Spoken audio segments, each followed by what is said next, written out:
I hit him in the face. I had been drinking. AUSA says he's getting injured. So they're addressing the fact that she did put hands on him too. Remember I told you they had to address that. Ventura says, I was on the floor of the car and he stopped my face. How long did this last? 10 minutes. I tried to get away, but Sean's security brought me back. Who? Roger Bonds. Chat, we heard this story yesterday. I hate to like, you know, because we're behind on tweets. I hate to do this, but we're going to go to Roger Bonds, Cassie, Diddy, mutual. He said that their abuse was mutual, okay? He says they both hit each other. Hold on. Me stopping Diddy from hitting Cassie, Kim and others was helping. Hold on, let me see.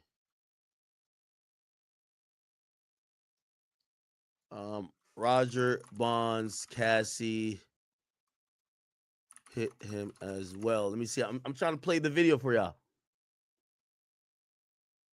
I saw Diddy punching Cassie for. Oh, here we go. I think this is it. Again, sorry, chat. I know we're behind in tweets, but I want to give you the parallels where, you know, I think some of y'all, like, we're acting as our own jury as well, right? We want to see, is this shit believable? So if we could get a corroborating source, we will. Again, we're going to catch up on tweets. Don't you worry. Lawsuit, there was another incident that happened in New York after a party with Jay-Z. By the way, also, here's the thing, too. Remember, I told you a lot of what they're bringing up with Cassie, she already alleged. It's not like they're bringing up too much new information. I mean, we're getting some new details, but most of the stuff is already alleged in her civil complaint. It was an Escalade, and she said that Diddy started to beat her, kick her. I'm going to speed it up. I know some of you guys are saying you've seen it already. There's new people in here. We have 30,000 people in here, chat. Okay, we're going to get to everything. I promise you. And so forth. He forced her out of the car on Fifth Avenue in New York. She eventually got a cab and got to her apartment in Manhattan, where she basically came home, cried in fear, and she spent 3 days in her. Yeah, and I was like, yo, y'all can't. Yes. And you guys were driving. Yes. Describe what happened. Her and Puff was fighting, and I broke it up again. And I put Puff in the front seat, and I put Cassie in the back seat. And he was just sitting there, and I was like, yo, y'all can't be acting up like this, man. And then Cassie had punched him in the face, rightfully. She punched him in the face, and they started fighting, and I had the window open. And people started pulling up. Oh, shit, that's Diddy and Cassie in there fighting, and I'm trying to roll the window up at the same time. So in my mind, I was happy because I actually seen her fight back. In my mind, I was happy. And then when we got to the house, I pulled both of them out. And at this time, I was able to grab Puff, and I was able to start walking him up the hill. We lived in Beverly Hills. So I started walking him up the hill. You know what they say. You get out, what you put in. I'm 2 steps ahead of being a step ahead. New game, same dedication. No ads, ever. I don't even need Wi-Fi. You think this is a game? It is. Take 20% off your first month of Sophia's online, college-level courses and take control of your education. With Sophia, access 70-plus courses, all online and designed to transfer for college credit, so you can further your college education whenever or wherever it works for you. Use promo code SPRING2025 and get one step closer to your education goals today. Says, did you feel you could leave the London hotel? No, I understood his capabilities, access to guns. Oh my God. Wait, she really thought he was going to use guns to kill her? Okay, all right. The threats he made. AUSA says, when you were taken to the hotel after the assault? She says, no. AUSA says, do you know that this assault was reported? She says, I know there was a blind item on the internet without our names. Who raised the blind item to you? My mother. Defense says objection. AUSA says not for the truth. Overruled. Ventura then says, this was before FaceTime was popular, so I could hide myself. She asked if it was me. What did you say? No, I didn't want my mother to know something of that magnitude and be in danger. Interesting. Apparently someone has added in that this is Jake from Cowboys and Angels. This guy was a prostitute. Wow, okay. So one of the guys who smashed Cassie. Holy shit. Let's continue. When you went to the after party with your girlfriends, what happens? I saw executives from BT. Then I heard Sean was there. What did you do? I left. I ran out as fast as I could. Why? I thought he was angry. Did he come to the hotel you were staying at? Yes, he beat me up and called me names. My face was bruised. The photo, who is it? Scott Mescuddy, known as Kid Cudi. We dated in 2011. Did Sean find out? Yes, in my phone. Ventura says Sean went through my phone doing a freak off. He found an email about what? Taking my toiletry bag to Scott the next day. Sean put a wine opener in his hand and threatened me. I called Scott on a burner phone. Where did you go? To Scott's house. Then I talked with Capricorn Clark, one of Sean's assistants. Then what? I went to Sean's house. I went to the house Sean was staying at. He told me he would release the videos and hurt Scott and I. What videos? Freak off videos of me. Scott kicked me in the back. I got a bruise. AUSA, where did you go? To my hotel with the burner phone. The room was torn up. Someone peed all over the floor, peed in the toilet, and didn't flush. It was gross. This was before Christmas. I sent an email to my mom in Capricorn from my flight to Boston and Connecticut. Somebody says, AUSA says, what did you write? That Sean said he would release a tape of me on Christmas and he would have Scott hurt and I. Then he said he would be out of the country. Oh. I sent an email to my mom. So, okay, so she did tell her mom. AUSA, what are these photographs? Ventura says my mother took them in Connecticut of bruises on my back. AUSA says, were you entirely honest with your mother about the abuse? No, I said it was the first time. AUSA says, did you ever tell her about the freak-offs? She admits no. What year was this, chat?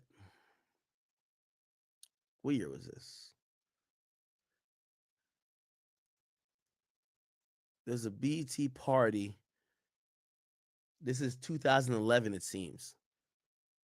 Chat, do you hold her mother accountable that her mother was told about this abuse in 2011, yet her mother did nothing? Her mother actually allowed it, or not necessarily allowed it, but took pictures of some of the bruising, whatever. She went with the idea or the excuse of, nah, this was the first time he put hands on me. And she never forced, I guess, this situation to stop or called law enforcement to take it to another level. And it appears that she dated from 2011 or 2012, whatever year it happened. She dated Sean Combs, Diddy, for another 6 years after the mother knew about this.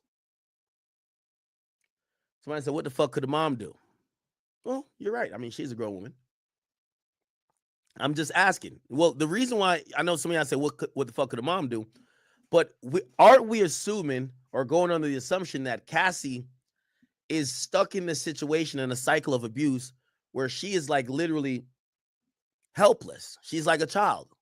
She's too much in love, too much dependent. She's too scared. She can't necessarily break the cycle of abuse herself. So then it becomes incumbent on other people around her to possibly help and probably intervene. It's like somebody who's a drug addict. Sometimes it takes some. The Nobel Prize winning ideas were all based on courage, things that we didn't imagine could be done. I always tell my mentees, imagine what you would do if you knew you could not fail.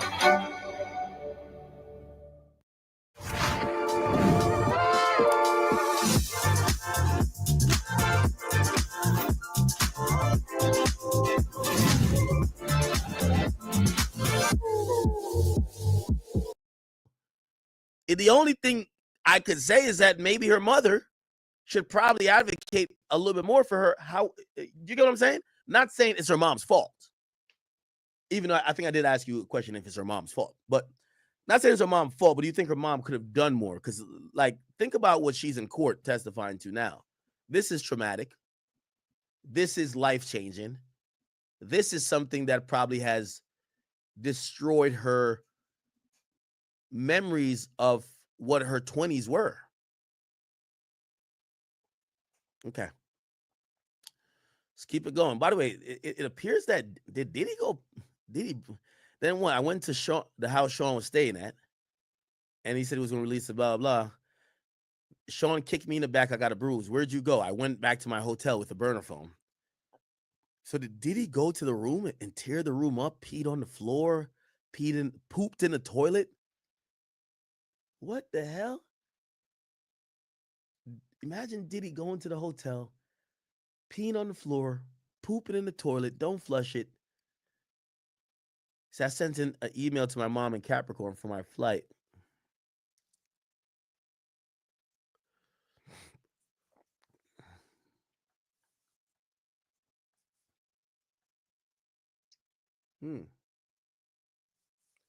Some people say the mom ain't want to fuck that bag up. The mom did take pictures of the bruises on her back while she was in Connecticut. Let's see. We should have some more tweets. Ventura looked like she's getting emotional here. She asked if it's possible to break. The judge says yes, a break is possible. Okay, so they have taken a break right now. To finish up the story, we'll play Roger Bonds. Remember, chat, we could only report the tweets as we get them. I'm going to play this, and we're going to go to the Fox News because they're doing a decent job of actually giving an update, too. So we'll see if they give an update of what's going on. I think Cassie broke down on the stand again, if you ask me. Inner City Press, a.k.a. Matthew, he didn't say that, but if she's asking for a break, either it's a bathroom break, obviously she's 8 months or 8.5 months pregnant, but she might have broke down the stand or need a moment with everything that's happening. Well, when she punched Diddy in the face in the car, I guess she had a ring on? Yeah, she had a ring on. She had a monkey ring on. And the reason I remember this monkey ring on is because Uncle Paulie had left this same ring in L.A. one time. And he said, yo, Bonds, when you get to the house in L.A., yo, I left Cassie ring. So I said, okay, I'll get it. So I got the ring and I put it in a tissue. And you know how you just empty your pockets out one day? I emptied my pockets out and I threw the ring away. And this ring was a $10,000 ring. So I just threw it away. So when I went back to Ralph's to look in the parking lot, it wasn't there. So I went to, well, I forgot the jeweler name, famous jeweler on Fifth Avenue. This is Loren, something Loren. And I went to her. She knew who I was. And she gave me the same ring again on a payment. Okay. It's interesting. And there's something after Roger Bonds he's had some, Gene Deal is always consistent. Roger Bonds is a little bit, like at times, when he says, okay, Cassie put her hands on him first, but I was happy to see Cassie finally, fight back. But in this interview, he says Cassie's just as wrong as Diddy. Speak to a lawyer because I don't know if she used that as leverage to get the money. Here you go. Did I ever see him and Cassie fight? Here we go. Everything else came into play. You know what I'm saying? And I'm going to be honest with you. Some of those things I knew, some of them things I didn't know. So I don't think it's fair for people to say I knew everything that's going on. You know what I'm saying? Some of them I did know. Did I ever see him hit somebody? Yeah, I definitely did. Did I ever see him and Cassie fight? Yes, I definitely did. When she said that I came in between them fighting, did I do that? Yes, I definitely did. But I'm going to be 100% honest. I didn't think it was a wrong thing because I never seen the things that she actually like the stomping out and the beating, and I've never seen stuff like that. I would jump into something after the first blow, like not on my watch. You know what I'm saying? Like, I mean, to your point, you actually can't even wrong him because now the way the lawsuit came out and it's so divisive, it's like the first question is, where's everybody who was complicit? So it's like, you got to pick a side. So you almost got to jump out the window and be like, hey, bro, I wasn't on it like that. You know what I'm saying? Right, Just speak your truth, let you know what's going on because now you could possibly be implicated. It's like a thing. It's like you first of all, you think about your job, right? You think about your job and you say, this is so this is, again, remember, they're trying to say Diddy has this organization of whatever. This is what some of his workers are saying. And I think this is why they're saying, we ain't in this RICO organization of helping you do these things. Whatever our actions aren't really enabling you. We're just protecting our job. And we know who pays us. But we're not working for you in a attempt to further you doing crime. We're just trying to keep our jobs. My employer. You look at people when you see people that have spoken up for smaller things and then they don't have a job. So people say, but your job wasn't. How many people work at the sanitation? Mom jeans. She passed them down to you. But who passed them to her? Let Ancestry help you. Certain people, you only going to do what you think that person would allow. You know what I'm saying? So when she said, and I remember specifically what she's talking about when she said it was after an event on Sunset and her and Puff got into it. My thing was more or less arguing and fighting in front of on Sunset Boulevard. What are y'all doing? Right. This is such and such. This is such and such. Yo, get the fuck in the car. You know what I'm saying? Because it works both ways. You know what I'm saying? I've seen him put his hands on her, and I've seen her put his hands on him. And see, that's what people don't want to hear. You know what I'm saying? Everybody wants to just go crazy. And I'm not saying that neither one is right. But there's been times where I jumped in the middle of it and snatched Puff up because you talking, I'm 260 at this particular time. Right. You know what I'm saying? I'm eating the iron right now. So me snatching him up was nothing. But when I snatch you up and I'm walking away from you, and then all of a sudden somebody run behind you and kick you in the nuts, how much could this really had hurt you? You know what I'm saying? Like she mentioned, she said, yo, Barnes put us in the Cadillac and we was riding. But you didn't mention that he was sitting on the passenger side next to me. And from the back, you hit him upside his head and punched him in the face with a ring. And the people seen it and was like, oh my God. So you got to talk about both parts. Now, as far as a man, I feel like a man is physically stronger than a woman, period. I don't care about nothing. So no man got a right to put his hands on another woman, point blank. It's been times where I got hit upside my head with my wife with a fucking garbage can. And I'm more or less like, oh shit. But I'm not thinking about hitting her. I'm not thinking about it. I'm just like, okay, she gonna get over this shit later on. I feel like busting her ass, but I'm not. And that's where I feel like he wrong. That's where I feel like he a coward. You know what I'm saying? That part right there, because it ain't no woman that's going to get you to the point where you got to beat them up. Now, I've seen things, you know what I'm saying? Even if I didn't see the actual beating, you know, it's been times that Cassie called me and said, yo, Barnes, look. And I might see her eye blacked up. Right. You know what I'm saying? Or I might see some black and blue. I'll be like, yo, what happened? Yo, you know, this happened. Yo, your man. And then he just started beating me up, but I didn't physically see it. I just seen the aftermath of it. That's kind of like what Gene was saying in some of his interviews too, that you wouldn't really do it in front of people, or he knew who he could try and who he couldn't try. So right. it don't really seem out of character that you wouldn't actually see it physically happen in front of you. But right. Like you said, you knew something was happening. You knew what was going on. Right. But my thing also was nobody had you handcuffed. You know, I mean, you read a lawsuit. Of course, we know when you read a lawsuit, the lawyers are sitting there and they telling you exactly what to say for it to stick. Right. You know what I'm saying? Absolutely. You know what I mean? Like, this is what you got to say for it to stick. So when I read the lawsuit, it's a lot of overbearing stuff on it. When I say, like, I wasn't there, so I can't say how much he punched you in the face. I can't say how much he stomped you or he kicked you. But I can say something happened because you got these bruises on you. Yeah. But I also could say, why you ain't going nowhere? Why you ain't leave? Yeah, that's been like the unspoken question that, like, you know what I'm saying? And that's when I read the lawsuits and the words say, oh, I tried to leave, but he would come. Or Digital Moz, thank you for the 5. It says, 70% of abusive relationships are like this. The victim rarely leaves without intervention or carry on the cycle.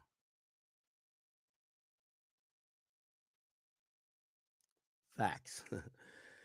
3 Dingless, what up with you, man? Thank you for the 5. It's a whoop-de fucking do. Your guy Barrio, thank you for the membership. It says, yo, take your time. They could go watch the news. Chai's Skybox says, $2 wasted just to tell you you're fucking muted, Ack. I'm sorry, chat. Life of Oz says, yo, Ack spitting facts. I was muted, my nigga. Stop playing. 3 Dingless, thank you for the 10 and say, yo, does praying count if you're a criminal?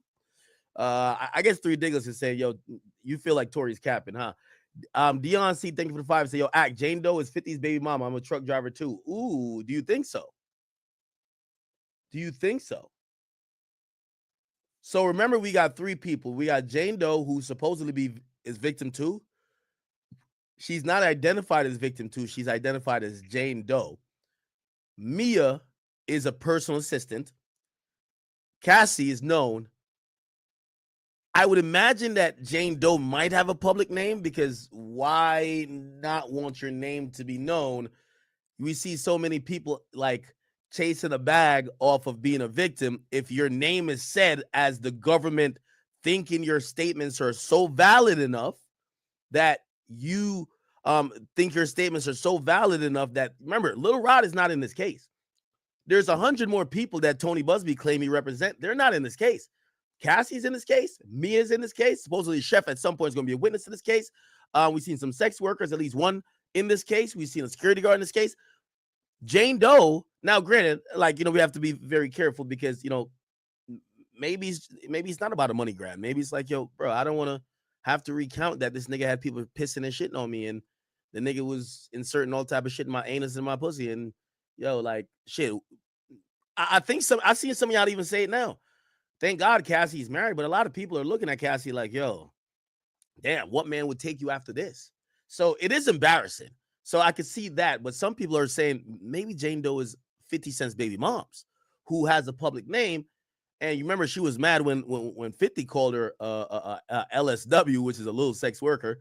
That's what he alleged her to be, and you know that turned into her making allegations about him. So I don't know. I'm Jasmine.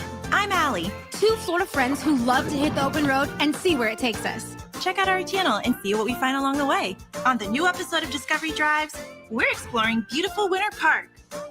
Come along for the ride.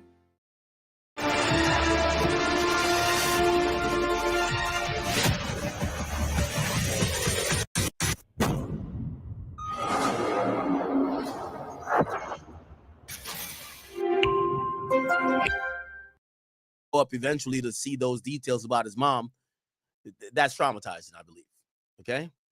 If you think about 50's relationship with his mom, in which we've heard about, God rest in peace, his mom, and you know, I'm not trying to be funny, none. You know, if you know, you know, if you know, you know, type shit, right? Cool. Somebody from the. By the way, thank you guys for the donations. Ruthless B says the Snow Bunny was cooking. Freak the Gemini, thank you for the 5. It says Halle asked for full custody of Halo because DDG tried. Because DDG tries to hide him. Cover DDG and Halle abuse. Halle just asked for full custody of Halo. Again, we're on a break from the Cassie and Diddy trial. Cassie asked for this break. Rob Lowe, thank you for the 5. It's ACT donate and post that petition to bring that innocent man home. Do you guys have the petition link? Let me know. King Blaze, thank you for the 5. Says she's a sore baby mama that got it out from men because she got to pay her baby daddy child support. Somebody says, okay, they're talking about that sex worker that was talking about Tori, I guess.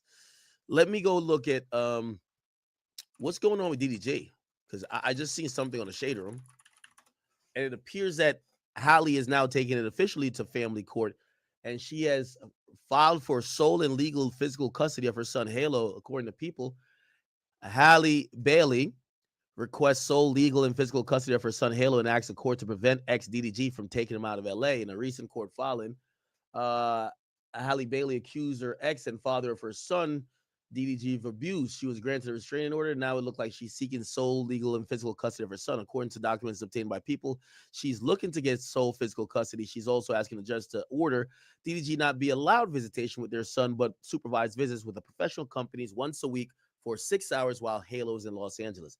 Halle's asking the court to prevent DDG from taking their son outside Los Angeles. In documents, Halle also requests to order to prevent child abduction, as she claimed DDG has a history of abusing her, taking away or hiding her son from her, and threatening to take their son and hide him, and not cooperating when it comes to co-parenting. Halle also asked the judge to order DDG not to move with Halo unless she gives her written permission. Chat, did I tell you this? A lot of times when you have a baby mama, you signed up for a boss. If you want to be a father, you're either going to be a deadbeat, and then they're going to tax you up in goddamn court, or you're going to have to acknowledge that's your boss. I've been told y'all this, chat. Listen, I broke down this play long time ago, man. Halle looks at DDG. She's one of the women who don't look at having a child as a 50-50 partnership and, hey, we needed your egg, we needed your sperm. She looks at it as, that's my child, and you're the babysitter. I'm the boss. And if you want to see your kid, you better operate under my rules. I've been telling y'all this, chat. Halle Bailey sees herself as the boss. She has never, in any of these filings, she's not talking about, okay, we'll mutually tell each, because that's all you got to do. Have the courts put it in writing. We'll mutually tell each other when we're going to go A, B, and C. Put that in writing, that if one breaks the rules, but she's not talking about where she could bring the kid. By the way, with this restraining order, she brought the kid to Italy, but she says he can't bring the kid out of Los Angeles. Come on now. As I said, a lot of times when you have a baby mama, it's only a matter of time. She thinks she's your boss. DDG been acting up to her in her mind, Trust me, her girlfriend's been in her ear. Damn, you gonna make that nigga embarrass you? I told you, you could have done better. You with this nigga, yo, shit. You to the point where she's like, she needs to get compliance from him. Compliance is going to teach that nigga that he's not the boss. The boss is Hallie. And I think this is quite sad. I don't agree with any type of abuse, but we also have to understand women, if you have blackmail, I call this blackmail. With all due respect, I respect the cycle of domestic violence or people who are victims of domestic violence. And I know, and shit, we're covering this one with Cassie, how hard it is to leave. But please understand this as I'm saying it out of my mouth. Chat. If you continue to be with the man, or you're still cordial with the man after you claim he was abusive to you, but you held photos and you've held evidence in the tuck, and you only bring it to light once you don't have compliance, that's called extortion. If she had went to the cops after January, she said after January he slammed her face on something, chipped her tooth, gave her all type of bruises. If she had went to the cops, I would have said, oh man, this looks bad. Shit, if there's video, let's see it. DDG, what happened, bro? She held this shit for 4 or 5 months. You don't think that's extortion, y'all? You don't think at some point, if he wouldn't respect the fact that she's his boss, she was gonna bring this shit out of the woodworks? That's living in hell. That's living in purgatory. A woman who got these joints in the tuck, you're a public figure too. It's not like you work at some 9-to-5 job and who gives a fuck if your girl go post that. This shit could ruin everything you got going on. DDG lost all type of deals. Aiden came on early and said it. So if you ask me, this is almost there. Jesse, Royal Kingdom's finally out. I've been waiting for this game forever. Supposedly she made a report back in March, but there was no follow-up from what I see. She filed a restraining order in May, and she's referenced the incident back from January. She has the video or pictures from January. To me, that's extortion. Because let's be clear. If DDG, and I don't know what her request was to him, maybe she said, nigga, stop talking about me online. Or tell your fan, you better go online and tell your fans that I'm a great mom, or you love me. If he had did whatever she wanted, and he sat there and took his L in silence, whether or not she moved on with Brent Fires or whatever the fuck she got going on, if she had done that, would these pictures or would this evidence had come out yesterday? And that's why I say it's extortion. But we overlook this idea of what real extortion is, because we're saying the act of abuse is so, abhorrent. But let's be honest. This happened then. You had a chipped tooth. You even came online talking about the chipped tooth. You didn't say, yo, a nigga beat my ass and that's why I got a chipped tooth. You made up a lie about it when the public video, at least from what I saw. You protected him then. But you kept the evidence in the tuck if he ever crossed you, or if he ever didn't listen to his true boss you. To me, that's extortion and blackmail. I send my prayers to the victims of all true abuse and all people who have been really taken advantage of, whether it's by a man or anybody else. But for the people who, let's say they go through a situation and then they forgive the nigga. And they're like, nah, I love you. Or, oh, I'm trying to get back with you. But they keep that in the tuck and they only bring it out when shit don't go their way. That's a different type of evil. That's a different type of evil, Chad. That's a different type of evil. And I've seen some people say, yo, she ain't protecting them. She just lying now. Whether either or. I'm speaking towards how this info is coming out now. By the way, we got the full docket. And by the way, we're going to get back to the CASSIE thing. It was just on break. Give me a second. Give me a second.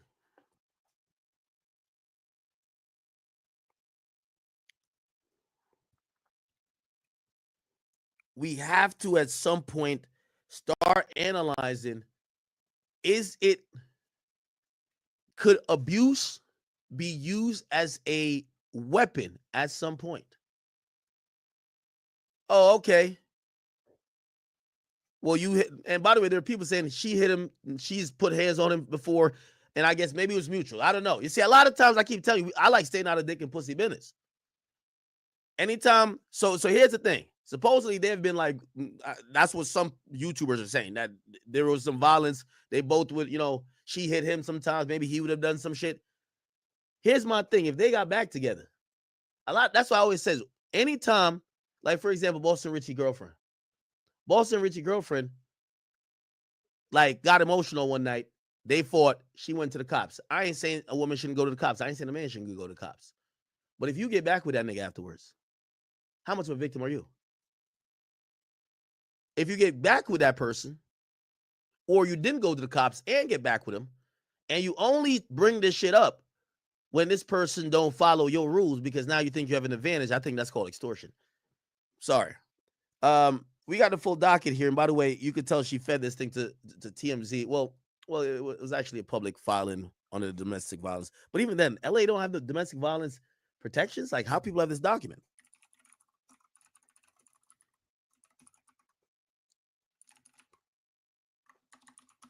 We have the full document here. Some of the stuff that TMZ did not put up. Here we go, chat.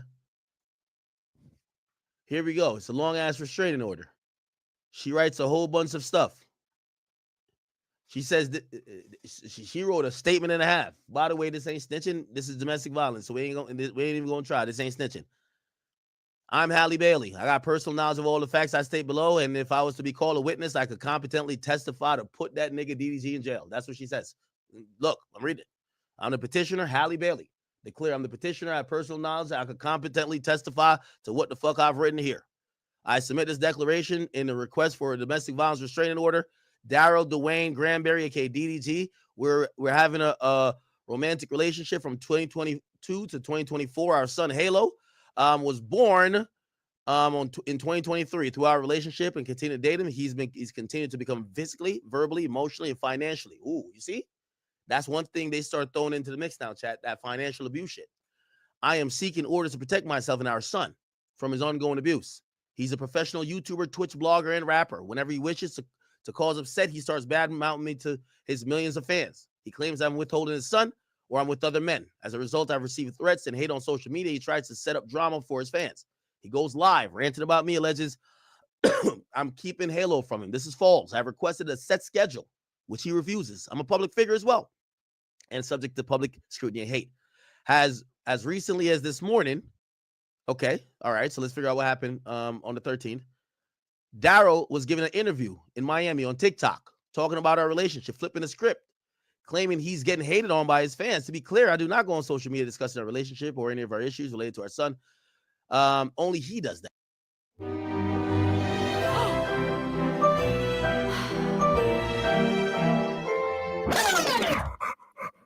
Don't let bad breath ruin your dreams. Minties, vet-recommended dental treats for dogs. Harness the power of a Bank OZK home equity line of credit, where your home's equity can fund their dreams, upgrade your space, or even fuel your next adventure. Leverage the equity you have to secure the financing you need. That's the power of a HELOC. Shout out to all the DDG fans. They've been following him for years, some of them for decades. They're invested in DDG's life. They want DDG to be around this kid. They like DDG's kid. A lot of them they're doing it on their own recognizance. Halle, why DDG don't got his kid? DDG ain't sending them. But as soon as she's losing the public battle, she now goes to the courts and she gives an allegation. I don't go on social media discussing relationship or any issue, blah, blah. Only he does that. He's the only one that creates this frenzy. This is not child-centered. I've asked him to stop this behavior. He continues. He gets paid for hits, and this creates hits for him. Our relationship ended in 2024 because of Daryl's temper and lack of respect for me. Okay? There's been numerous incidents of physical abuse even before Halo was born. So keep in mind, the incident, I want to make this very crystal clear, Chad. Remember, I told you, if they can't win the PR public scrutiny battle, they make an allegation. The last straw for her was not him allegedly chipping her tooth, giving her bruises, doing A, B, C, and D. She claims he popped up to her house like a creepy stalker. None of that was the last straw. What's the last straw? He supposedly did an interview on TikTok that caused her hate. What did I tell y'all, chat? Am I like, I'm not the oracle, but am I telling y'all the truth? The physical abuse wasn't the last straw. The physical, the loss of public support was the last straw. She says on the 13th, he did an interview. And now she's going to go back from the interview and then going to detail things that you should say, oh, wow, this is 10 times worse. But look, since we broke up, we've had ongoing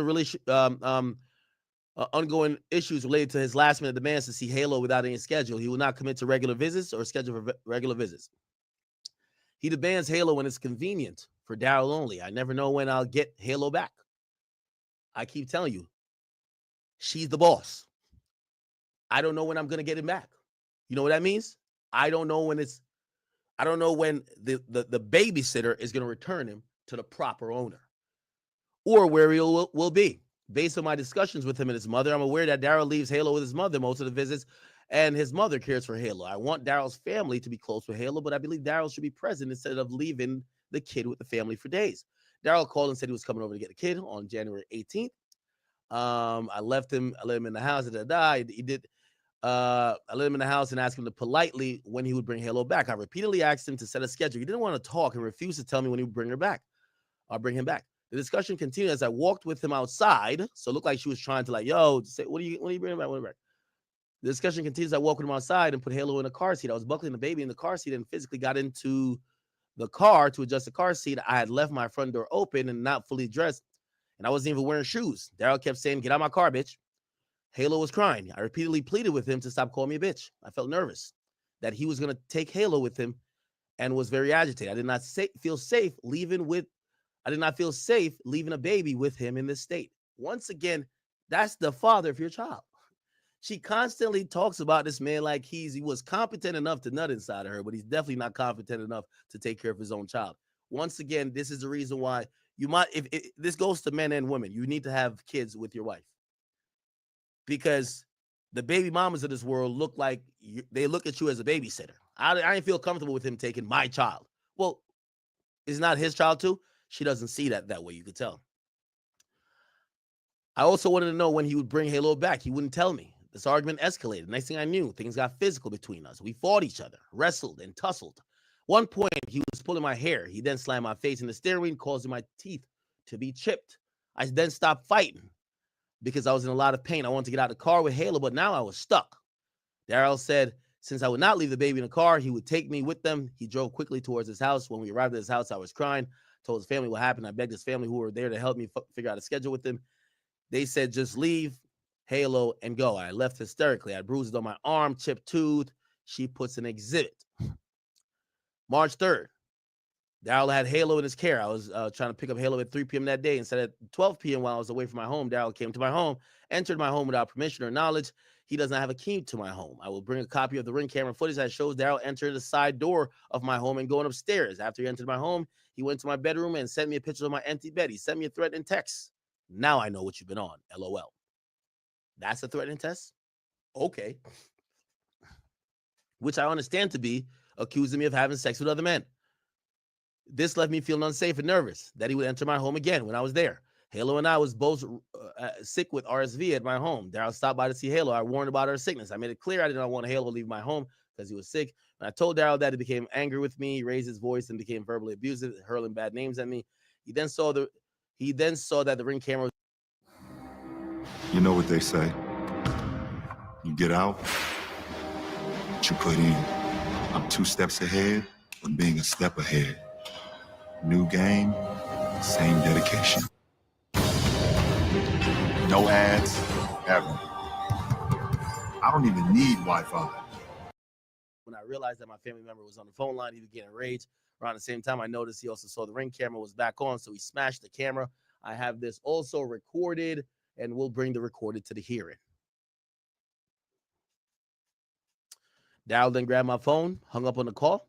At some point while he was distracted, I was able to get Halo from him. Daryl ran out of the house with my phone. I followed, begging him to give him my phone back. He got into the car, closed his car door while I was holding Halo. Daryl drove off, threw my phone out the window and said, go get it, bitch.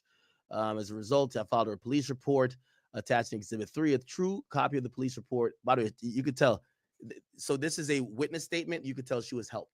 She was helped by somebody professional, because it sounds like I'm reading a lawsuit. A true copy of the police card and incident report.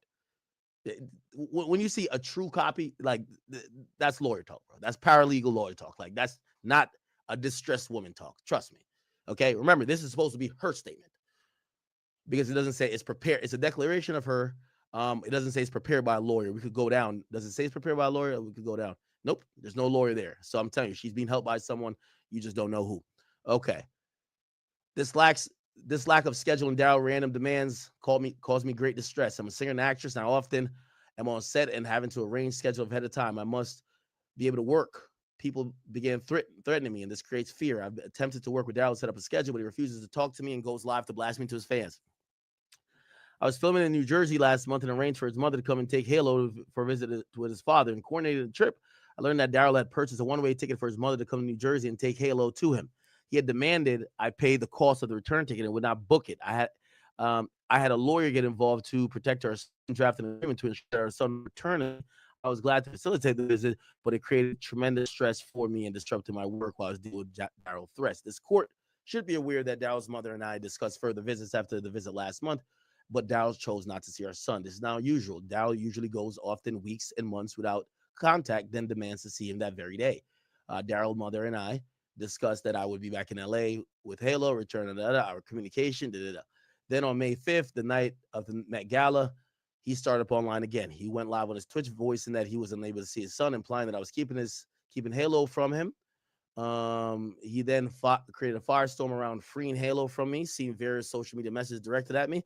His fans began accusing me of refusing to share Halo and being out partying with other men, given the fact that Daryl's mother and I had texted about the whereabouts a week prior. Daryl did not wish to see Halo after last visit. The timing of his Twitch post and Okay, this is an elaborate thing. Wow. Every time this happens, I feel scared and anxious and worried for Halo's safety as well as my own. I notice a pattern of Daryl doing this, and when I have events related to my career, I am trying to work hard to provide for her son. Likewise, the weekend of Mother's Day, I left New Jersey with Halo and went on a short vacation with my sister. Daryl accused me of being with other men, posting about my relationship with other men. A true copy of the social media post that Daryl began texting me. As always, this caused me great distress. I even texted him hoping he would stop. She allegedly said, Daryl, are you not tired of harassing me? You make it when you allow me every day. I'm in St. Lucia having fun with Shermay and Chloe, not with any man out here. I wouldn't do that. I have Halo. I told your mom I was going to be with my sister last week. Please let me enjoy my Mother's Day in peace. I hope you're okay and feel better soon. More recently, this has become more upsetting because Daryl refuses to work with my attorney to set up any schedule. Instead, he's threatening that he will take our son 50% of the time and pay me zero support. It's, again, next step is child support. No visitation, child support, beg for your son. Watch. Instead, it should be noted he's never paid me child support, and I've never sought child support from him. I've asked him, however, to contribute to Halo expenses. Only on one occasion has he done so. I'm contractually committed to filming a movie out of the country in Italy on June 7th for approximately 8 weeks. I've remained the only caretaker of Halo throughout his entire life. I do not believe it's in Halo's best interest to be left with Daryl, or more likely his mother, because Daryl leaves town on a weekly basis most weeks, especially for the entire 8 weeks. I'm asking for permission to take Halo with me to Italy so I can continue caring for him. I'm contractually bounded to Italy to film. I have a family and a nanny who will be traveling with me to care for Halo while I'm working. I have done everything possible to avoid going to court. I've tried to placate Daryl by providing him access with Halo, even though he is not with Halo and often leaves with the mom. I facilitated visits no matter how or where I am or how last minute it is. I realize there's no placating Daryl. I can't allow this abuse any longer. I can't keep living like this. I never know when he's going to demand our son to be in his mother's care and whether I will be subjected to his threats of abuse. At the time of this, I'm signing this declaration. I had planned on Daryl picking up Halo Monday yesterday in my home. His attorney has not responded to mine for the arrangement of the visit. This is not child-centered, and Halo is just only used to be further his fan base and online presence. Here's some of the exhibits. She shows off bruises from January. Bruises, January. Chipped tooth, January. Exhibit 2, him showing up in March. Me and Halo at the front door. Can you answer? If you're not home, just say that. I guess he gets in the house somehow. Now I know what you've been on. You can pick up Halo from George. I have to go to work. She takes a picture of the LA police who she called. Dual bait that targets the whole colony. No mess design. Child friendly.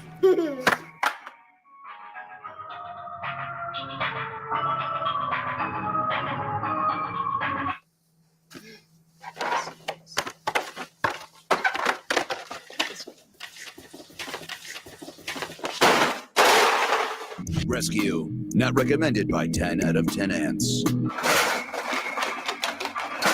When I decided to get a master's degree, I heard it all. It's too expensive, too time-consuming. But then I found WGU. Their online courses are flexible, and the tuition is budget-friendly. Plus, transferring credits from my previous college was a breeze. Halo later this week, as we lightly talked before. If you will be in town, would you like to get him on the 27th and return him on the 4th? Otherwise, I could keep him until we're back. But just wanted to let you know we'll be back on the 11th. He said, okay, I will double check with him and let you know. Hi, I forgot to text you. He said that he will wait until you get back to him. And then the mom texts again. Hey, just thinking about y'all. Exhibit 6. Just a random fan. Free Halo, bitch. Bunch of tweets. She's claiming these are DDG fans, okay? Yeah, you can let DDG see Son tonight while you're out partying, blah, blah, blah. So I don't know how she's going to prove that DDG sent these people. One day Halo will understand the damage she has done to childhood. Okay, da-da-da. She just got a bunch of fan stuff in there. This other person seeming like a fan. Another exhibit. Look like this is DDG texting her. He says, this is foul. This is about the Brent Fies, nigga. So you hurt my feelings when you think you hurt my feelings when you just ruin your own image. Terrible look. Enjoy your vacation. Happy Mother's Day. But just have the same energy when it's my turn to have him. I'm on the same shit. Then the 8th, she texts him, Daryl, you're not tired of harassing me. We read this already. And that's the end of the declaration right there. So remember, a request for domestic violence gets filed in family court. After it's filed in family court, it usually is going to be temporary. Then it'll probably, possibly could be permanent, but there's too much extenuating circumstances. They can't just give you a permanent restraining order when you have a kid. They got to make a custody decision. So this is going to go over to custody, the custody department, or really it's going to go into a bigger family court other than just DV. Well, not DV, restraining orders. Okay, so TROs or PROs, which is temporary restraining order, permanent restraining order. Don't ask me how I know all this shit. So because there's a kid involved, they're going to have to make some custody arrangement, and look like she's requesting for sole custody. That's the new update. The new update says she wants full custody. Is it full custody? She requests sole legal custody and physical custody of her son. That's going to be probably beyond the 8 weeks that she's obligated to film this thing. So we will see, chat. We will see. By the way, Chris Brown has responded. He says free Tory. Let's get back into the case with, of course, let's get back in the case with Cassie. And here we go. So this is 3:09. So we're about 20 minutes off. Again, they've taken a lot of breaks today. So it's not like we've also taken breaks, but we haven't missed a lot. So they're back. Judge says, Ms. Johnson, any estimate? So Ms. Johnson says, we got like about an hour more, which if you ask me at this point, conservatively, I think they're going to call it for today and they're going to come back tomorrow. They're not going to start redirect today, or cross. So an hour more of Cassie being on the stand for the prosecutor, but then defense goes. So the goal is to finish the direct and allow the start of cross-examination today. The judge says, bring the witness and the jury back in. So the prosecution hopefully wants cross to start today. Let's see. Jury enters and the AUSA says, did anyone come down to see you in Connecticut? Ventura says, Scott did, which means Kid Cudi, for a few days. I broke it off with him. It was too dangerous. So she's saying she stopped seeing Kid Cudi because it was too dangerous. The defense says objection. The judge says overruled. He says, Sean said he would hurt both of us. AUSA says, where did you go after Connecticut? Cassie says, I went to see Sean. He was in Arizona. His son was in college. I told my mother I was going to LA for work. AUSA says, so it looked like even though she was in Connecticut, like probably like a safe place with her mom, telling her mom that, yeah, Diddy's beating me. Kid Cudi comes to see her. Look like she says, and if you ask me, this could be interpreted as, yo, Diddy had other women. you thought you could have other men. Diddy, you realized Diddy will beat your ass over other men, and you figured and probably blow that nigga car up and do all type of shit. So you cut it off with Kid Cudi, because if you were that scared that he was gonna hurt you or Kid Cudi, so you cut it off with Kid Cudi, and Kid Cudi was with you, why cut it off with Kid Cudi, then go to see Diddy right after? So she goes to Arizona to see Diddy, and Diddy's son was in college over there. So and she lies to her mom to say, I went to LA for work. It says, did Sean talk about Kid Cudi's car? Cassie said Sean said he wanted Kid Cudi's friends to see Kid Cudi's cars blown up. AUSA says, what happened next? He said, well, we met Sean, Kid Cudi, and me. And Kid Cudi said, what about my vehicle? Sean said, what vehicle? And that was the end of Gangsta! Gangsta! Gangsta! Yo, Kid Cudi, you wear crop tops, my nigga. Diddy more gangster than you. He get... Guys, the new puzzle game Royal Kingdom just launched, and I figured we're all gonna be playing it a lot, so I'm here to answer any questions. Yes, Bedtime Jimmy. Is it a good way to relax and have fun? Sure is. Showtime Jimmy? Are there ads? No. Can you believe they make games with no ads? Flight Jimmy. Do I need Wi-Fi? Nope, which means you can play anywhere. Just bought a pricey latte, Jimmy? Is it free? Yep, not a single dime to download. Yes! Yeah. Emotional, Jimmy. I'm just like so excited to download this game. Same. Cowboy Jimmy? Giddy up, partner. Okay, I think that covers it. So Royal Kingdom, it's relaxing. There's no ads, no Wi-Fi. It is free. Yes! And you can download it now. Yeehaw! Who invited him? He's my emotional support cowboy. Giddy up, doggy! Royal Kingdom. Download it today. Do you know what's really fun? Making a website on Wix. Hey, we're How Ridiculous, 3 childhood friends and digital content creators that do epic stuff from Perth, Australia. We've got about 50 million followers. We're in the billions of views, and we're a small team. We always felt like our content was all about entertainment and being fun, but there was also this, sort of professional business side. One of the things that we knew was basically essential was getting our own website, so people would actually see a proper official group who mean business and who can deliver. And we now get unbelievable opportunities to do things like film balloon popping races with Manchester. Because usually when I see somebody so jealous, they're the people who don't want to share their guy or share their woman. They want to, yo, this is only for me. Like, Diddy was allowing dudes to do all type of shit to her. But it looks like maybe he could disassociate because these were paid workers, these were sex workers. And obviously we got to think about this and be logical. I think Diddy also, Diddy's in this machismo industry of hip hop. And I think his peers being able to have access to his woman really bothered him. And I understand that because, I think that's why so many people have so much vitriol for Drake. It's one thing if your girl go do something, right? Like if your girl go do something and she does it with some other person, some other industry, you don't care. If you a rapper and she go fucks another rapper, it's like, oh my God, right? So again, not saying both are good, but like one probably stings less than the other. It would appear, and I think that's natural. Okay, so I think her entertaining, and by the way, also Diddy could be looking at it like this. I know what is the ultimate thing that you desire. You desire this music career, and I've been dangling over your head like a carrot for at least at this point, if it's talking about 2011 or whatever, 4 or 5 years. If you get in cool with any other producer or say a Drake, and they offer you that too, I lose my power. So I got to make sure I isolate you for the rest of the industry. Keep in mind, Cassie, she said this, but not made it that big of a point because she definitely said she loved Diddy. She wanted to be a star. She felt the gateway to be a star was Diddy. She would do all these things to be a star.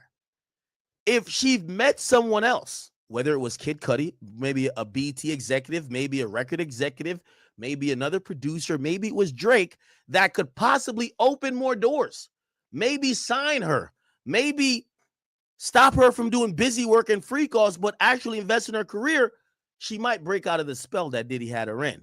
So what Diddy did, Diddy completely isolated her, and anytime she even looked the way of somebody else, maybe it was a determined effort to say, bitch, really he's thinking, I got to keep you isolated, but he would just act jealous. Like, why are you talking to that nigga? Who knows? He says, we're having an after party. I talked to a producer. Sean tapped me on the shoulder, called me in the room, beat me, kicked me as I tried to hide in the toilet. AUSA says, what stopped it? D-Rock and James Cruz came in. Ventura says, it made D-Rock sad. AUSA says, what are these communications? It says, from D-Rock to me. He says, where are you at? It's time to ice your face. AUSA says, why? I had just been beaten up by Sean. AUSA says, were all these times he beat you? Ventura says, no, there were more. AUSA says, with who else did you see Sean be violent? Ventura says, I seen him drag an assistant out of a bed. I seen him punch Eli or Ellie in his head. One time in Turks, he dragged a person. Okay. He says, I believe we had a freak off in Turks and Caicos. He said, what floor did you live on at 875 Comstock? She said the 17th floor. She said, did a friend stay with you? She says, yes. Sean came and held her. By the way, this is what we have. We have that waiting in the wings. It's Tiffany Red. She wrote an op-ed in Rolling Stone. Remember, she wrote it back in 2013, a couple days or maybe like a week after Cassie had gotten her settlement. So I don't know if you want us to tap back into that, but I think we're about to get to the end of the day. Says, I believe we had a freak off in Turks. What floor? 17th floor. Did a friend stay with you? Yes. That's Tiffany Red. Sean came in and held her and threw her on the patio and wait, never mind. No, that's Tiffany. That's not Tiffany Red. Never mind. This is the person for the balcony. Okay, never mind. This is the balcony shit. Yes, Sean came, held her, and threw her on the patio furniture out on the balcony. He said, I saw Sean bring her back in from over the balcony, then threw her on the patio furniture. They said, and Carrie Morgan said, I saw Sean hit her in the head. AUSA says, did you get drugs on your own? She says, occasionally through drug dealers, opiates, Xanax, and Valium. Then Ventura says, Sean would put the pills in vitamin C bottles on the sink in a New York apartment. He'd say, you can take them. He had doctors who would write the scripts in the name of an assistant or in my name. AUSA says, your brother's birthday party in Connecticut in 2013, what happened? My mother told me someone was taking pictures of me. I went and punched her in the head. You testified your relationship with Sean ended in 2018. How was your health? Oh, okay. So they have jumped from 2013 to 2018. They're not really going sequentially. They're going by, like, if we're talking about abuse, we're talking about lack of control, we're talking about freak off details. So again, remember, there's about an hour left of this direct.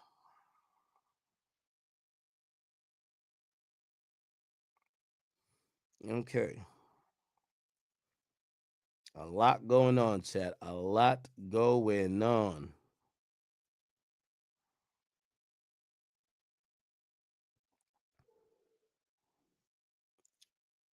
Again, Chris Brown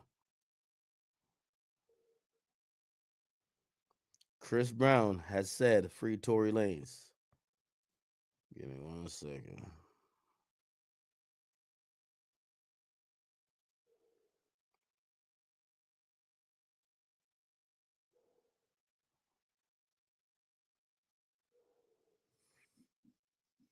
Okay, we will see, Chad. We will see. By the way, the new post we've put up on Twitter. Yo, Drake, you ain't shit. Tell me how. Yo, we posted this. We posted this right here.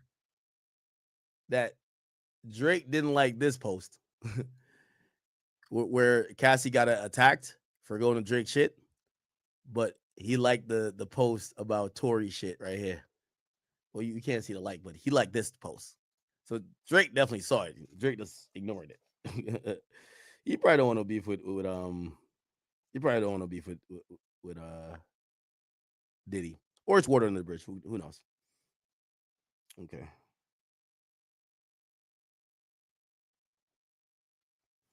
Okay. All right, we're waiting for another tweet. I think we should have one.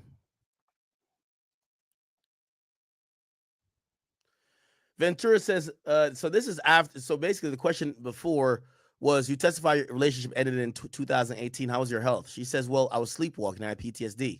Defense says objection. Judge says overrule.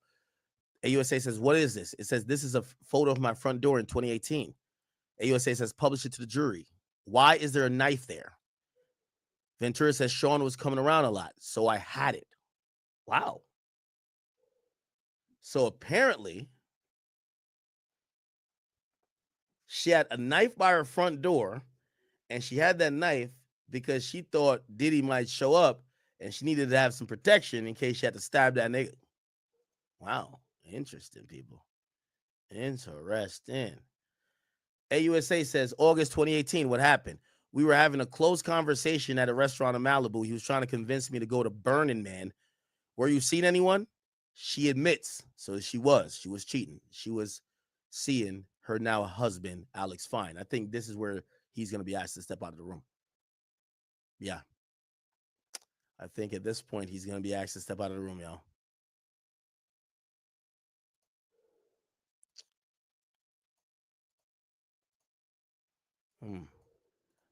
Give me 1 second. More. After a brief break was back in session, Prosecutor Emily Johnson handed Casey Ventura a black binder, the exhibit feed, which shows onlookers in the press what evidence the government is presenting for the jury has been turned off. The evidence they are showing in the jury is now under seal here. Let's see if we got more fresh updates to bring to you. Waiting for some major updates, of course, to pass along to. Okay. So again, we're at a critical point. I think they're gonna ask the husband to leave. That was discussed to say whenever we get past 2018, we're gonna ask that husband to leave. By the way, thank you guys for all tuning in. If you're tuning in via Instagram, or not Instagram, actually YouTube, please make an account. Hit the follow button. You can get notified. We're doing daily coverage on this Diddy case. As much as we could do, I would appreciate you guys if you guys could hit that follow button. We're doing daily coverage until we get a verdict, which at this point, they're saying is going to be in 8 weeks, but I actually believe is going to be between 4 to 6 weeks. I don't think this trial will take that long. The star witness is already on the stand, and direct is about to end today, which is day 3. So I actually believe this trial is going to conclude in 4 to 6 weeks. Obviously, there's bodyguards, more sex workers, probably managers and other people, and even like mental health professionals that are going to testify, and possibly Diddy will testify himself. However, I don't think this is going to last all the way, bro. I really just don't think it's going to take 2 months, but you never know. By the way, there's some federal holidays that they're going to have to work around. So that's probably why they have kind of, we have Memorial Day coming up. We have July 4th coming up, and some other.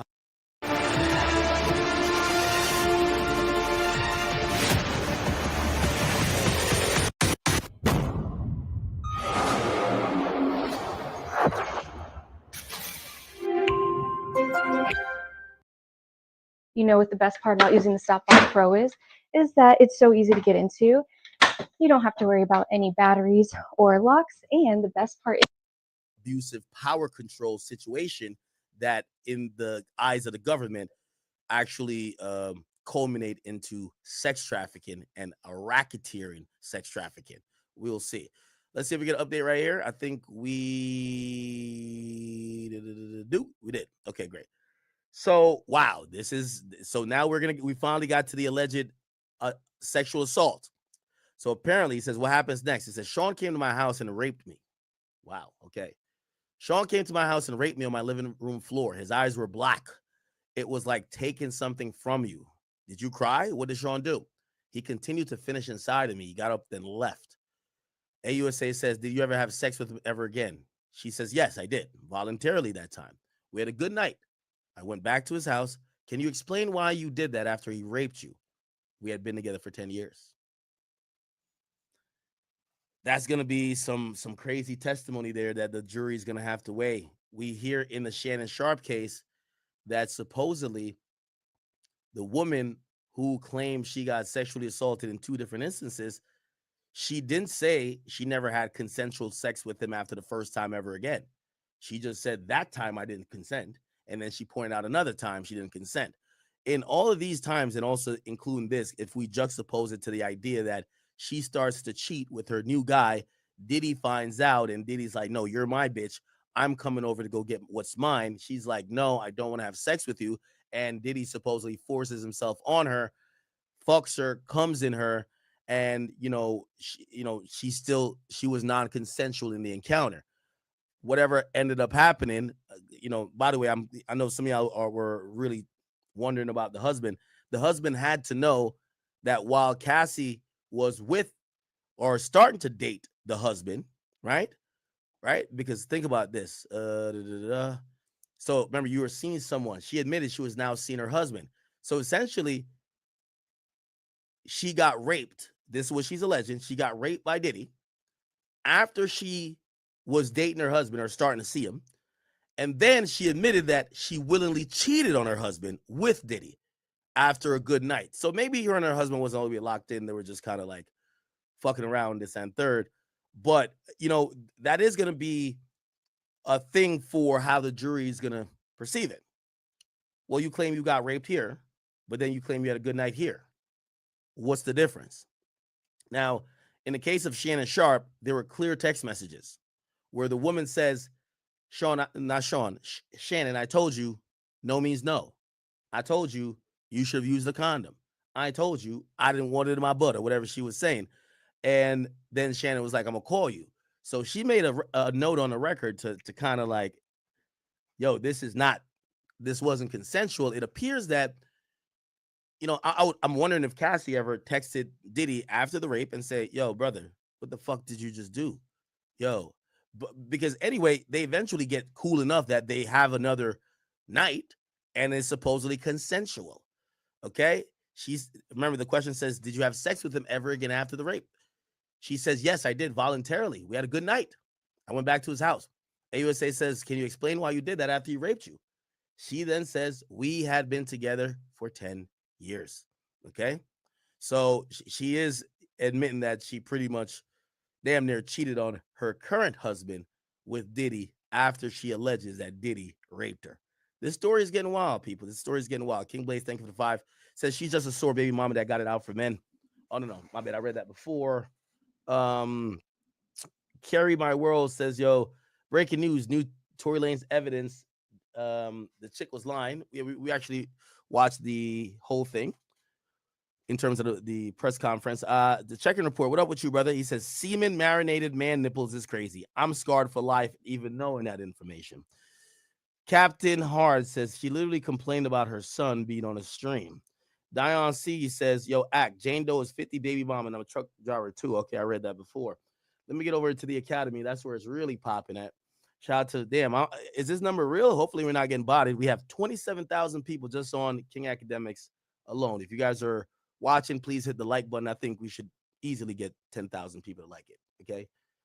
We have 28,000 people. Once again, Cassie is now recounting not necessarily the free coughs, but the rape. She's alleging that Diddy raped her after she started becoming intimate with her now husband, who was her trainer that Diddy hired for him. Now, what's not known yet, and hopefully we get it in while the prosecutor flushes this out, did Diddy become irate because he had found out that she was fucking the guy he employed to, remember, keep in mind, chat, this is a full 360, and I'm not trying to be funny or facetious or nothing here. By the way, thank you for the 5, Melissa Reed. It says Google Cassie. Oh, so we do have some proof of. Jesse, Royal Kingdom's finally out. I've been waiting for this game forever. What are you even saying? Eric, would you please stop parking on my lawn? Oh. Dude, Royal Kingdom. It's a brand new puzzle. Cassie verse. This was her backstage at the. Oh, but Diddy's there. Okay, so look like Diddy beat her ass and Diddy showed up there with him. Diddy, you a good cop blocker. That's what I'm talking about. Yeah, you ain't going to no motherfucking Drake concert without me, nigga. Fuck out of here. I'm in that bit. I'm in that shit. I'm in that bit. Yeah, look at Diddy. Playboy, take that. Ain't this the OVO Fest that the weekend was like getting herb that? Weekend, I love you though, bro. But you know, it is what it is. Who the fuck is this? Is this Cardi? I can't tell. Who the fuck is this? I can't tell who that black hat nigga is. Face structure look like Cardi though. Her and French. I'm surprised Diddy ain't trying to kill French. She was too close to French. Who's this nigga? I don't know. Okay. Damn, what iPhones was out at this time? These pictures are trash. Yeah, this is when he had her shave half of his head.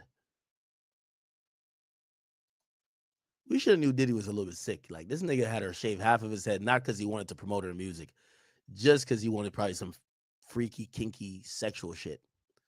One thing I'm going to say, man, listen, I do think that Cassie deserves some credit, Chad. Again, I'm not saying she's lying and telling the truth, but I think she deserves some credit. My nigga, she went years and never told anybody in the industry the real truth about what she protected this nigga Diddy's secret. Like, Diddy was having her swallow all type of semen and pee, urine, all type of shit. And she never just told, like, she could have kind of leaked all this information out to the public. Like, even 50, who was one of his nemesis, he didn't even know fully. He was like, oh, those pictures of Cassie, oh, it got to be like one of her exes that's leaking it. No, that's the freak off. She protected that man. She was showing up with bruises, black eyes. She never told nobody. Bruh, she was shaving her head on some weird shit. She never told nobody, like, yo, this is what makes this bum ass nigga come. Not bum ass nigga, but no, that's what makes Diddy come. When he watches me getting nutted on with half of hair. Like, I don't know. She held him down though. At least not telling. Now, some of y'all might be like, nigga, she did it for the bag. Whatever. Cool. What are we doing up in here? By the way, thank you for that. Thank you for that. Let's see. We're still reading this chat. AUSA says, who did you stay in touch with? She says, most people, though I pulled away. She says, what did you message Sean about after that? Just checking in. What did he send you? That he had iPads full of images. Get him his money. What? What the fuck?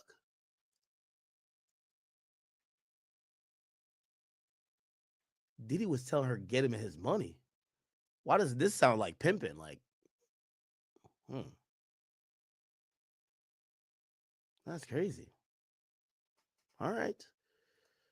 We're getting to some juicy shit, chat. I don't know if we're going to. One thing I think the prosecution is doing, they have a good way of trying to have drop mic moments, whether it's towards the end of the day, before lunch.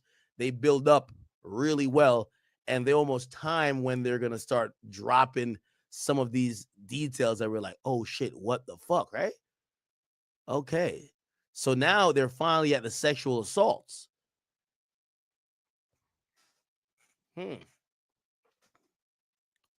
All right, we're waiting, chat. We are waiting.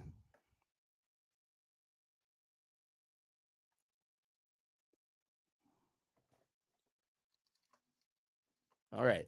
By the way, thank you guys for all the donations and all the support here. Sheeny Beanie says DDG needs to agree to a parenting schedule so that they could use a family member to handle drop-offs. Both parents need to have boundaries.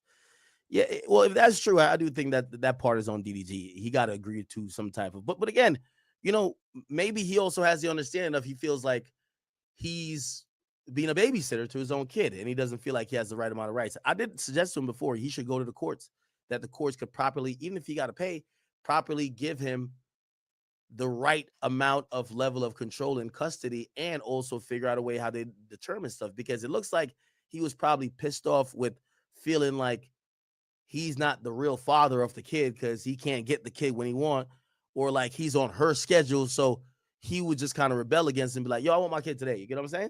But that didn't help stuff. It made it worse. Okay. K Flock's attorney, thank for the 5, says any man defending Hallie's a simp and probably get cheated on. Gerald Stinks, what's up with you, bro? Risk takers, thank for the 10, says according to what's being said, the porn industry pay for sex and then fly out entertainers all over the country. Should that be sex trafficking as well? Well, here's the thing. There's contracts and all these other things that say that act is willing. So there has to be an unwillingness. It's not about flying someone out. Well, I guess what people are saying could be considered sex trafficking if a girl changes her mind, because these days, how do you document consent, right? Like, you fucked a girl, everything was cool, then you cut her off, it was one and done, Now she's like, damn, I wasted a body on this nigga. Matter of fact, I really ain't want to fuck him. Yo, matter of fact, I really didn't even consent. You know what I mean? Like, yo, I think he took advantage of me. Okay, what is that? Is that consensual or non-consensual? How do you document consent? That's a really hard. Are you throwing away money on your car insurance? Yeah, that's exactly what I'm doing. Try Insurify. We help you compare quotes and Again, documenting consent, that's the problem. But if you're talking about the porn industry and them flying people around, it's not sex trafficking, because it's not done under these guidelines of, forced labor, depriving people of their rights, under threats of violence or threats of financial, taking advantage of somebody financially, right? Okay, thank you for that, though. Double G, double N, thank you for the 20. Said, do you really think Tory will be able to get out on this appeal? Honestly, I think it's a long shot, honestly. I think his best bet is to do what he's doing now, which is, let's look at this. And I'm sorry to go off topic. Gavin Newsom, I'm sorry. Gavin Newsom isn't he? Okay, he's the governor, right? He's the governor, right? Who is the governor of California? Okay. Hopefully, if this guy's ever going to leave office, he pardons Tory. Again, people keep talking about Trump. Trump is federal. If it was a Fed case, Trump could pardon him. Trump can't pardon him on a state case.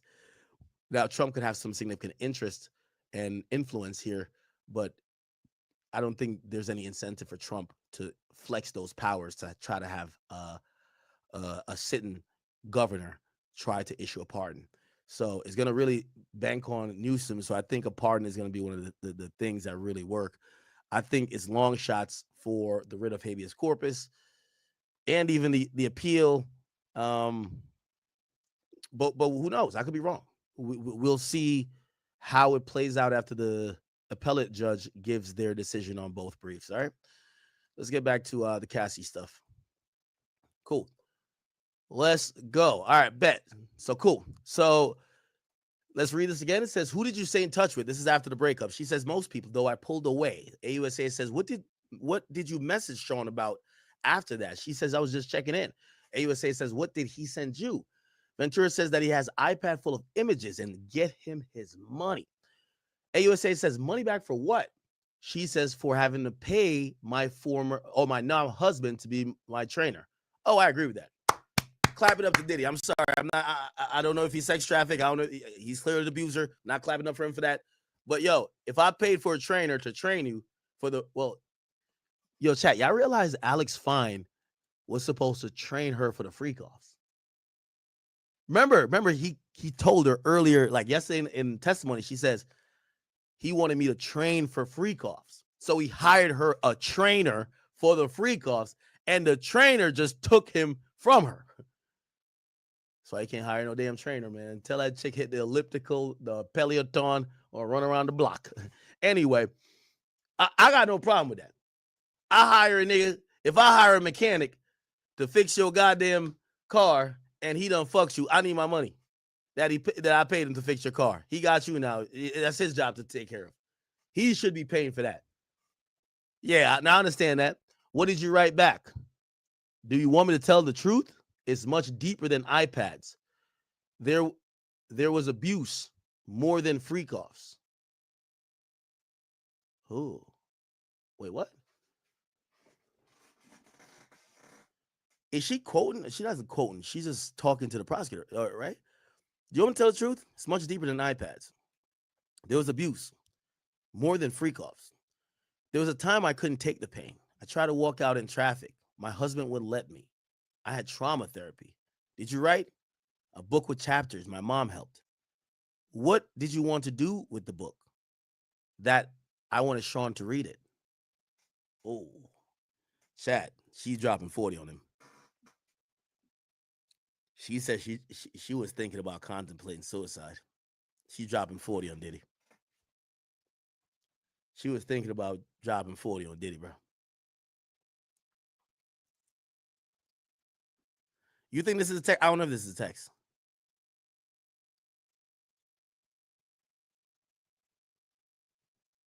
Or maybe she did text it to Sean.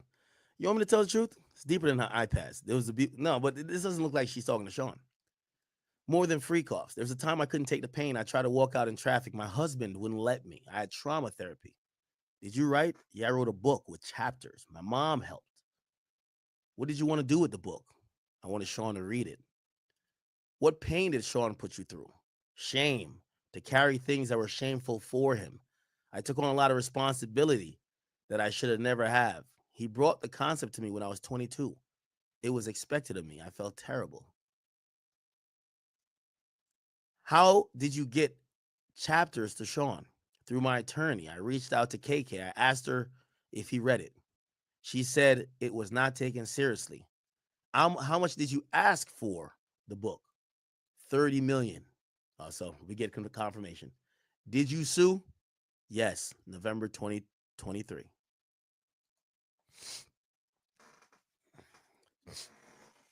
So chat, this whole idea of she's writing a book because she just wants him to read the book about her pain turns into, all right, give me.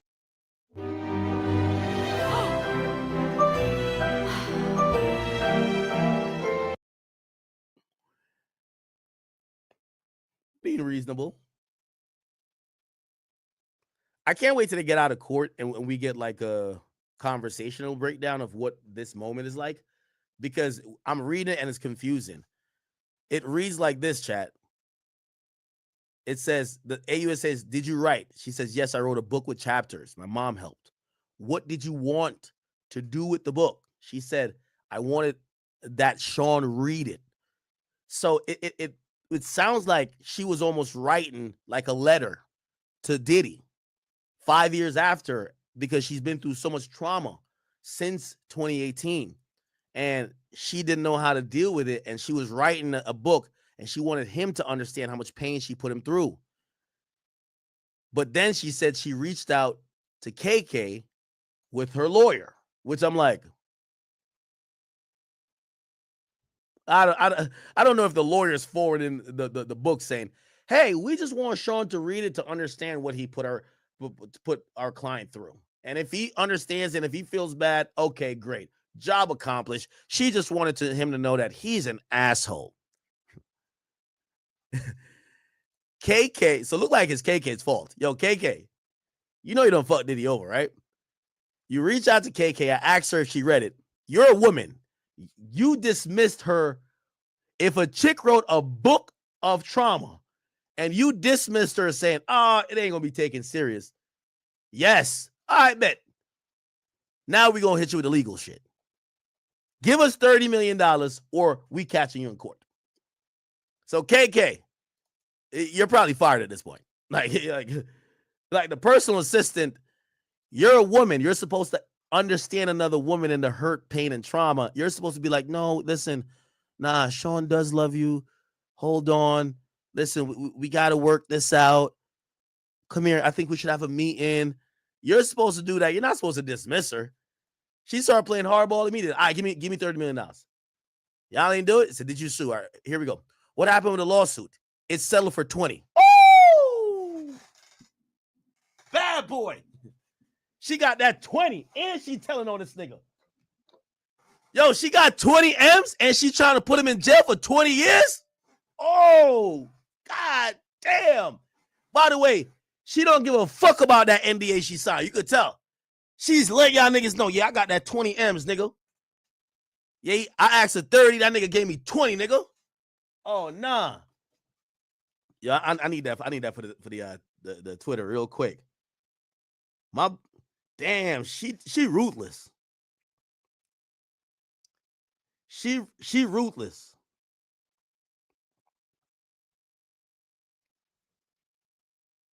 Hold on, let me just put this on the gram. Cassie admits she got $20 million.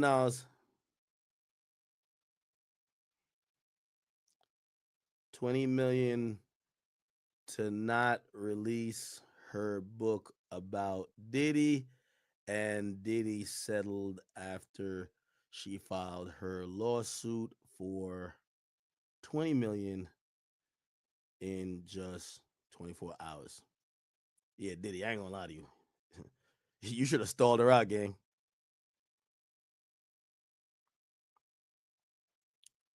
All right, let me post this to X, and we back at it. Chat, you should know on my main pages, I actually post every post. Like, I post every post on my main page. Cool, got it. That's why when I'm on stream, I don't post that much, because you'll see it. I bet. All right, cool. It's selling for $20 million in 24 hours. The AUSA says, "Why are you testifying in this trial?" She says, "I can't carry this anymore. What's wrong is wrong. I tried people like they were this." I think she means he. He tried people like they were this. He treated. I think that's what it means. He treated people like they were disposable. Escorts, anybody. Oh my God, here we go. How many freak-offs did you have with Sean? Ventura says, impossible to know. Hundreds. Damn. Hundreds. Chat, it was, so she was with him for 10 years. 9 years were all freak-offs. Remember, it's 52 weeks in a year, right? It's 52 weeks in a year. She says hundreds. So it's very safe to say at least she was doing a freak-off every week. I actually believe, they had on and off periods, because sometimes she would leave. They don't see each other for a couple months or like maybe a couple weeks, and then they come back on. But I think when they were on, I would think at least 2 to 3 a week. I would think so. Yeah, Diddy was a freak-off addict. She says, impossible to know, hundreds. After you broke up with Sean, did you ever do a freak-off? She says no. That kind of dropped Mike. You know what that says? As much as y'all think, well, Diddy is for Diddy's lawyers to peel that back. Hey, so you've never had a threesome since then. Diddy called his shit freak-offs.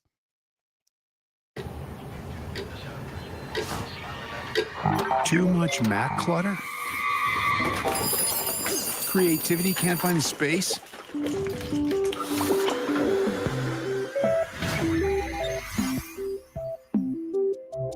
Clean My Mac tidies up the way for your ideas.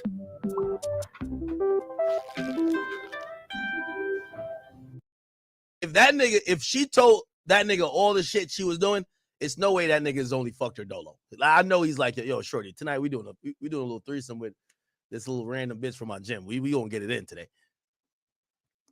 Maybe I'm wrong though. Maybe I'm wrong. I bet.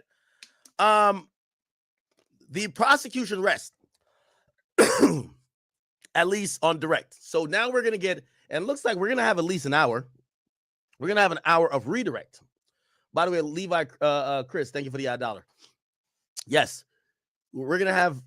It says sidebar before cross. That's what AUSA says, and now they're at a sidebar. Okay, so we're gonna get started pretty soon. So the cross examination is gonna be Diddy's lawyer. It would be very important to know who is going to do that first heavy lifting. I think, and I'm a betting man, I would think Tenny Garagos.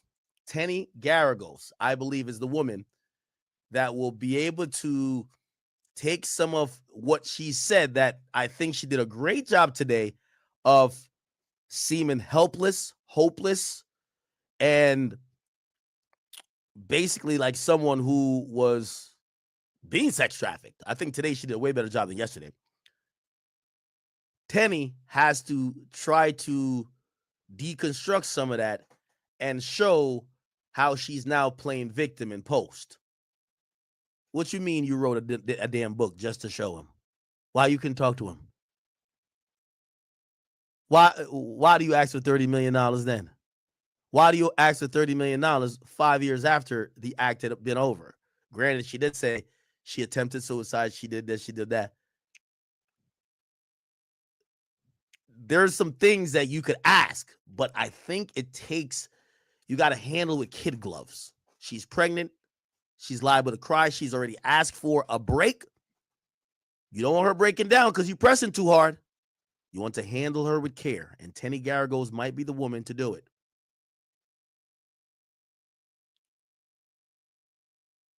You might not want a bulldog to handle that. You get what I'm saying? Somebody said, nah, bring on YSL Steel. We will see. This is going to happen very, very shortly. Okay, the jury's out for a second. The judge says, why don't we put off cross till tomorrow? AUSA says, no, we like to start now to be sure to finish. Judge says, Miss Estavo says she'll be finished by the end of the week. So no cross today. Okay, bet. So it looks like they're about to wrap. I don't know if you see the tactic that I just noticed here. It's clear that with having the jury so like they have them on a string, the jury's on a string right now. They want the cross to come in immediately, not when everyone is resettled tomorrow morning. They want the cross to come in immediately. That's going to be a thing, chat. Somebody says the defense wants the last word. No, the defense doesn't want them having to start right after the jury is emotional from what they just heard for 85% of the day. They want to start off top tomorrow and break her down like a kilo of Colombian Medellin cocaina. You feel what I'm saying? They want to make sure that everybody, because I ain't gonna lie to you, after hearing this, like, bro, you gotta imagine I'm reading the messages, like just reading them because it's typed out. Bro, she's in there crying. Like, you gotta imagine people are like getting like clearing their throats. Like, people emotional right now. Cassie just dropped 40. Sometimes you gotta call timeout. You ever play basketball? All right, call timeout. The crowd going too wild. Let's calm this shit down.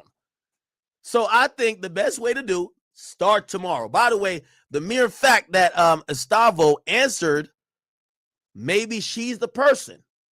Now, Estavo is another woman on. We have Alexandra Shapiro. I don't believe that she's going to be the person who does the cross. If it's going to be a woman, we have a few women who is on Diddy's team. Tenny, she's like lead, right? I think she will.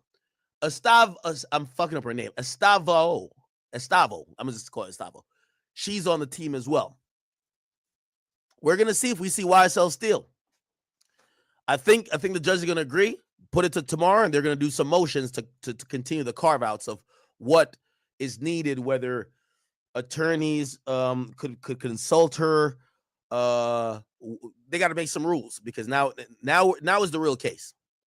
Judge Submaranian says we'll make up the time in other ways. Get the jury. AUSA says the witness could be excused. Judge says yes. So it appears that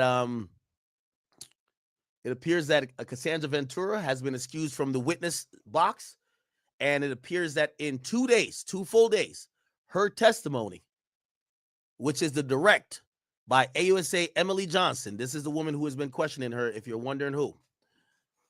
AUSA Emily Johnson. She's the woman who's been going back and forth. Great work, everybody. Shakira, take 5. Perfect. Let's go over the middle section.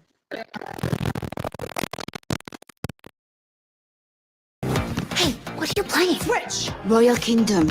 Royal Kingdom? It's a new puzzle game that just came out. I love puzzle games. But what about Switch. annoying ads? Nada. Really? You see that energy? That's why she's Shakira, boys and girls. Let's take it from the top. Download Royal Kingdom and play today.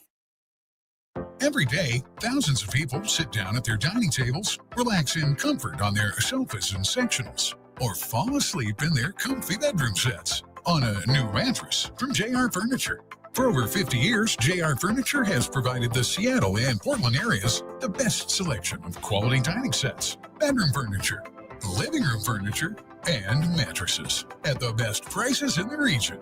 Nobody has a bigger selection with these kind of savings. Without them addressing, so we're definitely doing 4 rounds of this. So we just did the first round, which is direct. Cross is coming next, then redirect and recross. And then she'll be off of the stand. So I'm thinking about Tuesday, she'll be off of the stand. And then we'll get Jane Doe. I don't know if Jane Doe is going back to back, but I assume Jane Doe is going to go back to back. Again, the prosecutor is taking the stance of they're doing drop mic moments. If you ask me, I think their strongest moments are end of the day, right before lunch, as the witness is about to leave. They're doing that. So, and also if you think about the entire case, they could have saved Cassie for last. They've given Cassie as the third witness. We've had first witness was Flores, security guard who broke up the fight in the hallway at the Intercontinental. Second was Jules, I think Jules, which is Daniel Phillip, who is now a 41-year-old. I guess we could call him a sex worker, but he was the male prostitute, or actually he was a dancer at first, but then I guess he started doing prostitution or escorting for Diddy and Cassie. He was in the room at the time, and after he got off the stand, the third witness is Cassandra Ventura. So we're gonna see how this kind of goes. Let's see if we get any more updates. The jury's now entering. The judge says sorry to bring you out and only to send you home.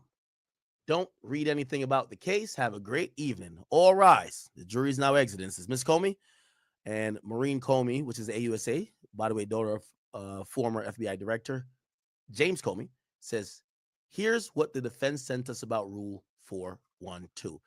Let's Google what that is. Rule 412, which is a federal rule of evidence. It's really applicable to sex offense cases. It says the evidence offered to prove a victim engaged, Okay, it has to, the following evidence is not admissible. So this is a prohibited use. Okay. Now, I'm not too sure what this is about, but they're still having this kind of ongoing conversation about, will they be able to play the full-on pornographic video of Cassie? Supposedly today they showed a video of Cassie being exposed with baby oil on her. I don't know how long the video was, but the video showed Cassie ready to be in a freak off. It was only showed to the jury. It was only showed to Cassandra Ventura, and it was showed to the counsel of both, obviously the AUSA who had the video, and of course the defense who've seen the video, and Sean Combs recorded the video, right?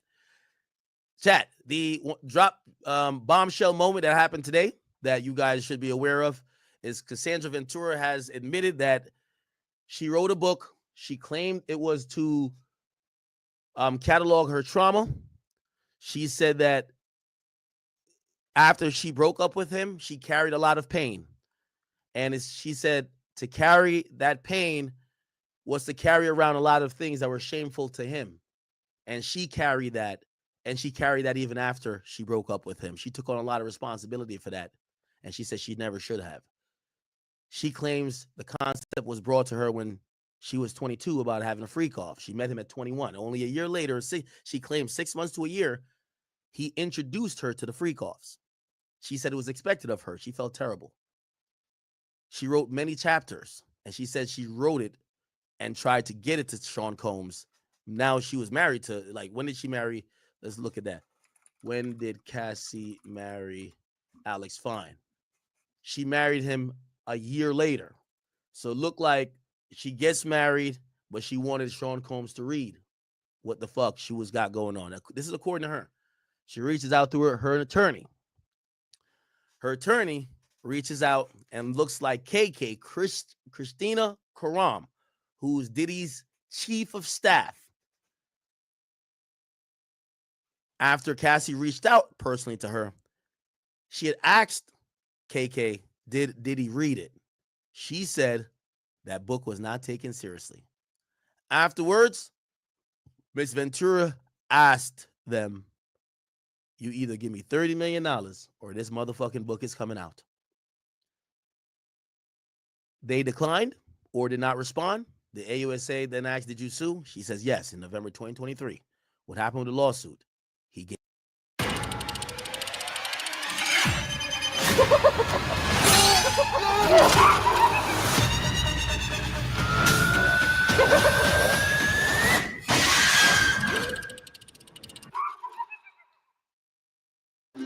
Negotiating nap time can be tough, but feeding is easy with Bub's Goat Milk Infant Formula. Gentle, nutritious, and easy on tiny tummies. Bub's Goat Milk Infant Formula. A settled tummy is a happy home. Interest was that she said that she was doing so many freak offs. She was doing so many freak offs, chat, that she had sores on her tongue. And that to me was alarming. She had UTIs, was still forced to do freak offs then. She was attacked even when she was, if she ever talked to any other executive or any other person in the industry, when she wanted to go see Drake or go to Drake's OVO Fest. Let me go up about the UTIs. Let's go up about the UTIs, chat. The UTIs. AUSA says the sad part, which I think is going to resonate with the people of the jury, chat. When she testified the first day when she got on the stand, she said, Diddy is the one who introduced me to oral sex. Then she later testifies in day 2. I have all these sores on my tongue, and I got another UTI. Diddy was saying, what sores? It's like it's friction in my mouth. She says, from what? She admits, from oral sex. The very same thing she claims Diddy introduced her to. He had her doing it so much that she had sores on her tongue. AUSA asked, another UTI than a sad face. She says, I was open with him about them. So you feel sick? And then she would say to him, why are you sorry? And she claims she took blame for it to not make him feel bad. But clearly you could tell now she said that this was all his fault. And remember what her ending line was. She said, I wore and I took his pain for him. Like, this is going to be profound, chat. This ending right here. This ending where she says,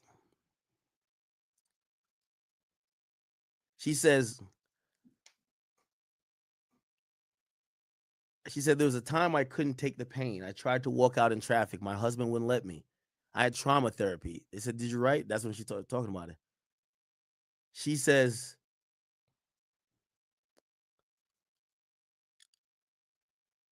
they said, what pain did Sean put you through? Shame. To carry the things that were shameful for him. To me, I read that as that gay-ass nigga Diddy, who was scared to take the dick himself, had me take all them dicks, had them nutting in me instead of nutting in his booty hole, and then I would rub it on his fucking nipples. I took the pain and dealt with the shame because he was too much of a pussy to do it himself, and I carry the things that he was too shameful for himself, and I took a lot of responsibility that I should have never have. And he brought the concept to me when I was 22. It was expected of me, and I felt terrible.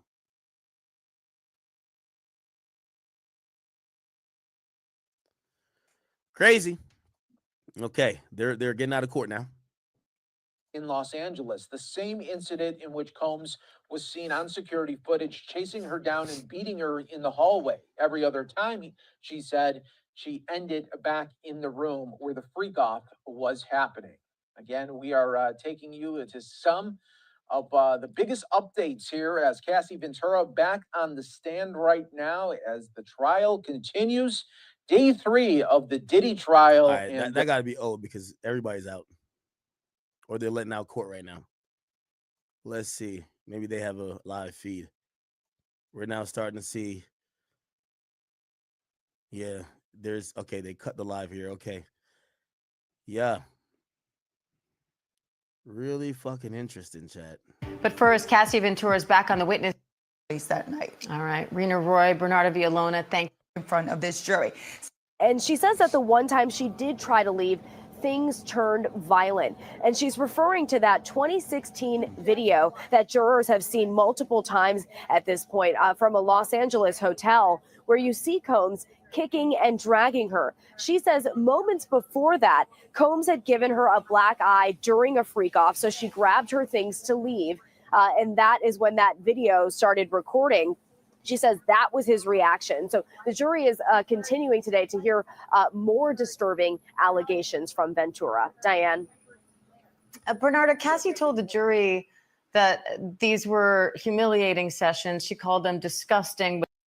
I'm Kevin Hart. I'm Kevin Hart. I'm Kevin Hart, and I love acting. But my true calling is playing a new puzzle game, Royal Kingdom. That's why I started the Kevin Hart School of Acting Like Kevin Hart. Stay on that side.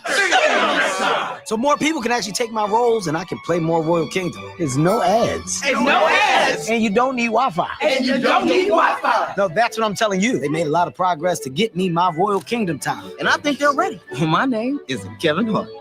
I'm finally living my dream. Retirement planning doesn't have to be complicated. PensionBee makes it simple to take control of your financial future. Combine old 401ks into one easy-to-manage IRA account in minutes. With your own US-based account manager guiding you through every step, saving has never been easier. Because when your retirement savings are in a good place, you're in a good place. Be retirement confident with PensionBee. I said I called you a bitch. I called you a bitch. I called you a bitch. When a grown man speaks, you shut the fuck up. You fucking homo. Shut the fuck up. You fucking homo. Because anybody that takes a dick in the butt is the devil. You fucking Nazi. You fucking faggot Nazi. We Oh my God. He come here. He come here.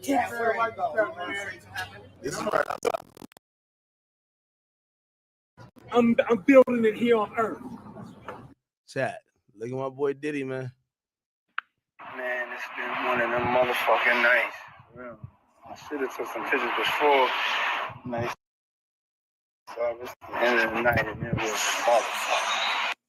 So we coming to you live, Diddy late nights. Look at his eyes, chat. Look at his eyes. So man, it's been one of them motherfucking nights. Real. I should have took some pictures before. Nice. So it's the end of the night and it was motherfucker. So we coming to you live, Diddy late nights. Anything can happen. I'm just vibing. It's so wide.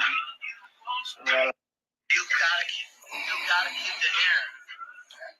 Yeah, I'm thinking I'm gonna wear this hair in Toronto. Ain't nobody. Hey, yo, let me ask you a question. When I get to that motherfucker floating like a motherfucking cloud, like you had clouds on your motherfucking shoes. You know what I'm saying? And that motherfucker moving around. Hey, yo, you said Febreze, nigga? You was floating like a motherfucking Febreze, my nigga. You was moving like, nigga, with a scent. You had a... Nigga, it's just late night. Nigga, I got my wig on. Breezing. Oh, I was like, this ain't no goddamn wig. This is my motherfucking natural. I don't need to be ashamed of what the fuck. That's a motherfucker. Damn, he was gone, huh? Yeah, it's a motherfucking natural. You know what I'm saying? I'm bringing it to Toronto and Atlanta. You coming to Atlanta? Yo, motherfucker, you coming or not, bitch? Man, I'm down. Nah, if you don't get to Toronto, get to Atlanta. I know you got a busy schedule producing all them hits. I'm definitely making it to Atlanta. Maybe you should schedule in Nigga, Toronto, I'ma smash that shit. Stay, but can you schedule me in? Because it's like Yo. They doing the album together. Y'all need to come see these shows and shut the fuck up, for real. We talk. I'm not talking to nobody. I'm just saying, let's have a good. You done got your hair right, and now you don't know nobody. I just don't feel right without my family. That's all, baby. If anybody else take it any other way, I just don't feel right without y'all. You know what I'm saying? Now motherfucker. Fuck. I don't even know why I'm FaceTime recording you like you entertaining niggas. You ain't entertaining nobody. Niggas is touching snaps. They got 15 seconds. You wasting time. Baby, you trying to destroy me? Hey, yo, you gonna meet me in Atlanta? Yo, ATL, you know what I'm saying? We gonna hit Atlanta. You know we don't have to trap out Atlanta.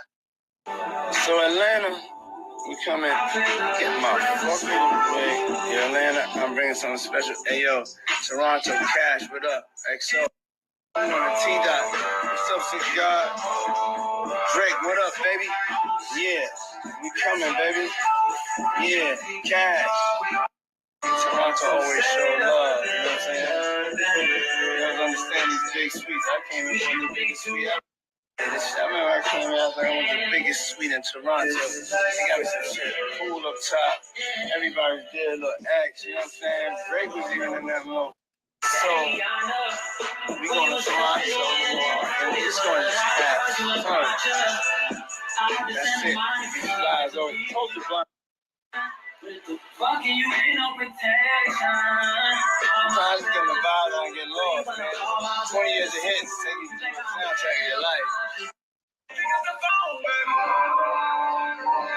I know you're home, baby. It's you, I'm in the zone, baby.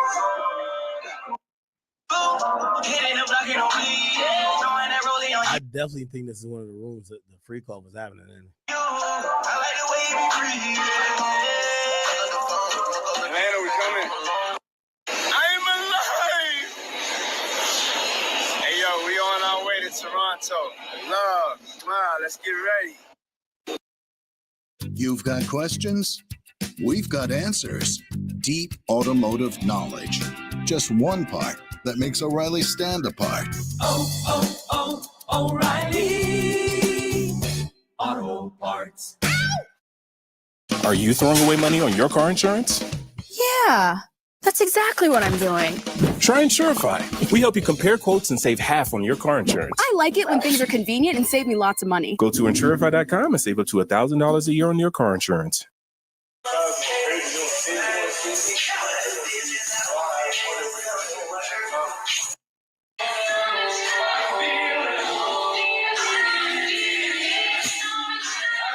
Pause. Deep down inside. Deep down inside. I'm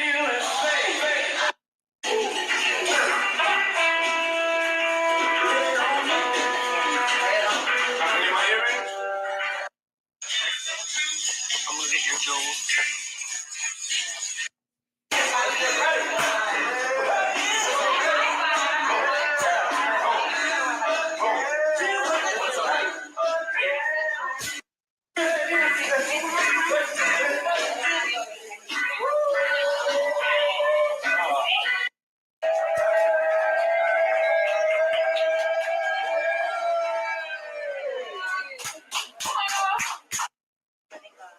Father, we thank you for everything that you have done for us throughout this day.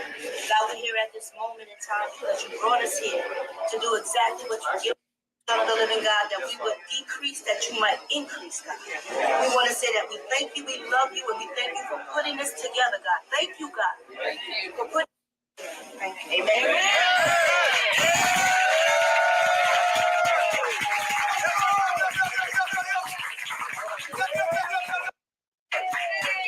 As loud as you can. That energy at 1, 2.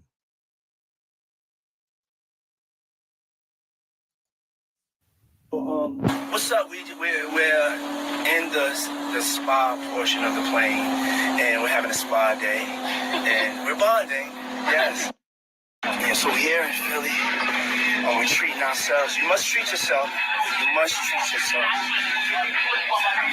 Yours looks so even. You look beautiful. So, girl. Do not cheat yourself. Treat yourself. You gotta treat yourself. You gotta treat yourself. You're so pretty. Ran out of water on the plane. It's like a small thing. You gotta keep moving. Kat, please tell the people exactly what this mask is and what it does and how it gives us that glow. That glow is you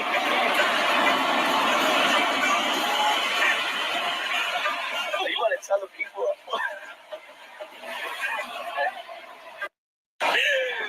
So we are tightening our pores with a purifying clay mask. It just happens to be blue. Tiffany Blue. Philly, I'm here. We are here. We are here together.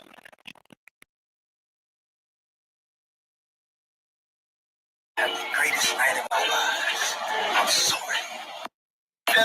Philly. Showtime is 7:30, so make sure y'all get there on time. Get it, old man. Get it, old man. Do that. That's that money dance. That's that money dance. Yeah.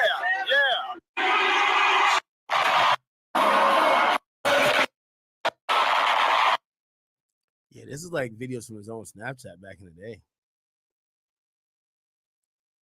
You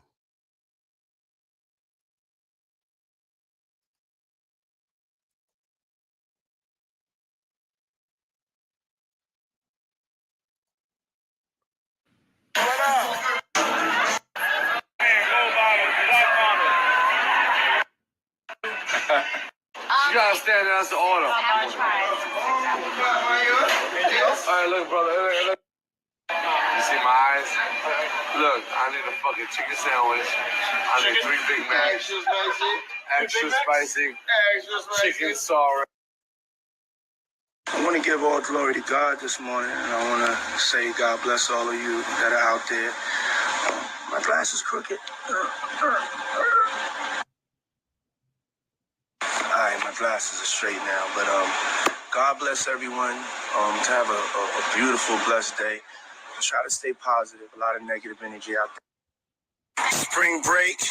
This is what I worked for, baby. For smiles. How you feel? Yo, look at yourself, baby. I see all the night in story. My feet will be done. I can't stop.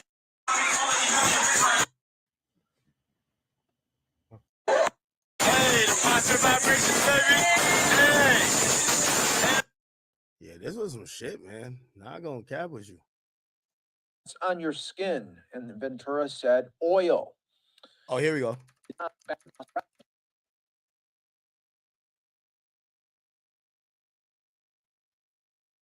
A bad time, or when she became scared of Sean Combs' behavior. She said she would typically find a back exit at the hotel and leave through an alley. She testified. There's a psycho dressed up like Brendo trying to kill us.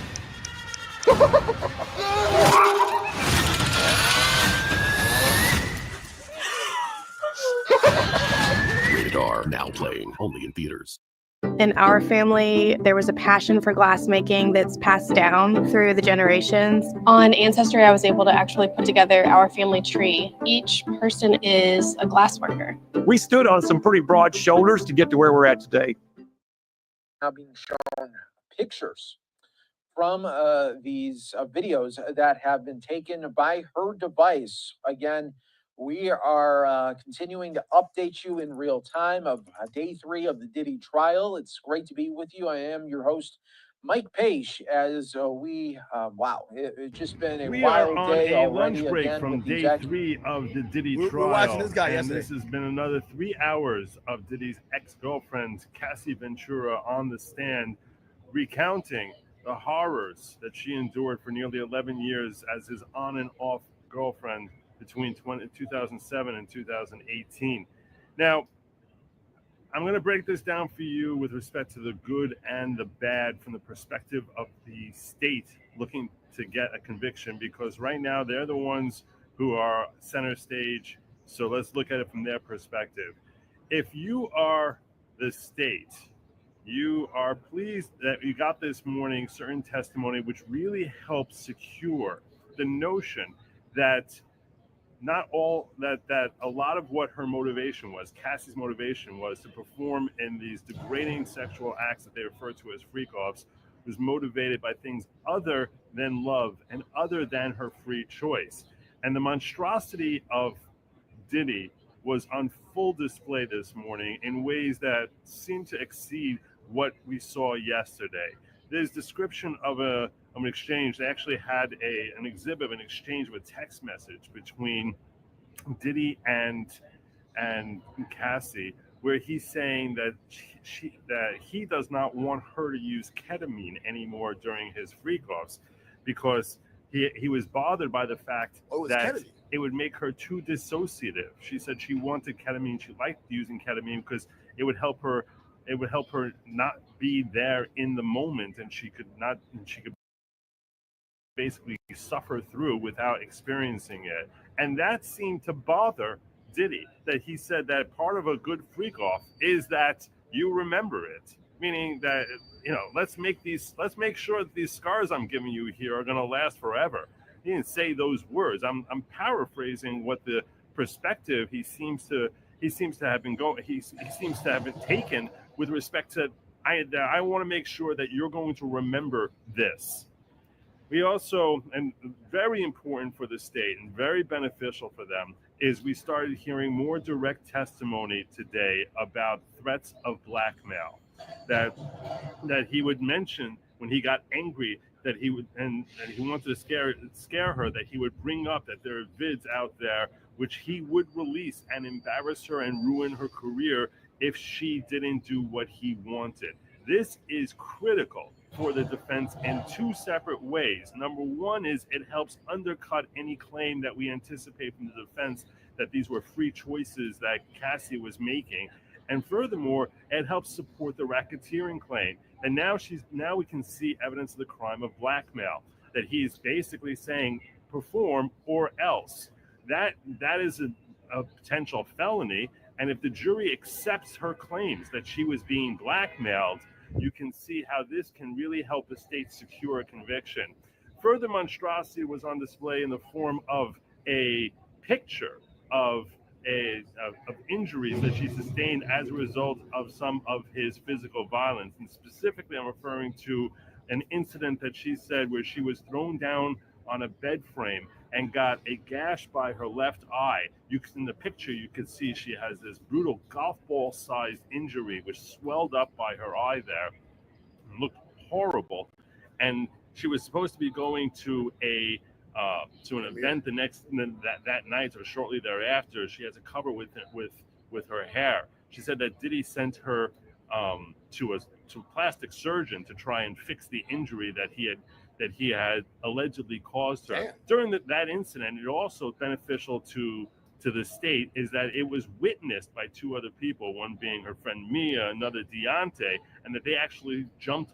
She says that they jumped on his back to try and stop him from attacking her. Now, these corroborating witnesses with respect to his physical violence, these all obviously help the state secure a notion that she's not acting by free choice and that she had legitimate concerns that if she failed to abide by his wishes, no matter how degrading or humiliating they may be for her, that she would ultimately suffer the consequences either through physical violence or emotional and psychological damage of having these videos of her released, which she said would be horrible. That she mentioned that her mother would see it could ruin her career, and that she felt utterly degraded and humiliated by them. She talked about how she tried getting him to delete the videos, and that there was an incident after she had gotten into a fight with him and she didn't want to come back from Cannes, that she was thrown off his boat when they were in. What is the New Mexico Military Institute? NMMI is to go beyond your limits, beyond yourself.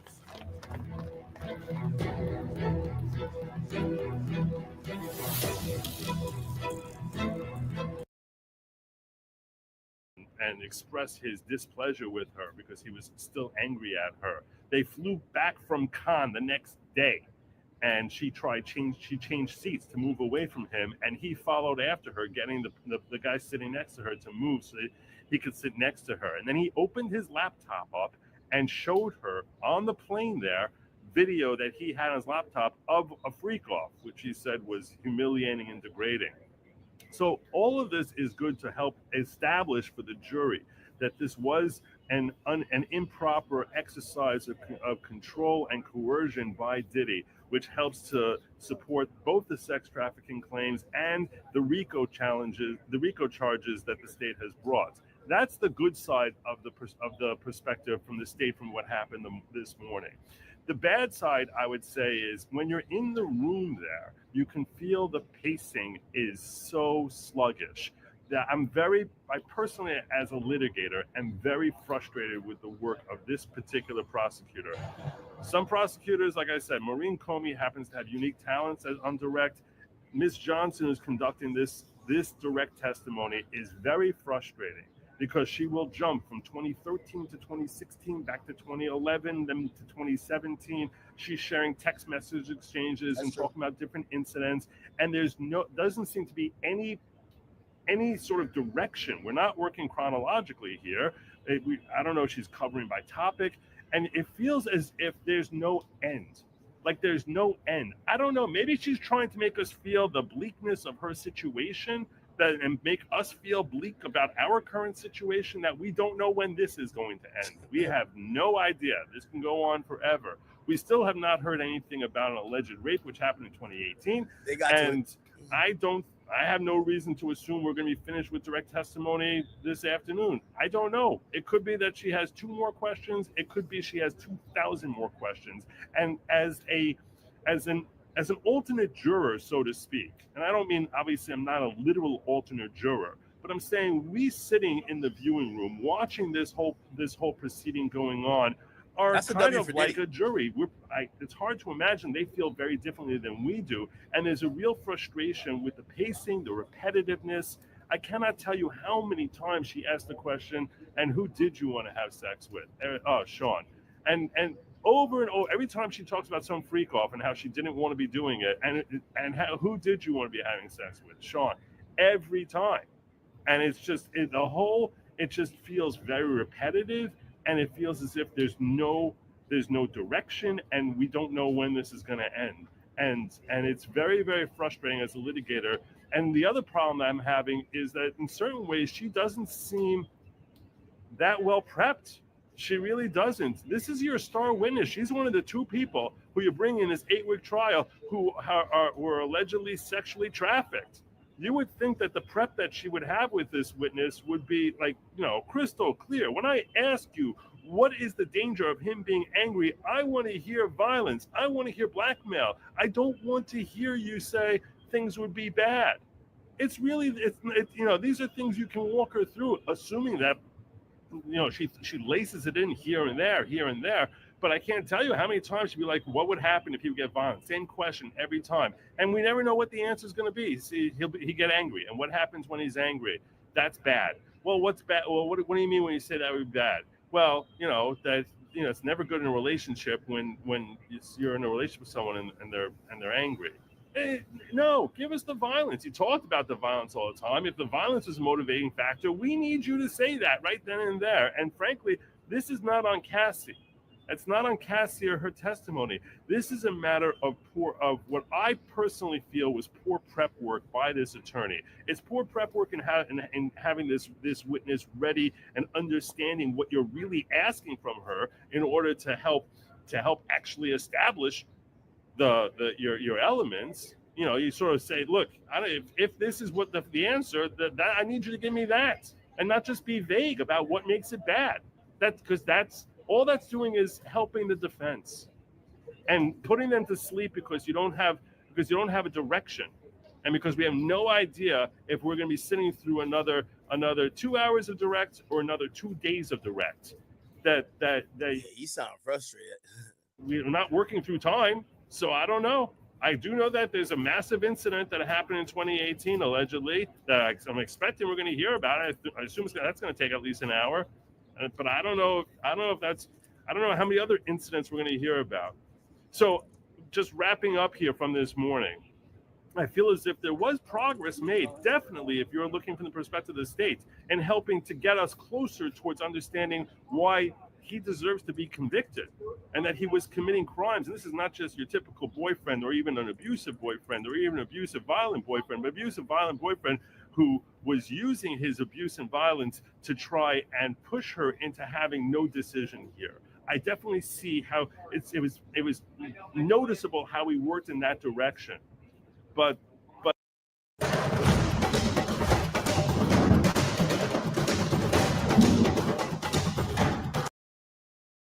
to say, well, you're afraid of making him angry because it would harm your relationship.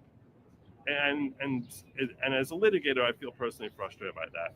Anyway, that's my report from this morning. I expect to drop another this afternoon after we finish the afternoon session. This is Good Logic, aka Joe Neerman. Okay, shout out to this guy, by the way. All right, we're waiting on like pretty much some after court stuff. I think we got the majority of what was said already by Inner City Press. Matter of fact, as he walks out of the courtroom, he usually uploads a little vlog. Also, I'm pretty sure the government's going to drop some other exhibit. So we're going to wait for that as well. Let me see. All right. Let me see. Oh, he didn't sign it in. All right, bet. All right. Let me know if anybody who's in court is live. We're trying to like pull some. Okay, what is this? Trial day 2. Let's try to find.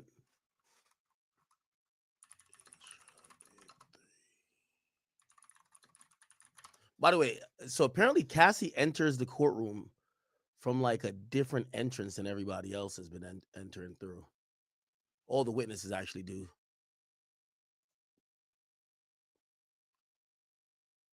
All right, look like it's too early because everybody's just coming out of court now.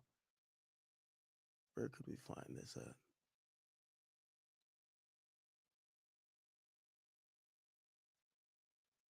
That's CNN. Let's go to page 6. Y'all still want to talk about Hallie? Man, I think we've talked about all that already. Okay, here are the courtroom sketches. Here we go. These are the courtroom sketches. That look like the family. That look like the mom. Is that Christian right there? The twins are over here. Who would this be? This look like it would be the sex worker, right? Because we have Flores. Yeah, that's Flores right there. Flores, sex worker, then Cassie. Do you see Diddy right here on my left? This is Emily Johnson. Submarine in the back. Look at how Diddy's hugging Brian Steele. That's Brian Steele. That's Diddy. It looks. They put that Diddy looks mad. All right. That's Cassie on the stand. Cassie crying. Emily Johnson talking to her. Diddy, apparently he's been just kind of looking at Cassie, the AUSA, and then looking at, by the way, when Diddy walked in the first day, he did the hard shit. I guess he's been looking, just kind of like pointing at like his fam, you know? Oh, he gave a thumbs up. Okay, that's cool. Who is this? Who's this older? Oh, Mark Agnifilio, I guess. He looks like Indian right here. And this is Tenny. That's Diddy right there. It's an act. Flip that 16K to 32K on Kicks/Stake. Yeah, I should. Chat, I don't know how long I could really even be on though. Like, cause you gotta remember, I got the show tomorrow. What I'm gonna do tomorrow is I'm gonna stream a little bit earlier. So like tomorrow I'm gonna get on definitely at 8. I'm gonna just jump on at 8, and I'm gonna leave right around lunchtime. Cause remember, I gotta go to the venue. I gotta go do all type of shit like that. And I still gotta get my hair done. I gotta do all type of shit, man. I'm excited to see y'all tomorrow, and I gotta have some energy. Don't worry, coffee's gonna get me right? Look at Cassie. Oh, this is a good picture or a good drawing. Who is this guy? Oh, this is a sex worker. Did anybody look up the sex worker? Is he a former porn star? He looks like he's a bald guy now.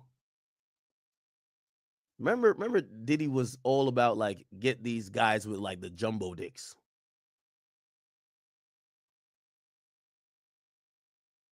That's Diddy again. Diddy. And then this is a picture of Diddy in the surveillance footage, but we have the surveillance footage. Okay, who else? There's somebody going to be live. We're just waiting for them to get out of court. So that way there is no surprises when the cross-examination of the defense comes tomorrow.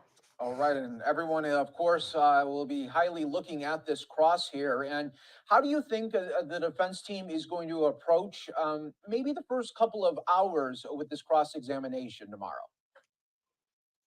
They're going to definitely be delicate, but definitely hit her hard.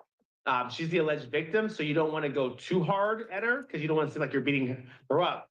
And as we discussed before, she is pregnant, so all that can play a role. However, they're going to cross-examination her basically by saying you went out with him again, you consented, nobody held you against your will, even though you're up here claiming that he's a bad guy, that he did all this domestic violence against you. However, you kept coming back to him. You kept coming back to him consensually. So consent is going to be very big here. They're going to have to show that she consensually, came to his house and kept dating him on her own volition. Even though there are some wild, acts here going on, even though there's some like crazy.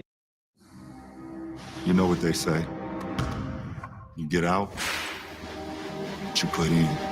I'm 2 steps ahead of being a step ahead.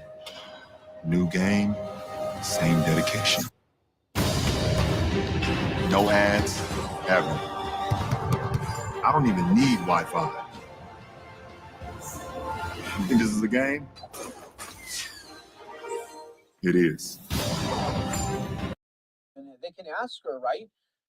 Did you report this? Did you try to run away? Yes, so that's where it's going to be very a delicate cross-examination, because you have a person right now as a prosecution witness saying how bad this person is, how bad Sean Combs was, everything that she did to him as far as assaulting, as far as you mentioned, today, as far as an alleged rape. However, the defense is going to go up there and look at the jurors and say, Cassidy, you did this willingly, right? Didn't you go back out with him the next day? Didn't you see him the next week? And because Sean Combs lives in Miami, he lives in New York, has homes in LA, weren't you voluntarily, flying out there yourself to visit him? So you're saying all this stuff is so bad about him, but what made you not just call time out and be done with them?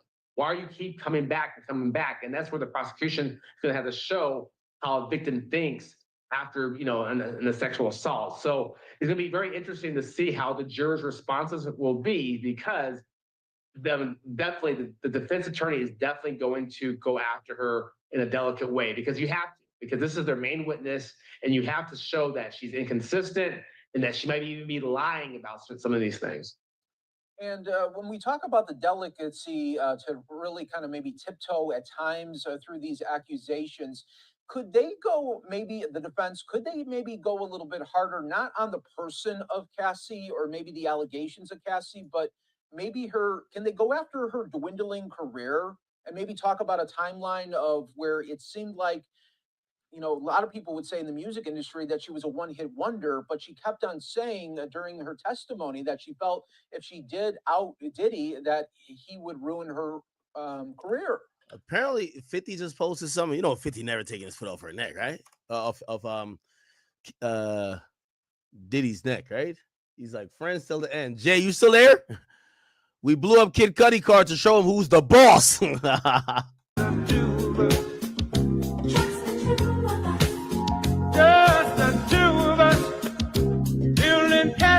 Yeah, that nigga Jay ain't answer a call from Diddy at least nigga in the last 6-7 months. Stop playing.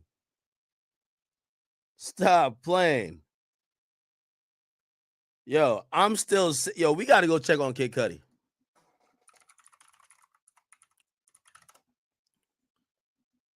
Yo, this is how listen, maybe Diddy innocent, but I ain't gonna lie. Everybody who fucked around with Diddy, nigga, they were never the same. Didn't Kid Cudi check into a mental institution? I ain't even tripping. Kid Cudi, yeah. Oh, no, wait. No, he had physical rehab. Okay, no. Nah, he says his mental health was darker than ever. Yo, fuck around with Diddy, you catch a stroke, you mysteriously die, you get locked up for life, you go to you start coloring your hair all type of purple, all type of like crop tops you wearing. I ain't gonna lie, man. Diddy has been undefeated. Diddy's been undefeated.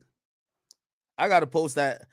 I gotta post that Debo tweet from Diddy where Cassie tried to where they have a meeting, him, Kid Cudi, and Cassie, and Cassie's like, and Kid Cudi's like, so what about my car?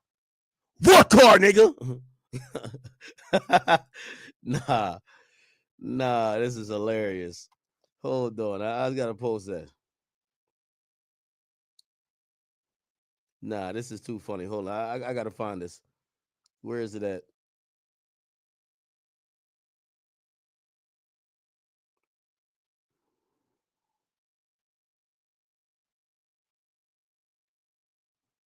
Here it is.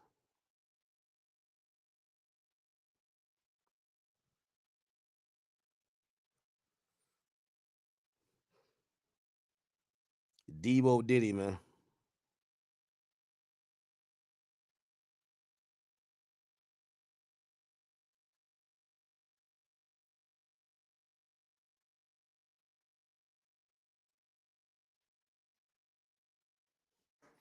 Yeah, crazy.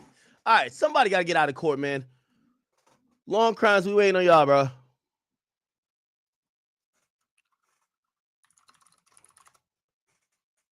We got to hear what is the... This not it. This not it. Fuck. Nobody. Chat, who's live? Tell me who's live. Again, the reason why, if you're watching, I try to find people who are just leaving court is because it is very important to hear someone who was sitting through the whole thing, because we're all relying on inner city press, but every time we rely on one person, he could only tweet so much. He misses certain things. Maybe certain things go over his head. He thinks it's not important. He didn't.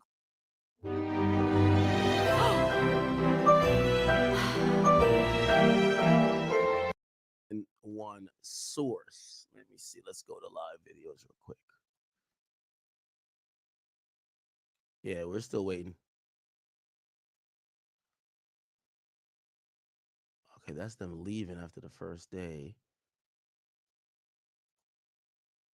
Operating normally, it has been able to sustain that demand as they said it would. But to your point, it is not normally this hot this early. Man, that's about another place, another state. Let me try to find. I'm gonna find something, chat. Don't you worry. We watched the Tory stuff already. Again, I do think if Tory's gonna try to get out, they got to build this campaign. Build this campaign that will. Diddy's mom go silent? What's this? From two witnesses. They heard from the assistant chief of security at the hotel in Los Angeles where Combs was seen on tape beating Cassie, his then girlfriend, in 2016. And then they heard from a man who was working. Nah, that's from 2 days ago. Everybody got old shit right now. I'm trying to figure it out. Who's up? Who's over there? No.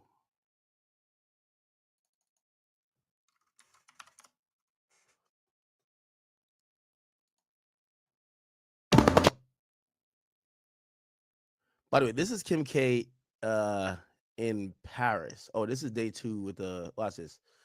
Morning. What are your anticipations for this case? Big Brian Good morning. How are you? Hello.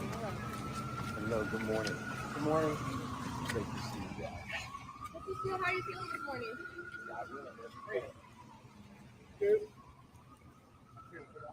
Not going to be able to use that if you're going to be shooting in front of people. Yeah, but Morning, sir. What are your anticipations for today? What are you hoping for? What are you hoping to see? you know, I was training a couple of weeks ago with my friends Chip, Pearl, Sean, and I feel like testifying in a trial like this is sort of like running a triathlon. You know, you wait for the beginning, for the horn to go off. You're a bit anxious. You get into the water, it's cold. And then you start to feel comfortable in the water. You start to have that comfort. You get on the bike, you start moving fast. And then you get off the bike, you start to run, and you know the finish line is in sight. And I think we're at that point where the finish line is in sight, where Cassie's friends and family are on the other side of the finish line, and that her training, her truth. This is Cassie's lawyer. Get her through to that point and prevail. Thank you. Thank you so much. Great day.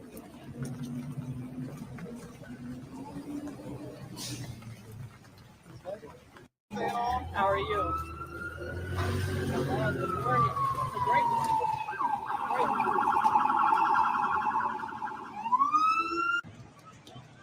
Yo, what are your anticipations?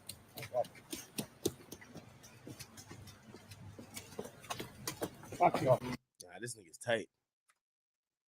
This nigga like, yo, if I hear about one more nigga who fucked my chick, man.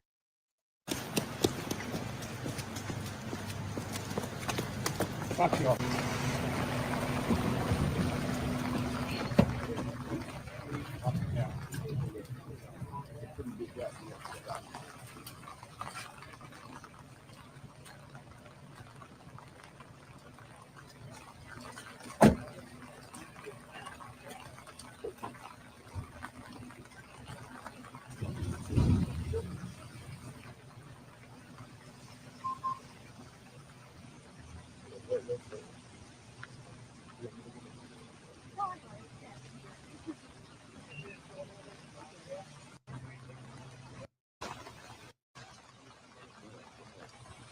I need the help. Bring them on. Morning. That's the fam. Good logic, actually. Yeah, he's pretty quick. Shout out to him. He just uploaded 9 minutes ago. We just wrapped up day 3 of the Diddy trial, and with it, we had the conclusion of the direct testimony of Cassie Ventura, the ex-girlfriend of Diddy. Now, Cassie is one of the 2 persons at the state. By the way, y'all go show him some love. Yo, tell him that Big Act be watching him, and I like his stuff. You feel me? Show him some support. Is claiming was sexually trafficked by Diddy, and that's why we anticipated that her testimony would be exceedingly long. 4 days is what they're anticipating. So we're set to begin cross-examination on that tomorrow morning. Let me break down with you some of the highlights from the state's perspective to her testimony, in particular that was elicited this afternoon.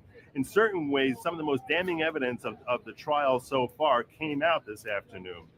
We had heard from Cassie about the freak-offs that she was forced to endure, and she claims that she never wanted to engage in and only did for the benefit of Diddy, and that the only person she ever wanted to engage in a sexual way was Sean Combs, her boyfriend Diddy, and not any of these strangers who she claimed he was compelling her to spend all that time with. Well, there's all sorts of conflicting evidence about this that the defense wants to raise to the jury. The defense wants to show that she participated in setting up these freak-offs, and at certain times she would express that she. You know what the best part about using the Stopbox Pro is that it's so easy to get into. You don't have to worry about any batteries or locks, and the best Not yet seen in this trial to corroborate her claims that she was being compelled to do this. She said during the course of her testimony over the last 2 days that she was afraid of Diddy that Diddy was blackmailing her, and that Diddy was going to release those videos to embarrass her in front of her mother, in front of the entire world, and destroy her career, destroy her life. And those were her claims, that was her motivation. But we don't even know that he ever did blackmail her until today.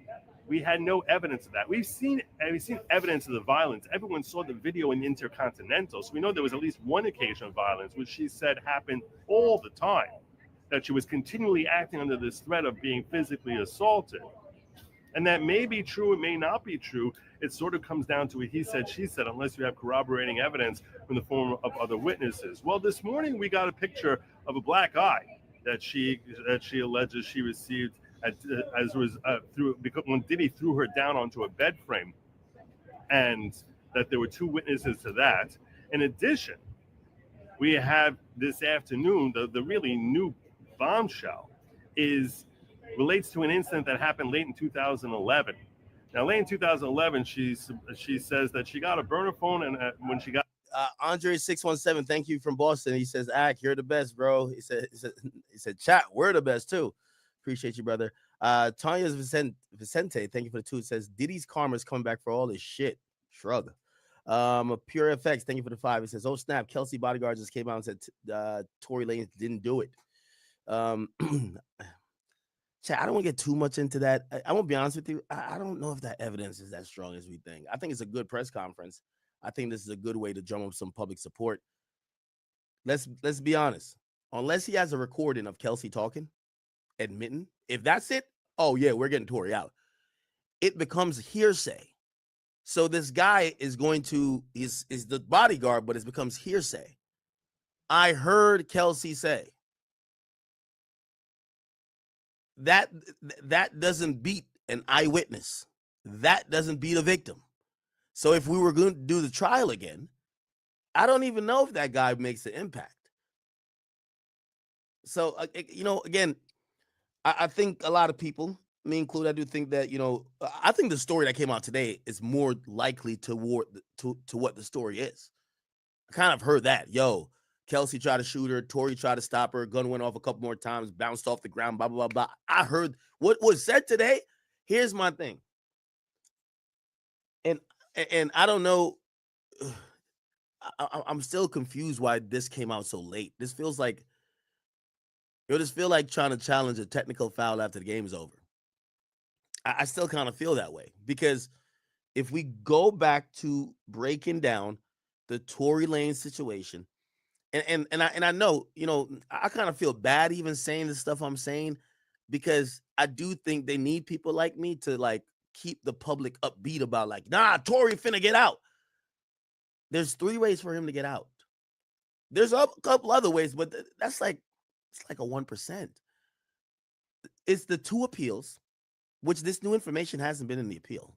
And then this press conference was kind of centered around, hey, we want the governor to do the right thing, to look into this, maybe ask for a review of the case, or to just pardon or commute the sentence. Chat. The same Gavin Newsom is still the governor of California. He's a Democrat. First of all, he ran California into the ground already. He's a Democrat. They love that LGBT woke ass shit. It's no way he finna pardon Tory Lanez for shooting a woman who's also a celebrity. He'd rather die on the hill of maybe Tory's innocent. He ain't gonna make the move. If he damned if he do, he damned if he don't. If he pardoned Tory, Meg, one word from Meg, and all women are gonna say this nigga don't protect women. Again, we love Tory, but a sitting governor ain't putting in his reputation, possibility of his whole entire political career for Tory. So if you're waiting on that pardon, and by the way how you get pardons, you do start what they're doing now. Everything they're doing now, petitions, you start, like, you see what Tory's been doing with this project of like helping people out. That's how you do get a pardon. That's how you get it from Trump. Kodak did it. Wayne did it. Here's the thing. When you're in there for a gun, okay, Kodak was in there for fucking up on some federal paperwork for a gun. They could forgive that. Wayne was in there for a gun. The thing is, there's a victim in Tory's case, and niggas like Gavin Newsom, they depend on people like Meg and supporters of Meg to keep them in office. So if y'all are thinking that they're gonna cut off their nose to spite their face just to like, oh, okay, yeah, no, even if Tory's dead innocent, the governor is not going to make a move. This is politics now we're talking. We're not talking law. We're talking politics. Okay? It says inner city tweet that Diddy denied a plea. That was This partnership with WM has been a godsend. They do such an amazing job that it just makes me feel like I can relax, and it allows us to just focus on getting kids better. For a business offer, click here or visit wm.com/baseball.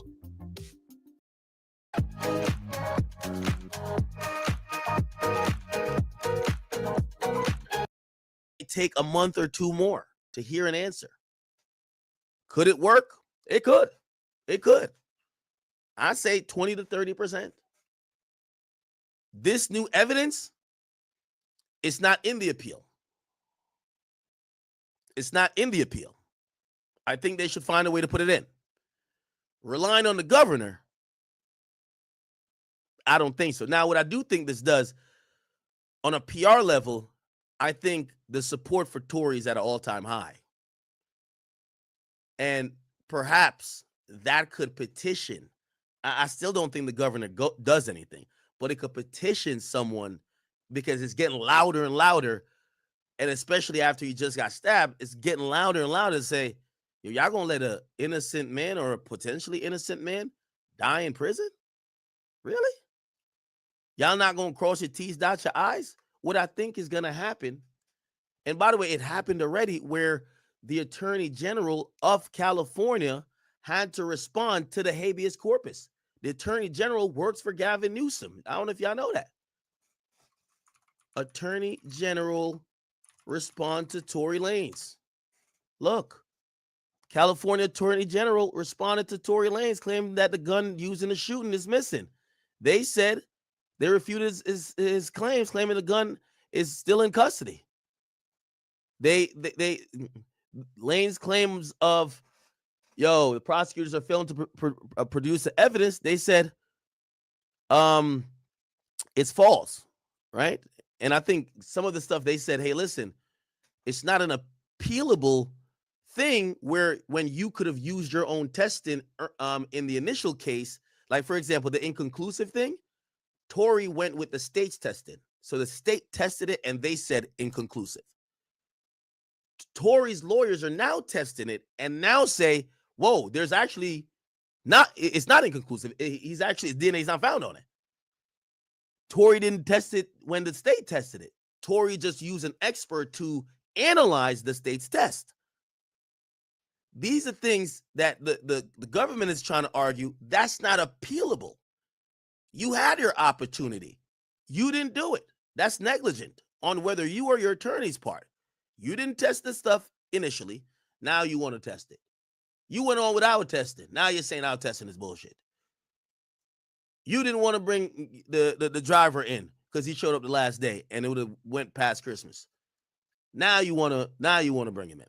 So that's what, and by the way, just to let you know, remember today's whole thing was really talking to Gavin Newsom, California Attorney General's office. Who does the California Attorney General report to? They report to the California governor, which is Gavin Newsom. So it's like Gavin Newsom authorized or is overseeing the person that is responding to Tory in the appellate brief saying, Tory, no, we're standing on this. And he's trying to basically appeal to his boss, hoping the boss will have a change of mind, maybe because public sentiment. I don't see that happening. I'm just being honest. I do see if they include this new information. And by the way, it would be better if this new information was more than just hearsay. If this person had some type of recording of Kelsey saying, yo, man, they about to grill me in court today, man. Like, yo, you know what really happened, right? I tried to shoot that bitch. I shot her twice. Tory grabbed my hand. The gun went off like 3 more times. I'm just glad they blame it on him. Because I ain't gonna lie, I ain't want to be in a situation. Okay, all right, now you're cooking. Now you're cooking. I'm being honest. So just to let you know, that's the real, and me really breaking down the Tory thing. I know, like, his team is doing a good PR job because I think people have felt this has gotten new life. But if you watch the entire thing, it was an open plea to the California governor. I could play it for you again. We're going to finish the thing with logic. Tory Lanez press conference. Look.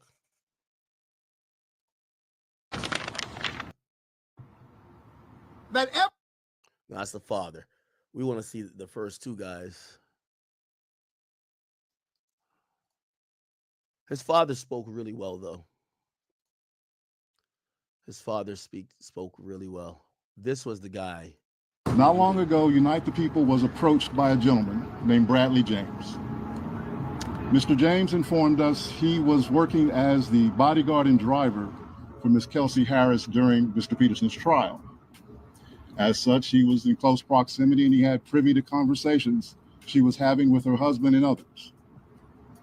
Now, let me also stop it. I know y'all hate when I pause this shit. Let me tell you this.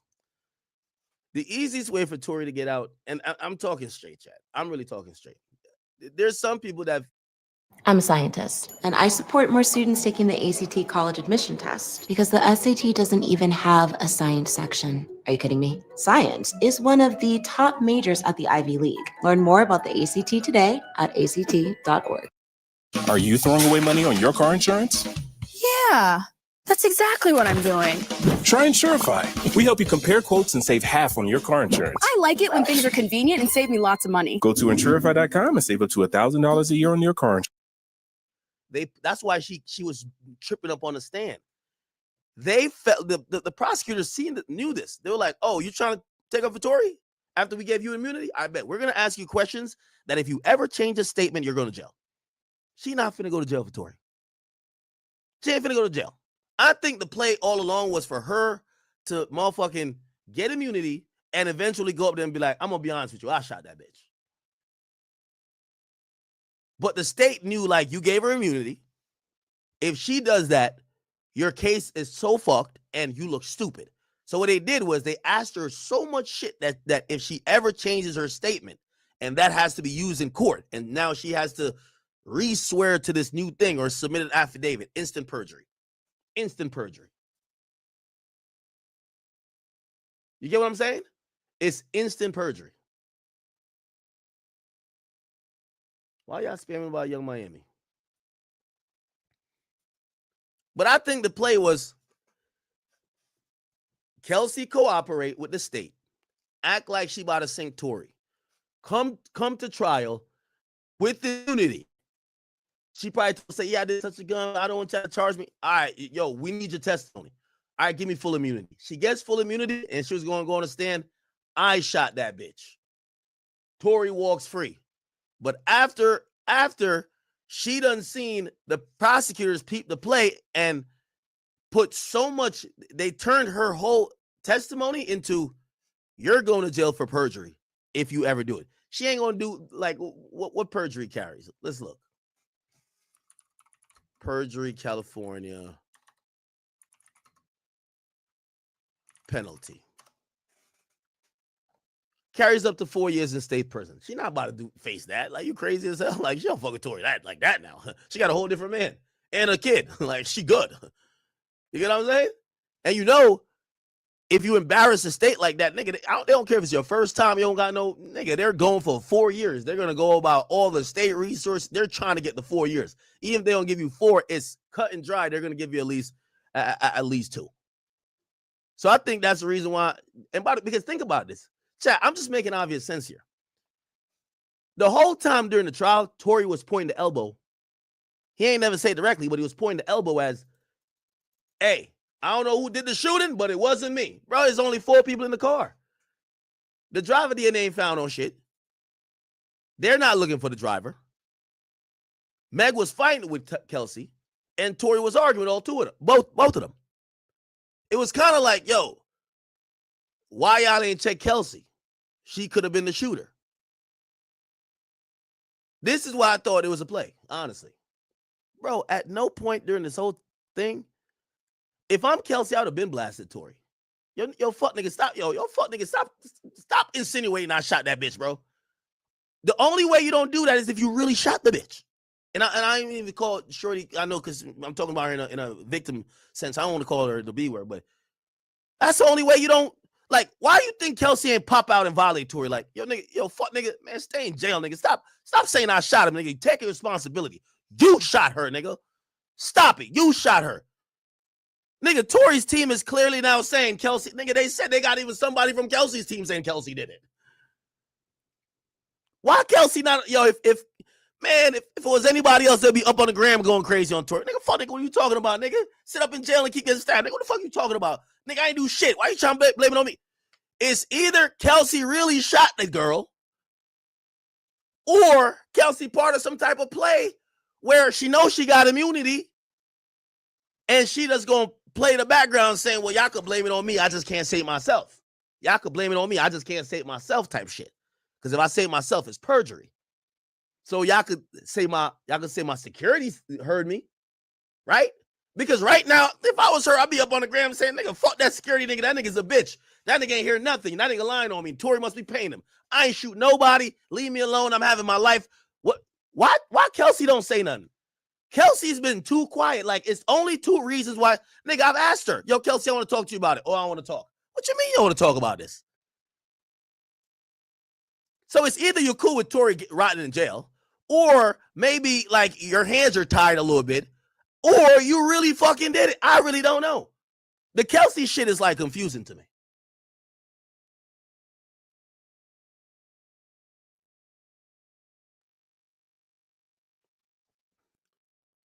Somebody said, yo, you missing the fact that he so happened to be nearly fatally stabbed for going to another inmate's wife. I don't know. Listen, yo, take everything. I don't know if you want to take it with a grain of salt. I'll tell you, this is Tory team told me because I posted it yesterday. I took it down. I'll put it back up right now just to play.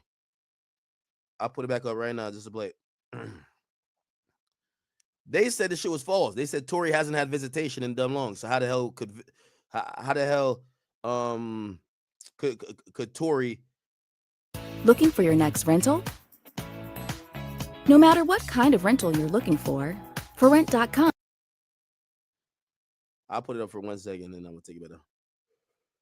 So some nigga, look at this. Show profile. Here we go.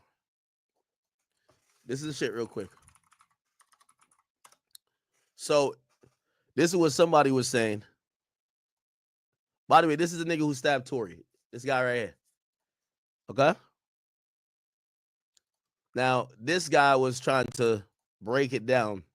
This is what he said. Again, please allow me to give you guys yet another update, right? Because I did my background check. You can check out the full video on Renegade Media on YouTube. But this is the suspect that stabbed. All right, let me play 1090 Jake. That's probably better, right? Shout out to 1090 Jake.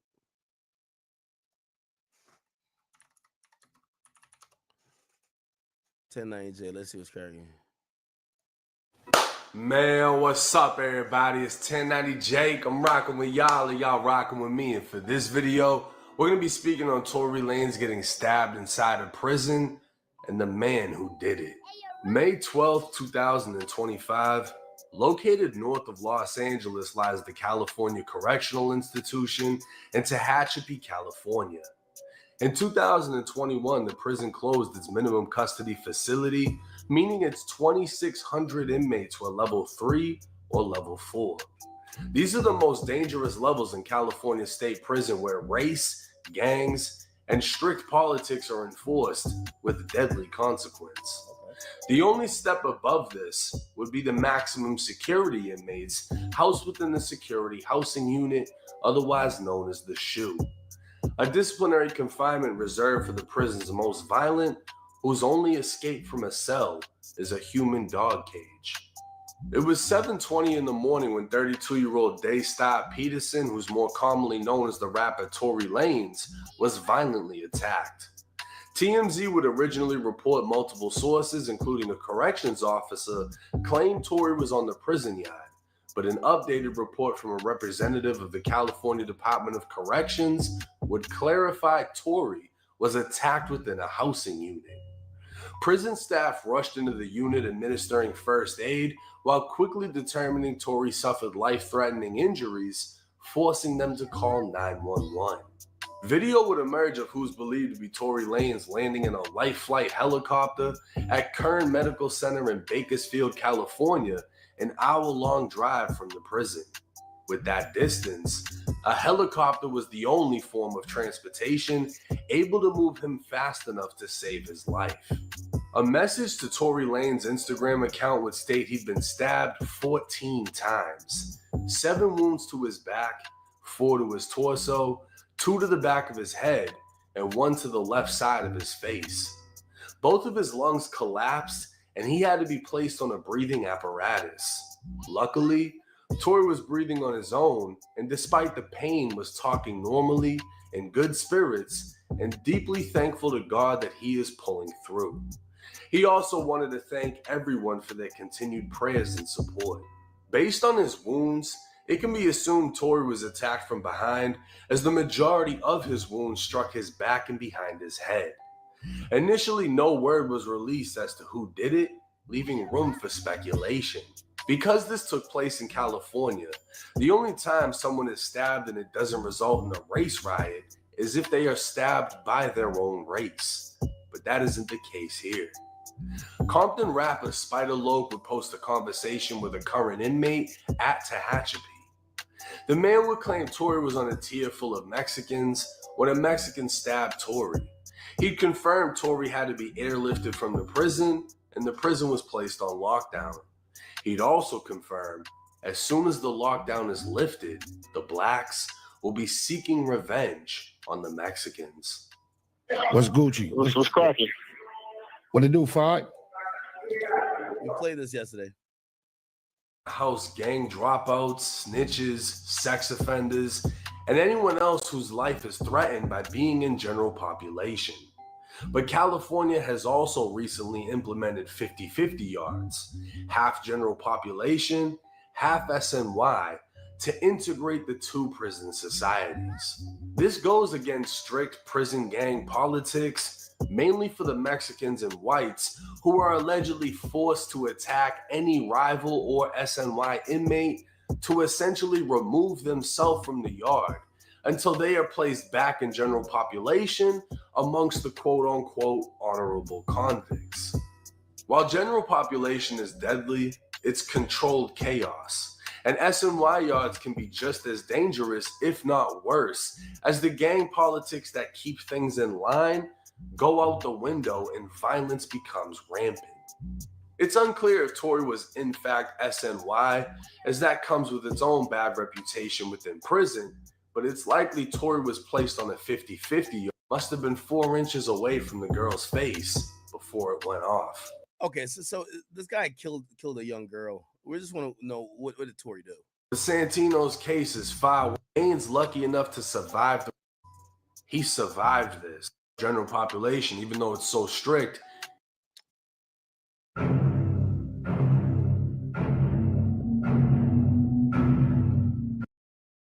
This guy's video.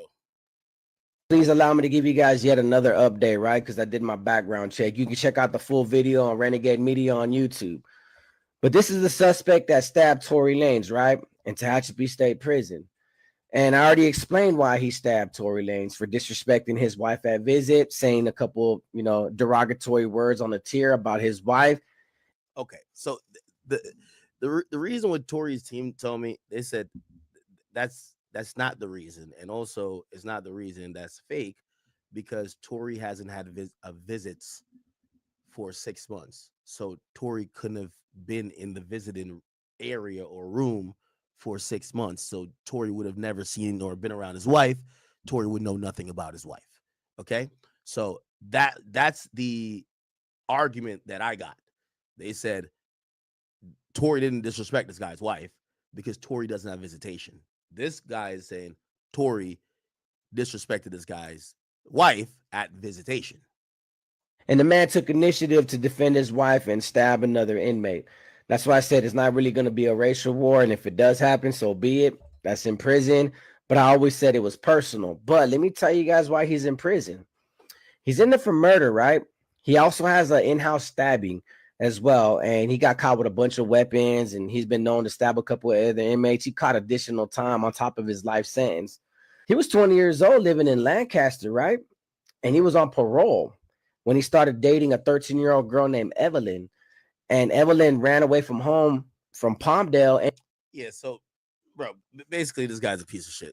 Let me go to Lawyer for Workers, who's talking about this Tory thing real quick, and then we're gonna get back to Cassie. In a million years, could you have told me that this would happen? This is deliverance. Let me explain to you. You're gonna watch the clip. Let me explain to you what this brother is talking about. Not long ago, Unite the People was approached by a gentleman named Bradley James. Mr. James informed us he was working as the bodyguard and driver for Ms. Kelsey Harris during Mr. Peterson's trial. Mr. James informed Unite the People that he was witness to the conversation Ms. Harris had, where she stated she had the gun, she fired it 3 times, Mr. Peterson grabbed her arm and knocked it down, and the gun fired 2 more times. In essence, Mr. Peterson never shot anybody. This is not Quan. This is a security guard / driver hired by Kelsey during Tory Lanez trial, and the driver, Bradley James, apparently has gone to Tory's new lawyers and said, I overheard Kelsey talking about what really happened, not that shit she was saying on the stand, what really happened. And I'm coming to tell you this because I don't want to see an innocent man in prison. I don't think anybody wants to see an innocent man in prison. I think that the California courts would see an affidavit from Bradley James and rule that this is new evidence. This is not Quan. You had a chance to put Quan on. And I do agree with that, though. So yeah, the Quan thing became a problem because they were blaming Tory. They said, yeah, I should have put him on. New evidence. It is new evidence. Is it exculpatory? I don't, because it's still hearsay. Now, granted, this was somebody who supposedly was hired by Kelsey, who supposedly has been in close proximity of her, but still it's hearsay, right? So that's why I'm doubting it, but whatever. And you made the strategic decision to not put Quan on, even though he was available. This is a whole new witness talking about something that happened after the incident, that happened during the trial, where he overheard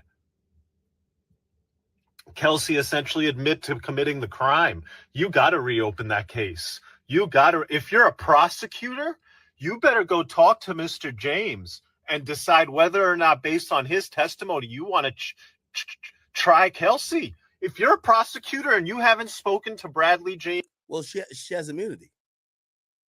You can't try her. She has immunity.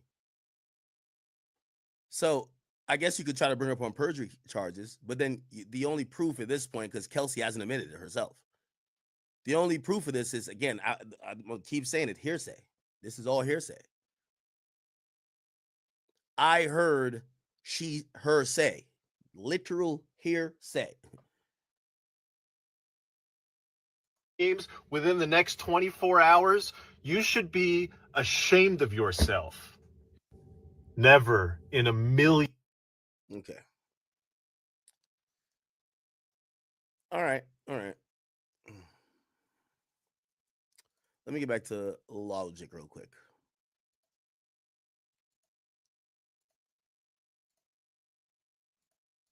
Got a new boyfriend named Scott that she was keeping hidden from Diddy. That's Kid Cudi. One day she was performing a freak out for Diddy, and he went through her phone, found an email wherein Scott was telling her to bring toiletries to his house, and he recognized that she was dating someone new. This caused him, according to Cassie, to freak out and start chasing her around the room with a wine bottle opener clenched between his fingers. She fled the scene and ran away. And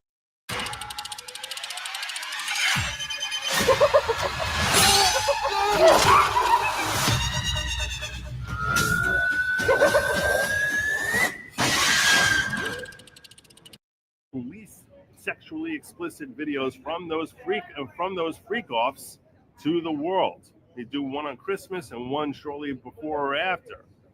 And she said that on the way out, he kicked her really hard in the back, and she left and went to Connecticut to spend Christmas with her mother.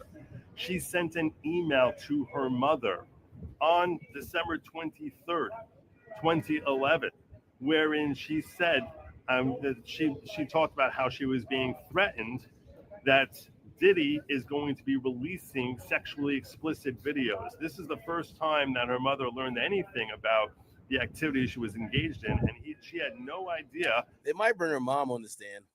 According to Cassie, that Diddy was abusing her physically and laying hands on her. She kept that hidden from her mother because she was afraid and embarrassed about that. But when she got back to Connecticut, her mother documented the bruises that she had on her lower back and another one on her leg.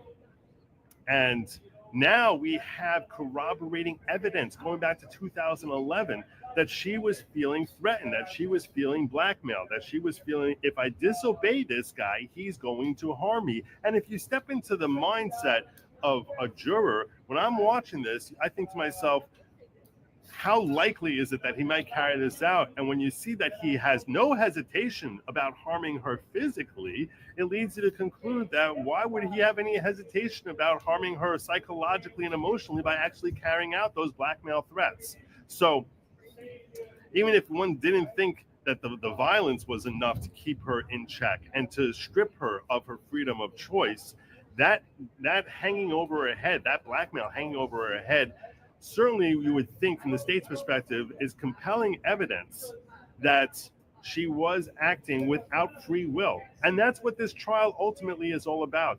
Did she have freedom of choice? Was she choosing to degrade herself and humiliate herself of her own volition because of a feeling of duty or obligation or love or seeking attention from Diddy, in which case he's committed no crime? Or was he coercing and compelling her to make these decisions against her will?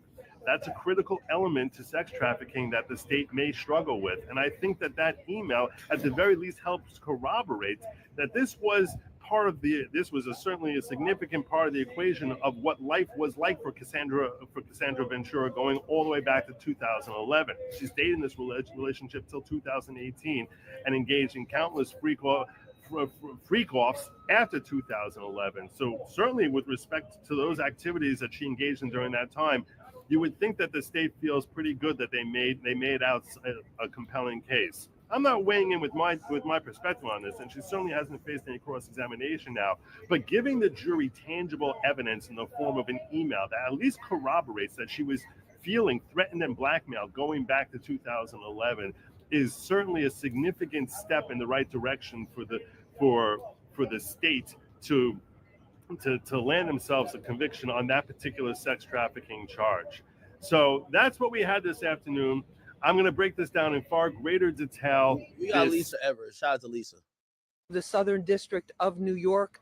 It's 500 Pearl Street. That's the exact address. And inside this courtroom on the 26th floor, there was intense testimony today by Cassie Ventura. She took the stand for a second day, walking into the court almost with a regal attitude, very pregnant, wearing a long form-fitting charcoal gray sweater dress with a black maxi coat over it and very high heels, which she just glided into the court, looking straight ahead, not looking at the side of the courtroom where the Combs family and some of the supporters who have shown up for Sean Diddy Combs were actually seated. So all throughout the day, the intensity kept building and building and ratcheting it up. Yesterday, we learned of how she met Sean Diddy Combs. We learned of the early days of their relationship, of how she knew him for a while. He gave her a record deal, and then it became a personal relationship, which quickly devolved into these freak-offs, these sessions where she would be hiring male escorts to have sex with her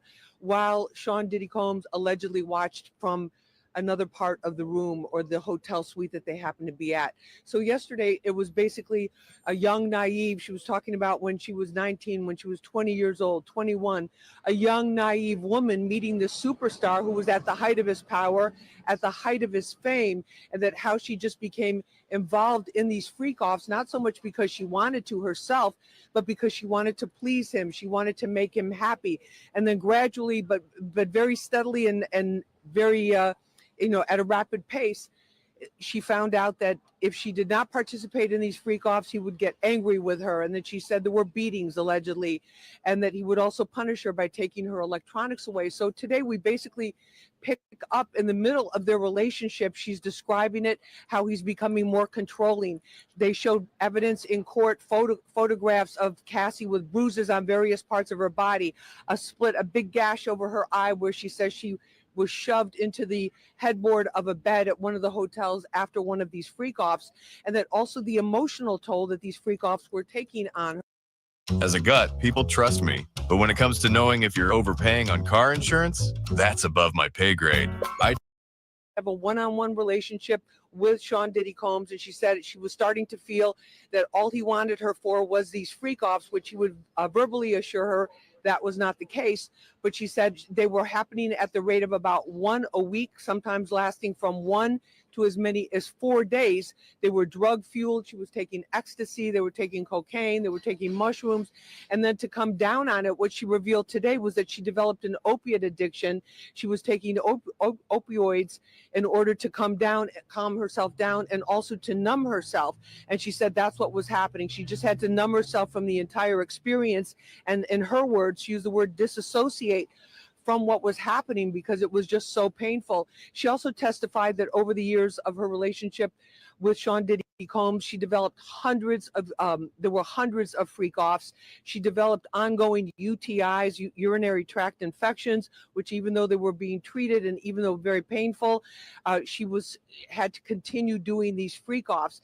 And then she also said she developed sores in her mouth from the activity that was going on, oral sex and things of that nature, baby oil, all kinds of things happening at these freak offs with her and another man. And then she named at least 12 of the escorts, the male escorts.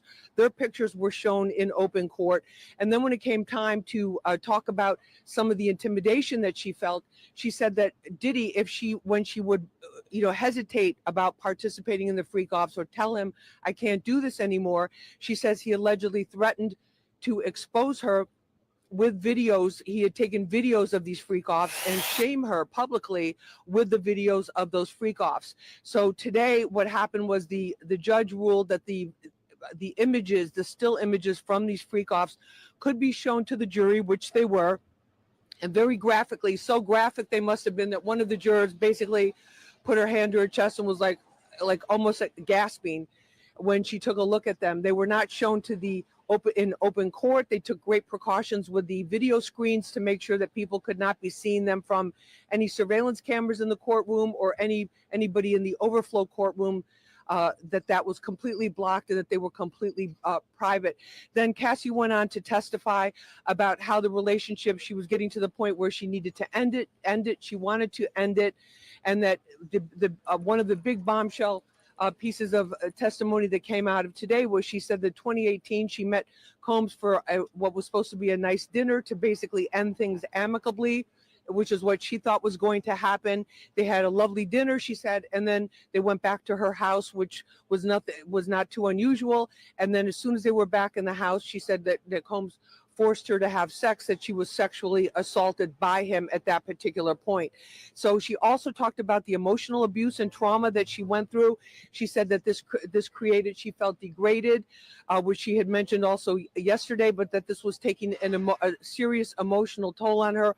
All of the drug use was definitely taking a toll on her. She became very, very depressed.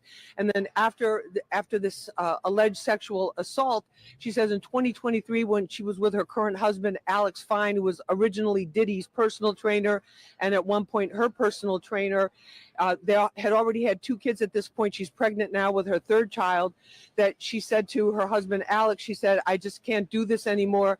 She goes, you can handle the kids without me. And she was about to go out of the house and into the street to supposedly throw herself in front of a car or to end her life in some way, and that he stopped her and he saved her. And she said that basically that what this was all about for her was her unloading all of this baggage that she was still carrying from all of these years of alleged abuse, physical, emotional, and who knows, a lot of physical things too that may still be occurring for her.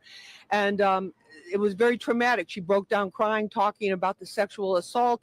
Up until that point, she kept her composure, even though you could tell that it was very difficult for her to say this and to speak her truth in open court like that. And then one of the other big revelations that came out from today was that everyone remembers that settlement that was done in 24 hours between Cassie's attorney, Douglas Wigdor, and this was in November of 2023 when she filed the civil suit. It was settled within 24 hours. She says apparently it was for $20 million for her not to publish a book that she had been starting to write. So that was confirmed, the amount. There was a lot of talk about the speculation of how much she received in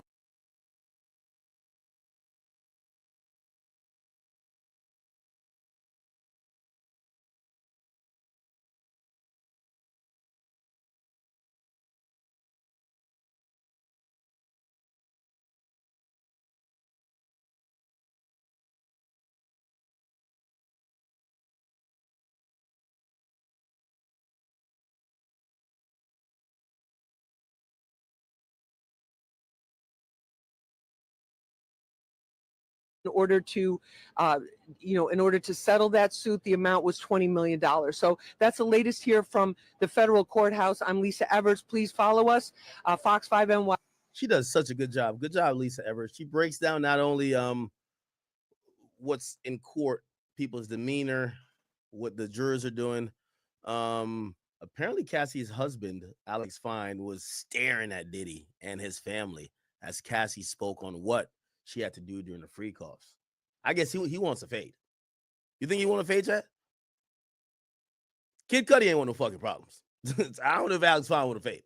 So I was in the courtroom where this trial is taking place, and I was sitting right behind Cassie Ventura's husband, and I watched him as he sort of glared at Sean Combs at times, at the family, especially during the period of time where the prosecution showed photos of 13 men, different races, predominantly Black men. These are all men that Cassie was able to identify in terms of names sometimes and where these freak-offs, these alleged freak-offs took place, from cities like LA, Miami, New York, Las Vegas, etc. I can only imagine how painful it must be to sit there. And so I was in the courtroom where this trial is taking place and listen to that testimony regarding your wife and the number of people that she says she had sex with because of these freak-offs. Something else worth noting is that Ventura continues to say this was all about what Sean Combs wanted. So today she mentioned that she said she primarily reached out to the escorts, but says that was her job and Combs expected her to do so. We'll, of course, have more with the testimony that's still happening right now inside federal court. Listen to that testimony regarding your wife and the number of people that she says she had sex with because of these freak-offs. Something else worth noting is that Ventura continues to say this was all about what Sean Combs wanted. So today she mentioned. Wow.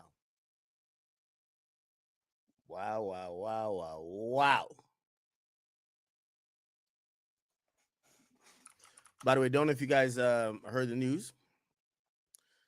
Real quick sidebar. The rumors are going around that OTF Duty Low was shot and robbed last night in Atlanta. Officers reported to a incident at 925 to 2423 Martin Luther King Drive, which is there any Martin Luther King Drive in any city that's like the safe place to be? And this was the one on the northwest side. And basically, when they arrived, they found a 33-year-old man with an apparent gunshot wound to his left leg. From what we're hearing, it's apparent he should survive, but the rumors are, and I haven't heard anything from OTF that would confirm otherwise. We've been kind of really busy with the Diddy stuff, so I haven't even gotten confirmation, but it seems like it's true. Duty Low looked like he has been shot. What the hell? I think is this.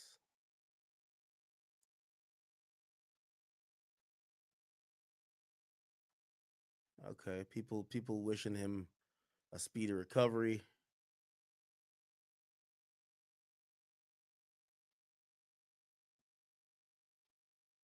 Yeah, I think that's all we know right now.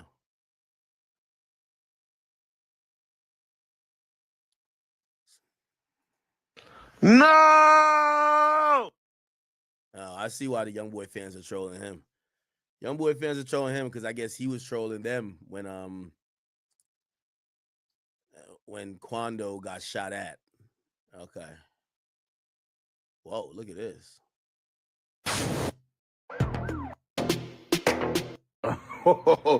Hey, man. I ain't even laughing, though, man. Duty Low, man. I hope you good, man. Shake back. Y'all study playing, going to other people's cities and thinking y'all that. How you get shot and robbed in Atlanta, man? What you think happened? There's something going on down there with them and them in Atlanta, bro. There's something going on down there. They don't like y'all, man. Duh, they don't fucking like y'all. Get up out of their city, man. Y'all, why are you hanging out? They don't like y'all, folks. Hey, listen, this is your boy King Yeller, man. I'm reporting. Listen, 10-4 over, and our suspect running northbound.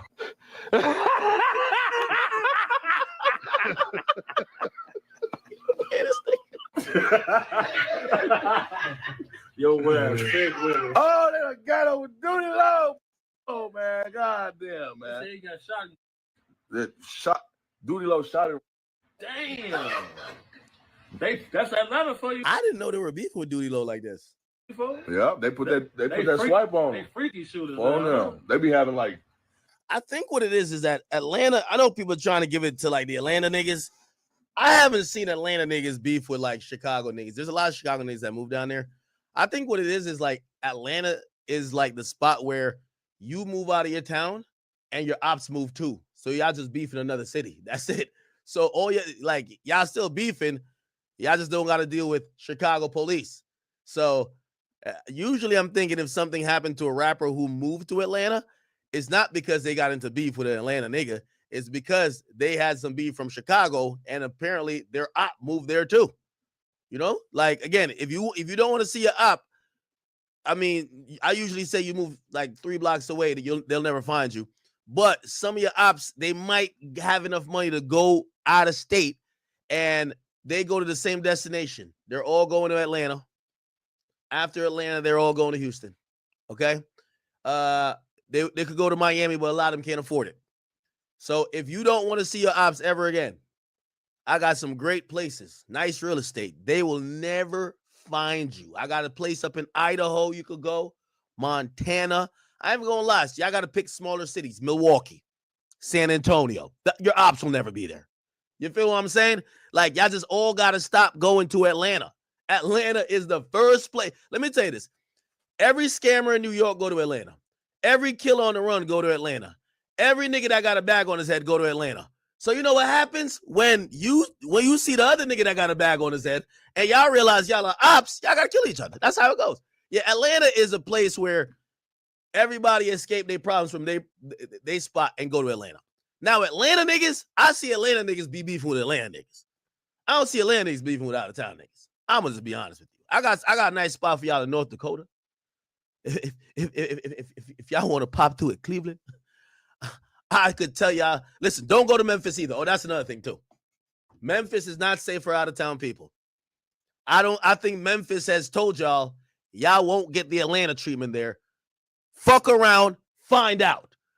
Don't go to Memphis. Memphis, don't go there. I don't care if you're going there to make some music. Don't go there. Memphis is not the place. Memphis is too hood. The street niggas there got too much shit going on. Don't even go. Memphis where they Chirac. Don't go to Philadelphia neither. They actually the new Chirac.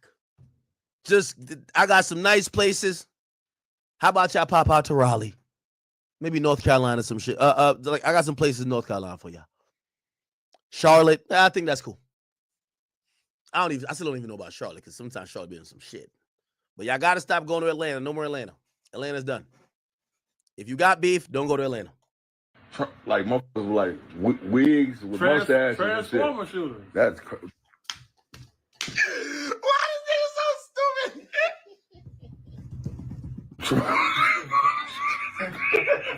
I see it. Yeah, you go to Seattle, you won't see ops, man. I see the group of down there. You might not see the sun either, but you won't see the ops. It rains heavy over there all the time. One nigga had a Drake, one nigga had a wig, and one was doing that Black Boy JB there. They freakazoids, folks. Phone them, y'all in that motherfucker. Sweeter than apple pie. More pressure than gold. They get nothing more. You know what's so funny about King Yella laughing about that? King Yella, I think you think you're at a safe destination too. You're not. Let me break the news to you. I don't want to dox you, but I think you've already said it. King Yella, all of the California gangsters, when they ready to run from their hood because they don't want to get DP'd, niggas got a bag on their head or, you know what I mean, on Paru, niggas about to smoke them or on their dead homie, they can't handle their business. When it gets too hot, they all move to Vegas. That's where it is. Okay? Where all the gangsters that can't really hang in Cali no more, they all go to Vegas. All right? They act like they're in Cali, and then they drive 4 hours away, and they be right by the casino. Trust me, okay? So you're not safe either, my brother. You got some niggas running from their problems over there, too. So y'all are in these places that are places that people flee their problems from their real city. Like, there's a lot of Chicago niggas that's going to Atlanta. There's a lot of Cali niggas and LA niggas going to Vegas. This is true. I'm telling you. Be sure to like, comment, and subscribe. Hey, Duty Low, man. Get that shit up. You know I gotta troll you, man. You trolled me. Get that shit up. Hey, look, Duty Low trolled me when that fake bitch ass rat. Y'all try to say I was a rat, right? And you, oh yeah, but you had that. Stop playing with my boy DJ Ghost. DJ Ghost a real nigga. He ain't never run down with. He ain't ran nowhere. Stop playing with my boy DJ Ghost. I'm not gonna tolerate that. And I was not talking about him. I know Loose Cannon went to Las Vegas. Who else? There's a lot of like California niggas in Las Vegas. Shit on that little. I'd rather be a rat than somebody said. Graper is crazy. Yeah, a little boy with a bald head. That's oh. wild. He's doing anything. Yo, he really hate him. Yo, did y'all see? Let me see. Did y'all see? Why the hell does Soulja Boy hate DDG so much? That nigga was going up on DDG. Oh shit! They said King Combs hit the courthouse. Somebody asked him, "Yo, is Diddy going free?" He said, "Yes, sir." Seems like Diddy gonna walk out of this trial, man. They ain't talking about nothing in there right now, y'all. I know y'all got a lot of company.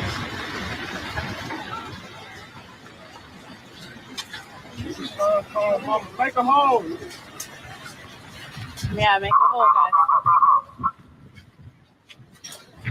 Young Diddy, your daddy looking like he gonna walk out of there, bro. Yeah, he gonna walk out. Yeah, man. umbrella, guys. Umbrella, guys. Umbrella. Give them some umbrella. Sorry, not trying to be that close. Just making the umbrella. I got it. Young Diddy, your dad gonna walk, bro. They ain't talking about nothing before. Sir. Yes, sir. Damn, that shit been muted the whole time. Well, I'm off work now. Fuck it. It ain't muted no more. Look at Soulja Boy. Soulja Boy. Baby, Holly Bailey. Let me get that pussy, baby. That nigga green as a bitch. That nigga green as DDG, fuck. nigga ain't having no emotion, man. Smack the fuck out DDG, pussy, man. Wait, why you got beef with DDG? Fuck Man, DDG he just too. wants some attention, man. Soulja Boy wants some catch attention. I'm gonna out your pussy ass. Nigga gonna fuck Holly Bailey too. We gonna stick dick in the mermaid. Benny the Jeweler, lame as hell too. Get that in my number. Fuck you talking about, nigga. DDG, you a catch you. I'm gonna say top 5. You a hoe, nigga. Fuck DDG. Just stick dick in Holly mouth. I remember when Soulja Boy Stick dick in Haley mouth. that. Doo-doo garbage. And that nigga had took that shit back. And that nigga was around his like a Nigga got robbed in LA 100 times. Holly Bailey. Let me get that pussy, baby. As soon as the Soulja Boy name start dying down, don't nobody talk about Soulja. I go tell DDG to talk to God. He the one nigga. KC his son going outside. They gonna tell these demon to talk to God. I'm protecting. Don't tell me what the fuck to do. You go talk to God. You watching me at 2:40 in the morning. I ain't give a fuck about what you doing. What did DDG say about this guy? They said what DDG do, man. He cool. He just be saying little slick shit like a little. Just be saying little slick shit like a bitch as you. Soulja Boy. Like, bro, I'll smack the fuck out y'all. I go tell DDG. Damn, okay. Man, DDG, what you said about Soulja, man? I don't think DDG said shit about Soulja. Damn, chat, we're approaching 9 hours again, bro. All right, ninjas. Welcome to the stream. We got a lot to talk about, man. So let me get my notes right here. Sorry, guys, it's a one-man show today. Angie is not here to help me, so it's just me. I got this pink monster. I don't know what I've never had this flavor, so we'll see how it goes. This is like my first caffeinated beverage of the day. Been up since like. Yeah, my shit was muted, but it's HOMEINCTV hustles on mission that day. We keeping up with the trial. Diddy trial just clocked out about 30 minutes ago. Let me make sure everything is good. Did it just get choppy in here? The internet connection will fix. It'll fix back up. It went choppy, but you guys can hear me. It should fix here in a second. I don't know why the fuck it just went choppy just now. I did a speed test and it was very fast. Let me double check. Well, it lied to you, my brother. It motherfucking lied. All right. Switch this shit up, man. All right, I think it'll fix. Peter, thank you for becoming a member, I think it'll fix. If it doesn't fix in like the next minute or whatever, I'm gonna fucking, I'll fix it. Okay. Let me, all right, I'm gonna double check chat. Give me one second. Let me double check. Double check, make sure that the thing is on Wi-Fi. Hold on. Yeah, it's on Wi-Fi. Excuse me. All right. It should fix here soon. All right. Let me get this shit off Wi-Fi. All right. Okay, we got a lot to talk about, guys. We got a lot to go over. Let me make sure I didn't miss any chats or At least anything we're like here. that. It's not the best camera.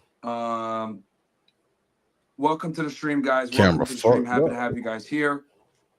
Sorry for the delay, guys. What ended up happening was I was there at the courthouse, as you guys know, coming back, had to make some phone calls, stuff like that. Went and picked up a smoothie real quick so I could stay on with you guys a little bit longer so I don't have to worry about anything. But yeah, but everything is good. Like I said, I'm solo right now. Angie went back to Miami. So she's there.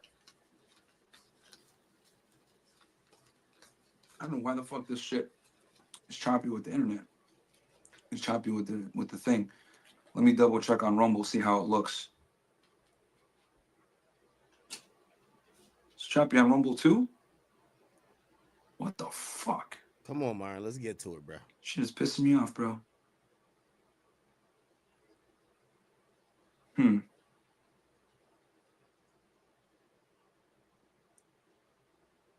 Yeah, I don't know why it's choppy like that, chat.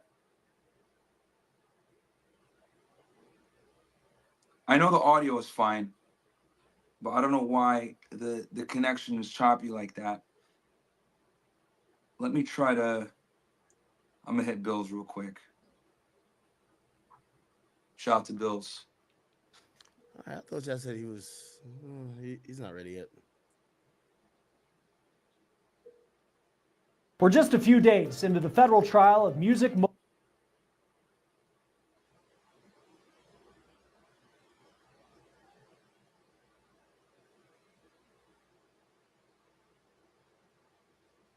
Now we are going to check in, Elizabeth, from your vantage point in the kind of like a little bit of both.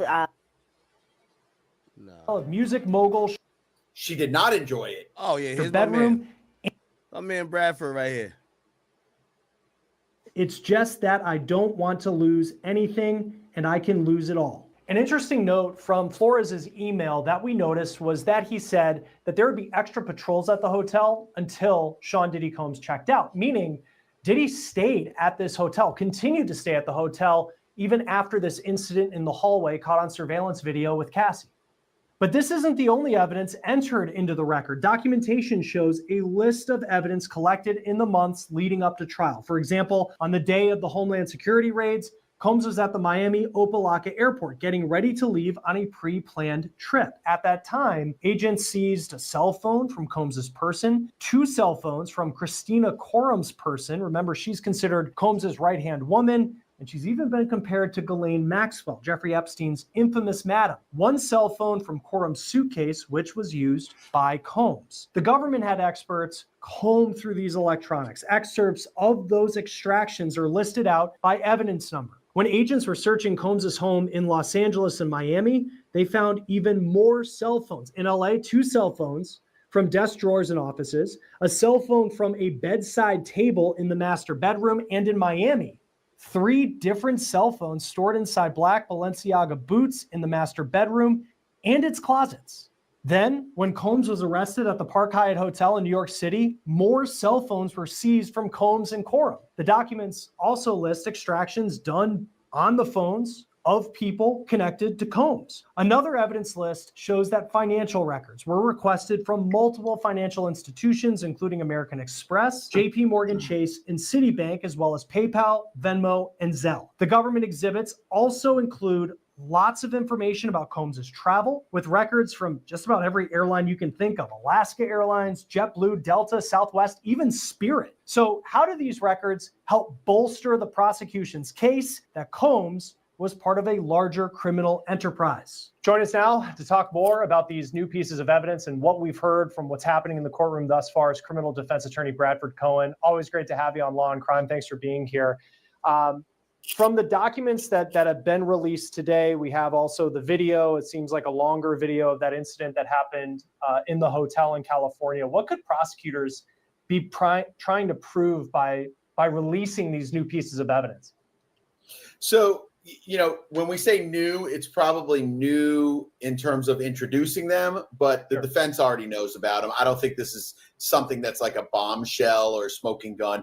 What happens generally with these cases, if you see any of these sex trafficking cases or RICO cases, it's very dependent on the paperwork to kind of put everything together in context. So the Zelle payments, the bank payments, the financials, they want to show that money was flowing from Sean Combs's accounts or accounts that he ran into either some sort of prostitution ring or a prostitute themselves or to CASSIE, and then CASSIE would then pay for either flights, hotels, or the prostitutes personally. So she was kind of the go-between, allegedly, between the prostitutes and Sean Combs.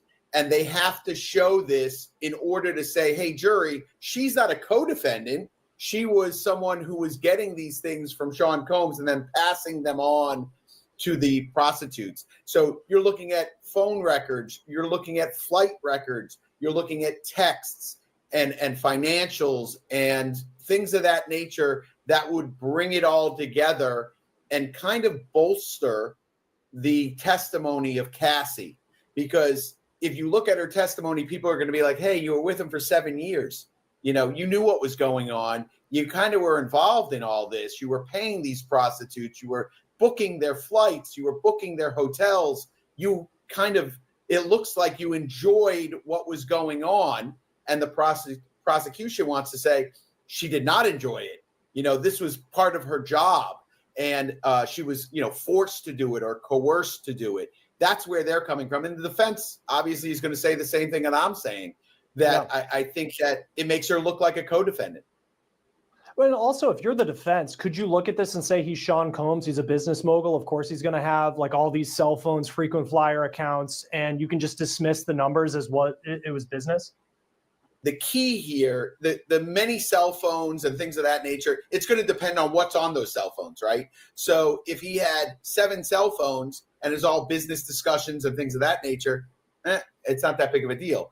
If there were discussions with prostitutes and things like that, which I think that's where they're going with it, and they're going to say, oh, this one phone, even though it was in Sean Combs' name, it was Cassie's phone. This phone belonged to, you know, his house manager. This phone belonged to someone else who, you know, made the travel arrangements. That's most likely what they're going to do.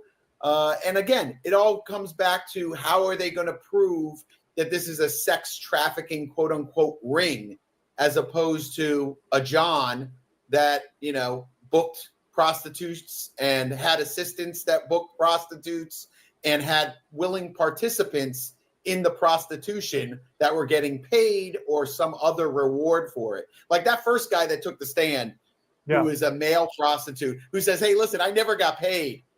This was I was doing it out of the goodness of my heart.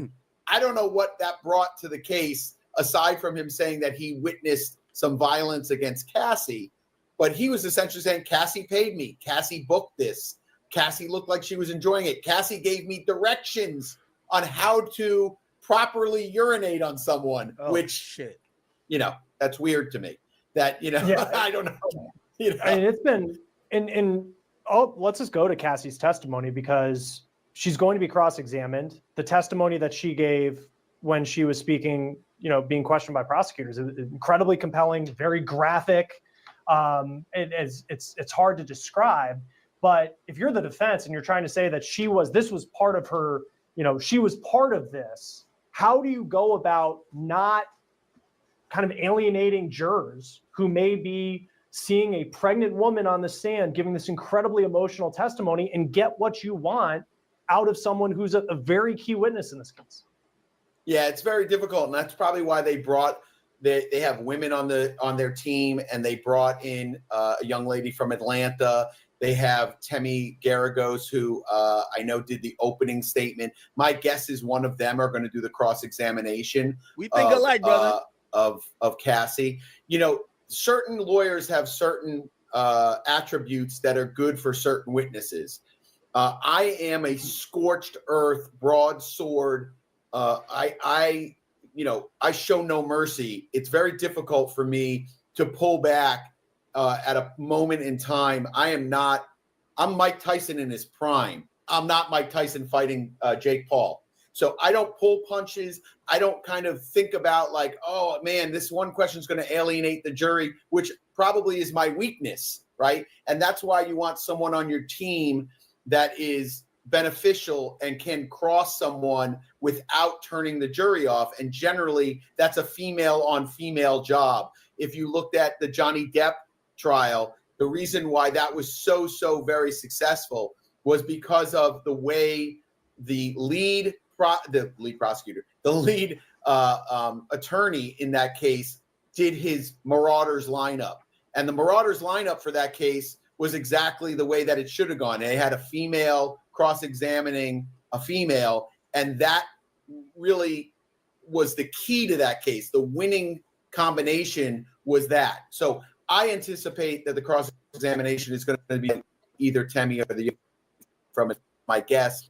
I don't see a male attorney being successful in cross-examining her and also not turning the jury off.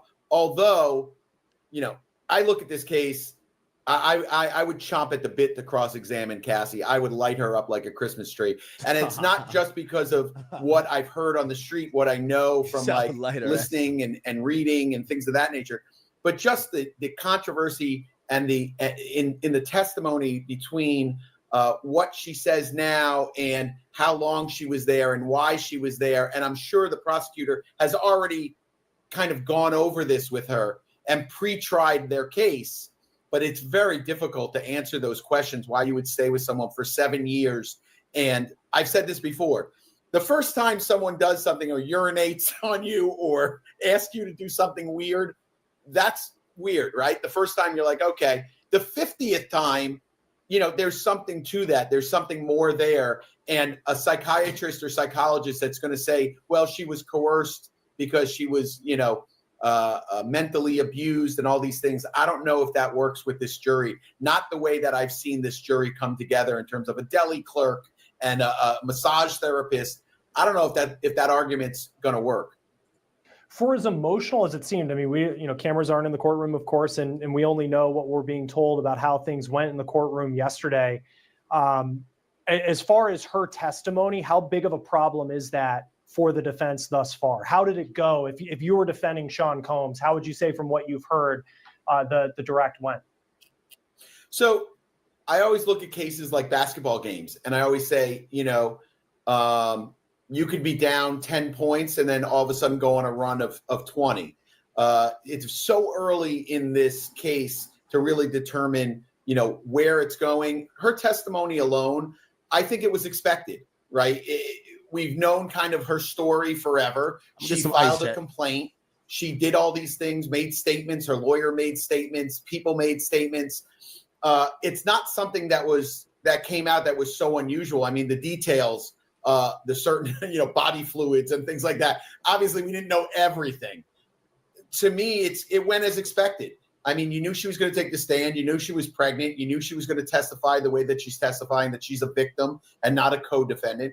And it's really the job of the defense now is to, launch those nukes and say, hey, you were with the guy for 7 years. You enjoyed going on $100,000 shopping sprees. You enjoyed going to the red carpet. You did all these things. You called these people. You arranged these people. From what I know, just from hearing from around the rumors then and some of the testimony is that she was calling these people on her own. She was setting these things up on her own. Sometimes Sean Combs would be out of town and she was calling these people, asking for pictures of the guys and descriptions of the guys.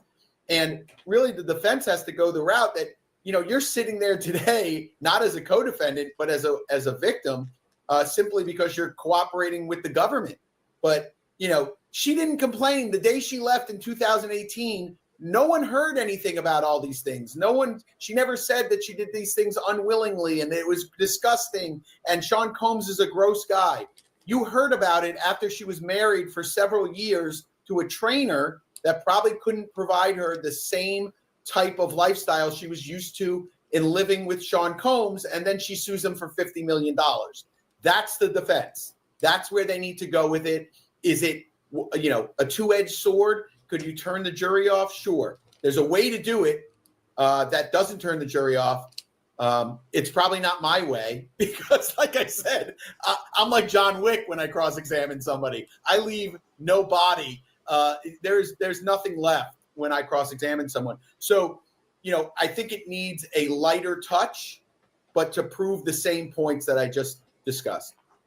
There's that video from the incident in the hotel that now has been seen by everybody. I'm sure many of the jurors have already seen it. We're aware of it because it was such a big news story when it came out. So we have some extended footage that's been released.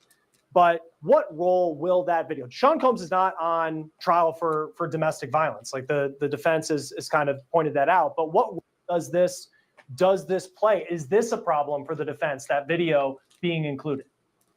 Sure. The video is always a problem because it demonstrates that he's a violent guy. He's not a good guy. And whenever you have a case, it's always, although it should not. Chat, give me a second. I keep hearing Pluto, bro. Let's go check on him. That the defendant's a bad guy. Nobody wants the jury, especially the government, to feel bad for a defendant. So when you have a defendant that goes to church every Sunday, takes care of his mom, takes care of his kids, has no other issues, no sexual issues, no crazy stuff in his background, the prosecution is usually left kind of floundering.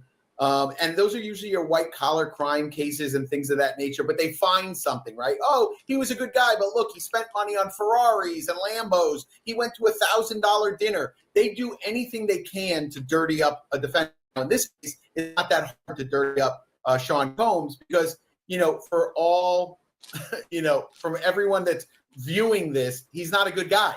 And this is not like something that is a revelation that he's not a good guy. It's known by people. He had a show where he made people walk across the Brooklyn Bridge to get him a piece of cheesecake. Like, this is not someone that is going to church every Sunday and is a great dude. But the defense, that is the defense. Defense is, listen, he's not a good guy, but that's not a crime. The crime is not that he's not a good guy, that he's not a good person, that he hasn't made mistakes, that, he's gotten violent before. But, they're going to say Cassie was a violent woman as well. And that it was tit for tat, that she would smack him around, he would smack her around. And this was something for Mariah Carey. Their relationship was very toxic. And it was something to give them something to do on the show. The only angle they can take, especially with that video, that I think the video is a horrible video. And if it was a domestic violence case, he'd be convicted tomorrow. The problem is it's not a domestic violence case. So the prosecution is going to say, well, the video shows that he's a horrible person. But besides that, it shows the control he had over her, that it wasn't just mental control, it was also physical control. And when people didn't do what he wanted them to do, he got violent. And that's going to be the problem with the video. And if the other witnesses take the stand and say the same thing, that video just, like I said, bolsters her testimony that she is a victim and not a co-defendant. She's obviously, I think it's 8.5 months pregnant, so she could have a baby, really at any point. And she went early in this case this trial that could go weeks. I mean, with how good you feel if you were to cross-examine her, if you were the defense, would you have wanted her later in this trial or have her at the beginning? That's a good question. I think Yo, Chad, I can't believe we back to doing. We had 9 hours again, man. I guess I might as well say to another hour to make it 10, 2 10-hour days. Chad, I'm trying to figure out how am I going to do tomorrow. Thank y'all for all being in here, by the way. Love y'all. I got my birthday show tomorrow. I'm still in deep preparation. Like, I got mad people hitting me. I'm just trying to, So we are streaming tomorrow, though. So I'm going to get up early. We're going to get streamed. I just got to get an outfit. I got to get an outfit, get my hair done. And what? I got to finish, like, some prep on some shit. And then Yeah. I think doors open at 7 tomorrow for the show. If you guys haven't seen, tomorrow, man, we're celebrating. It's a celebration, bitches. We're celebrating for the chat. It's gonna be my first birthday party ever in life. I never had a birthday party. It's going down in the Gramercy Theater, 2 blocks from where the freak off was going on. And yeah, I would be honored if you guys join me if you haven't gotten a ticket or somehow RSVP'd. But tomorrow we are definitely getting it in. So yeah, I'm gonna get a streaming tomorrow because we still got to cover this Diddy shit no matter what. So I'm gonna get a streaming. I'm probably gonna get off of this bitch at like 2 or like 1, and then I got to get ready and head over to the venue. Then I'm gonna catch y'all over there, and then we'll probably. So we're gonna do a stream tomorrow. It might be just members. I don't know if it's gonna be just members only, but I'm gonna try to do a stream from the event. It's probably like backstage for this shit like that. You feel me? Anyway, let me keep playing this. Did Myron ever fix this shit? My nigga, somebody said he looked like he was doing on the Sega Genesis. Myron Gaines. He's making in court though. Shit, I gotta do something with him. I offered my studio to him. Because he deleted this shit. I don't know. I guess his video isn't that good right now. The defense, I think having her earlier, I mean, she's pregnant. It is what it is. Matter of fact, that's a good idea. Yo, I love Bradford Cohen. Like, number one, when he speaks, it makes so much sense. And sometimes I have thoughts that I see him like he has as well. I'm like, two good minds could think alike. He's way smarter than me when it comes to law. Clearly, he's he's one of the best. But he just brought up a point that just clicked with me. Because I am thinking, I'm like, why is Cassie here so early? Chat, is very obvious now. She's pregnant. If you don't get her on the stand now, and you think we're gonna get work, she's gonna be the thing that seals the deal, and you hold her for week 4, week 5, week 6, she goes into labor. Now you have to pause the trial. You have to pause the trial. You lose the momentum. The juries get out of their feelings. Remember, the juries are feeling it. You hear people saying that, damn, the jury's like, damn, they only want to look at some of this shit. You got to get her early before she start having, what do you call it again? Contractions and all that shit. Okay, that makes sense. You can't get around that. I mean, even if she gives birth, she's going to come in and say, I just gave birth to a baby. Like, doesn't really matter, right? Any way you cut it, it's not great. She's either a brand new mom with a newborn or she's pregnant and currently pregnant, and none of those facts are good. Whether or not to have her earlier or later, I think for the defense, having her earlier is better than having her later, because having her earlier, people tend to forget things. It moves on. You're 3-4 weeks down the road. Now you've seen the video in the first couple days of the trial. I think for the defense, it actually is beneficial having her earlier than leaving on that note. In 3 weeks, she's the last witness, and what a bad dude he is. And you build up that suspense. Oh, we're going to hear from Cassie. We're going to hear from Cassie. The jury's ready. They want to hear from Cassie. And then Cassie takes the stand and she delivers, right? That's what you don't want. So having her earlier, I think, is beneficial for the defense, in my point of view. For the government, I don't think it's a good move to have her earlier than later, because you don't get to see who's crossing, how they're going to cross individuals, the technique they're going to use. Chat, we are getting some government exhibits currently.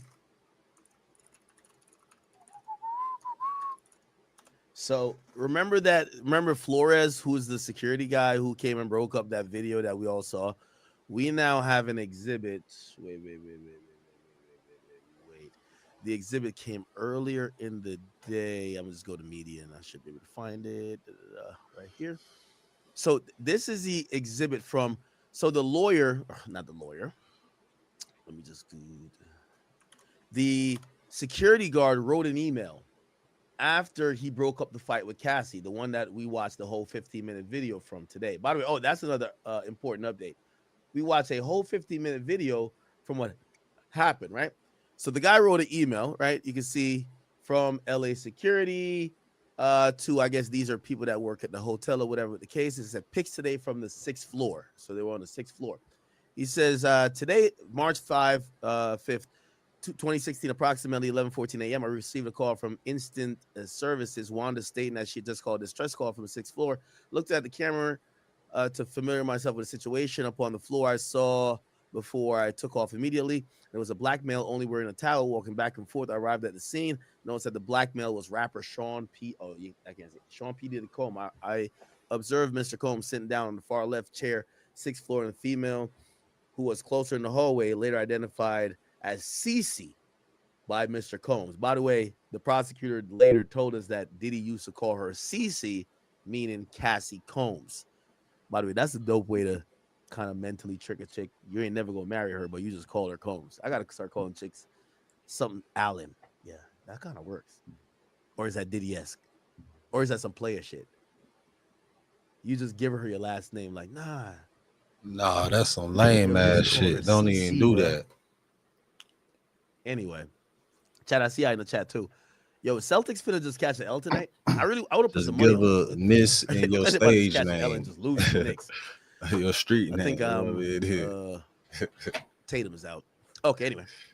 So it said, all right, bet. So CC, I saw the damage that had been done. I began to diffuse the situation by might not even want the bitch to even know your last name. I'm gonna tell you that right now. He began yelling at Miss CC, and I advised them both to separate from each other, and it wasn't convenient for both of them to continue, especially in this hallway in a towel. I proceeded to advise him to return back to his room.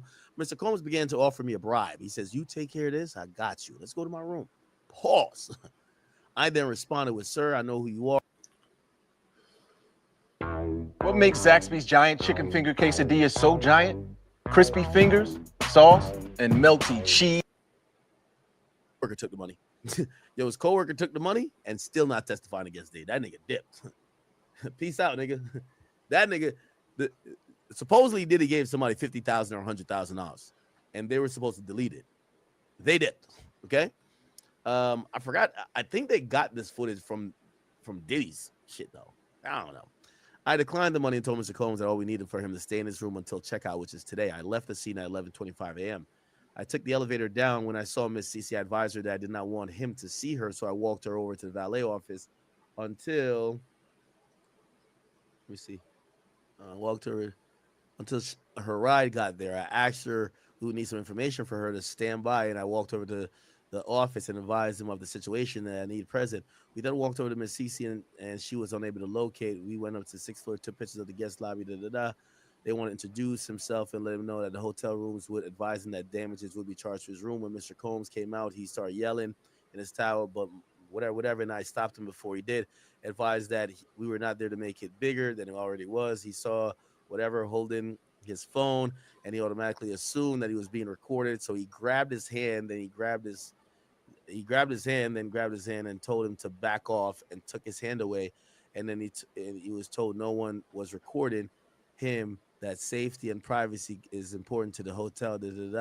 He calmed himself down, apologized. He says, "It's just that I don't want to lose anything. I could lose it all." We then reassured him that that all we need is for him to calm down, and we didn't have any more scenes from that time until his checkout. We left the scene to resume normal operation. Note, we will conduct an extra patrols until his checkout, in which we will be taking pictures of how the room is left. At this moment, there are pictures of they took out the guest lobby. Please stand by until we have all pictures. Damn show losing it all, Lana. Cool. Are they coming in hard? Are they coming in soft? Pause. You know, those type of strategic things they don't get the benefit of.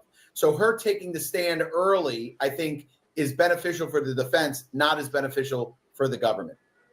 One thing with financial records that stood out to me was that he had a frequent flyer account with Southwest Airlines, which, you know, this is Sean Combs. He's supposed to be a billionaire. No disrespect to Southwest Airlines, but he's not really the person you would expect to see. I know they don't do assigned seating anymore, or the free seating, but like what is the point of including that? What could the prosecution be trying to argue by including these frequent flyer accounts? And does it stick out to you that he would have, you know, it's not officially a budget carrier, but not something you would expect a media mogul to be flying on? Yeah, so a couple things. One is I represent a lot of high net worth individuals. I mean, you know, very high net worth that have frequent flyer accounts at United, Delta, Southwest. They have teams of people that they usually fly out, on different airlines. I think they're going to use it to prove that he flew prostitutes out to different areas and used frequent flyer miles or used his account to fly out prostitutes or to fly in, whatever, drug dealers or whatever they're going to say he flew in. I think that's where they're going with those records. I don't think they're introducing them just to show, hey, this rich guy also had Southwest accounts. But it's not unusual to have high net worth individuals having Southwest accounts or Delta accounts, or my favorite, JetBlue. Any of those accounts. Which he had because, as well, by the way. Yeah. Yeah, JetBlue. Well, who doesn't fly JetBlue Mint? It's unbelievable. But even if you're a billionaire. But Myron's live. Okay, well, you're not saying nothing yet. All right, bet. I wish I could have Myron join me on Discord or something like that. Yo, Myron, I got to get you to my studio, man. Myron, come on, man. Come use my facilities. Pause. Long story short is the reason for those generally when you're representing high net worth individuals, I mean, I'll get flown out on JetBlue as opposed to, my client saying, hey, I'm going to fly a private jet down to Florida for you for my case in New York. They will usually say, hey, I'll book you a ticket on JetBlue or whatever. And that's generally how that happens is that, support staff, legal staff, assistants, things that people are not going to be flying with the individual on their private jets. Those are usually used with the Southwest accounts and things of that nature. So it's not unusual. To me, it's not unusual. Again, it's one of those things that, the prosecution is going to use it to show something else, but it's not an unusual in itself fact. Is it a challenge when you're presenting financial records to a jury? I mean, they just heard from CASSIE, and it was incredibly emotional, raw testimony. And then if they start talking about frequent flyer miles and show spreadsheets with dollars and cents, that you could find some jurors getting bored. I mean, is that a challenge? Is that a concern for the government as you're trying to paint this picture of what they say happened? So let me start with this. Every trial that you're going to have moments of sleepiness, right? The boring parts of the trial. That's just part of trials. There's always a boring part, even in robbery cases, bank robbery cases, any of that. There's always a part of the trial that's going to be sleepy, that's going to be boring. Some guy takes the stand and says, hey, listen, here's the documents and here's what was stolen and here's the accounting of what was stolen, things of that nature. That's always going to happen. In this case, the reason why they're bringing in the paperwork after Cassie or during Cassie's testimony possibly is to, like I said, bolster her testimony. Hey, I paid, Diamond or Jaguar or whatever the prostitute's name is. I paid him $2,500 in cash and I took it out of my account. And they know that the defense would say, oh, you paid him on his own. Young Riz, your birthday's tomorrow. Come on, man. Chat nigga shit, man. We share that, bro. Nothing to do with Sean Combs. What the prosecution's going to show is that, before she paid him the $2,500, Sean Combs zelled her, 10 grand or whatever it is. And that testimony in itself is going to try and bolster her testimony that she is indeed a victim and not a co-defendant, that Sean Combs was giving her this money to pay for these prostitutes. Now, that in itself is illegal, by the way. So, like for Cassie, that could be bank fraud. That could be tax evasion. Did she? Hey, folks, Ben Shapiro here. If the news cycle proves anything, it's that our chaotic world is not slowing down anytime soon.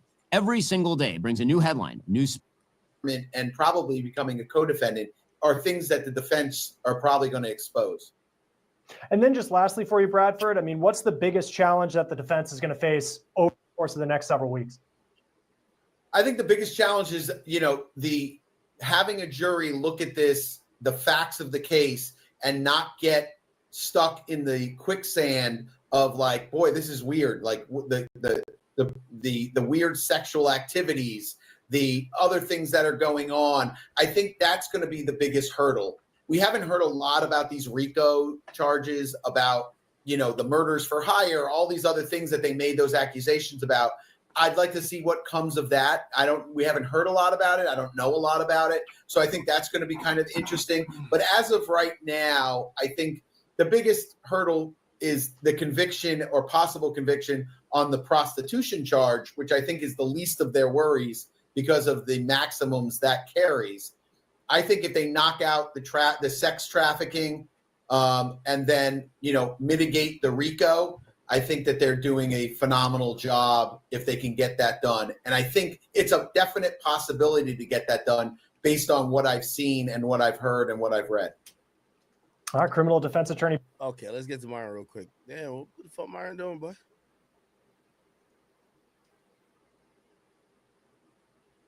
Yeah, Myron's just like ending the stream. What the fuck going on? Oh, now he ain't started again? Tell me if you see me live.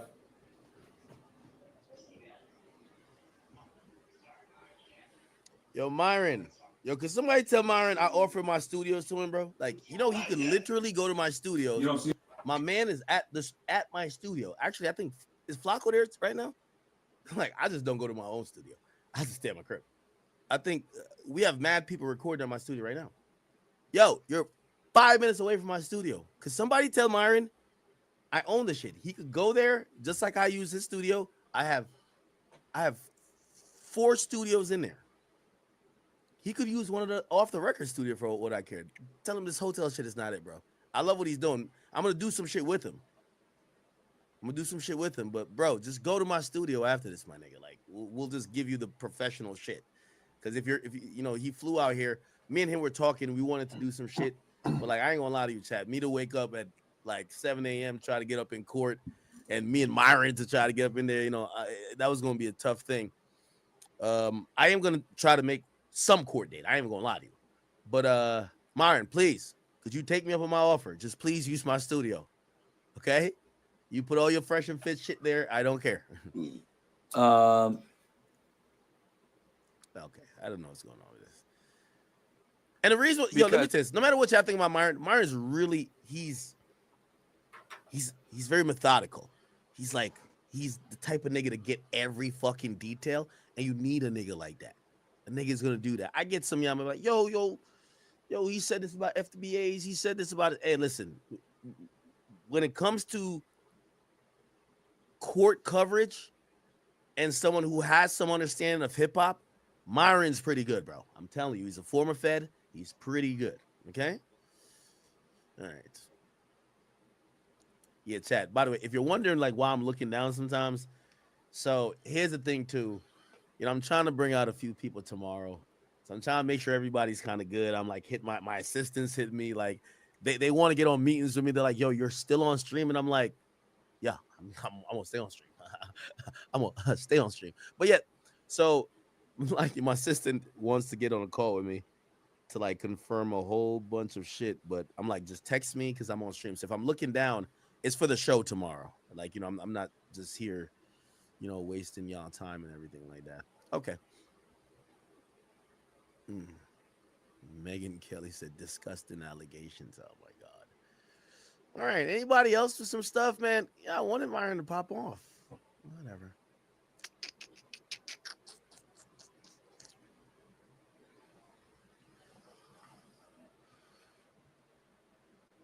Yo, chat.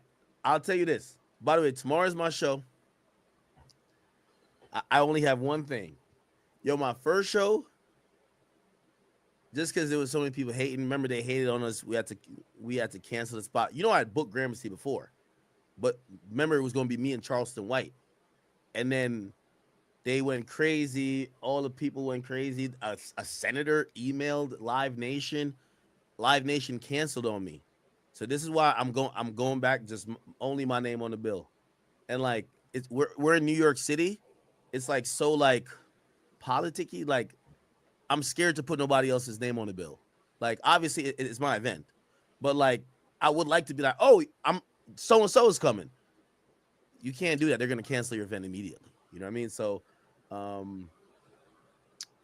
when I did do the first event, because we had to move it to a different venue, and just to keep the date, and I think what happened is that we just redeemed people's tickets because it was just so difficult.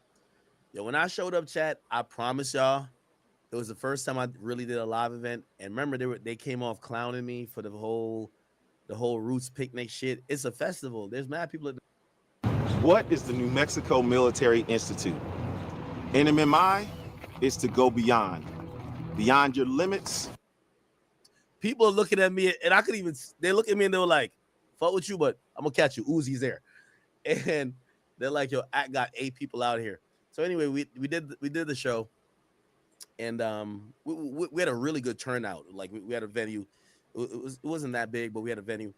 And I remember they try to, everybody who claims that, people just like see people fail. That's the story. I remember having to get on a call with the person who we did the venue with, and they were like, yo, we got bomb threats, we got this, we got that. They said there's going to be a shootouts there. Then my team did a walkthrough. We mentioned security, and they were like, what? They tried to cancel twice on me, and I had to beg them. I said, please, like, yo, bro, I'm just an internet creator. I'm not into no type of beef like that. I'll pay for whatever security. I'm already losing money. I don't give a fuck. I just want to have, like, a time with my audience. I want to see them in person. Anyway, the woman was really nice. She allowed it. And I remember pulling up to the venue. I ain't even gonna lie to you. If anybody came to that first show, I was overwhelmed with emotion. I promise you. When I pulled up and I seen a line around the corner, it was surreal. I think. Does anybody remember? I think I was a little bit drunk, bro. I was dumb, like emotional. Tomorrow I'm not gonna be. I know it's like a birthday celebration, but it's a second event, and I know exactly, like, I have a few goals in mind. I want to knock those out the park and just get this going on. And then, hopefully our next event, we're going to Canada, or we're going to Miami or Houston or Atlanta, and we'll just keep it going like that. But thank you guys so much. I love you guys. But yeah, no, the first event, I was an emotional wreck, because it's like tears out of, this is why I go off on bitches like Lauren LaRosa, right? It's like, my nigga, like, I had to build this out of the back of a Mazda 3. So to have people show up, I know there's people that's traveling 3 states. I know people getting on a plane to come here. It'd be meaning a lot to me. But tomorrow I'm gonna handle all my emotions are good, I think. But if y'all see me crying, it's okay. And I want to do an amazing show tomorrow for y'all. I got, like, I feel like I shouldn't say it, but I am gonna say it. I got like 2 comedy little sets. It's not like long, it's like 10 minutes. I'm gonna see if it hits in live. I should have been low-key working on it a little bit more. Like, my assistant was like, yo, we should go to, like, they think I'm like a real comedian. They're like, yo, we should go to, like, the Cellar, work it out. I'm like, bruv, I'm gonna treat it like stream. But there are some monologues in there. I'm gonna bring out some people, and we're gonna have some fun crowd participation.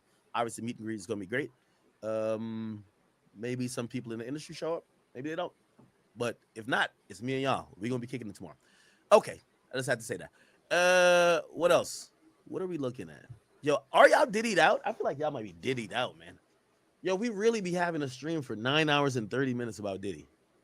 We've done 19 hours in the last 48. 19 hours of Diddy. Oh boy. Oh, so yeah, there's certain people like I'm hitting.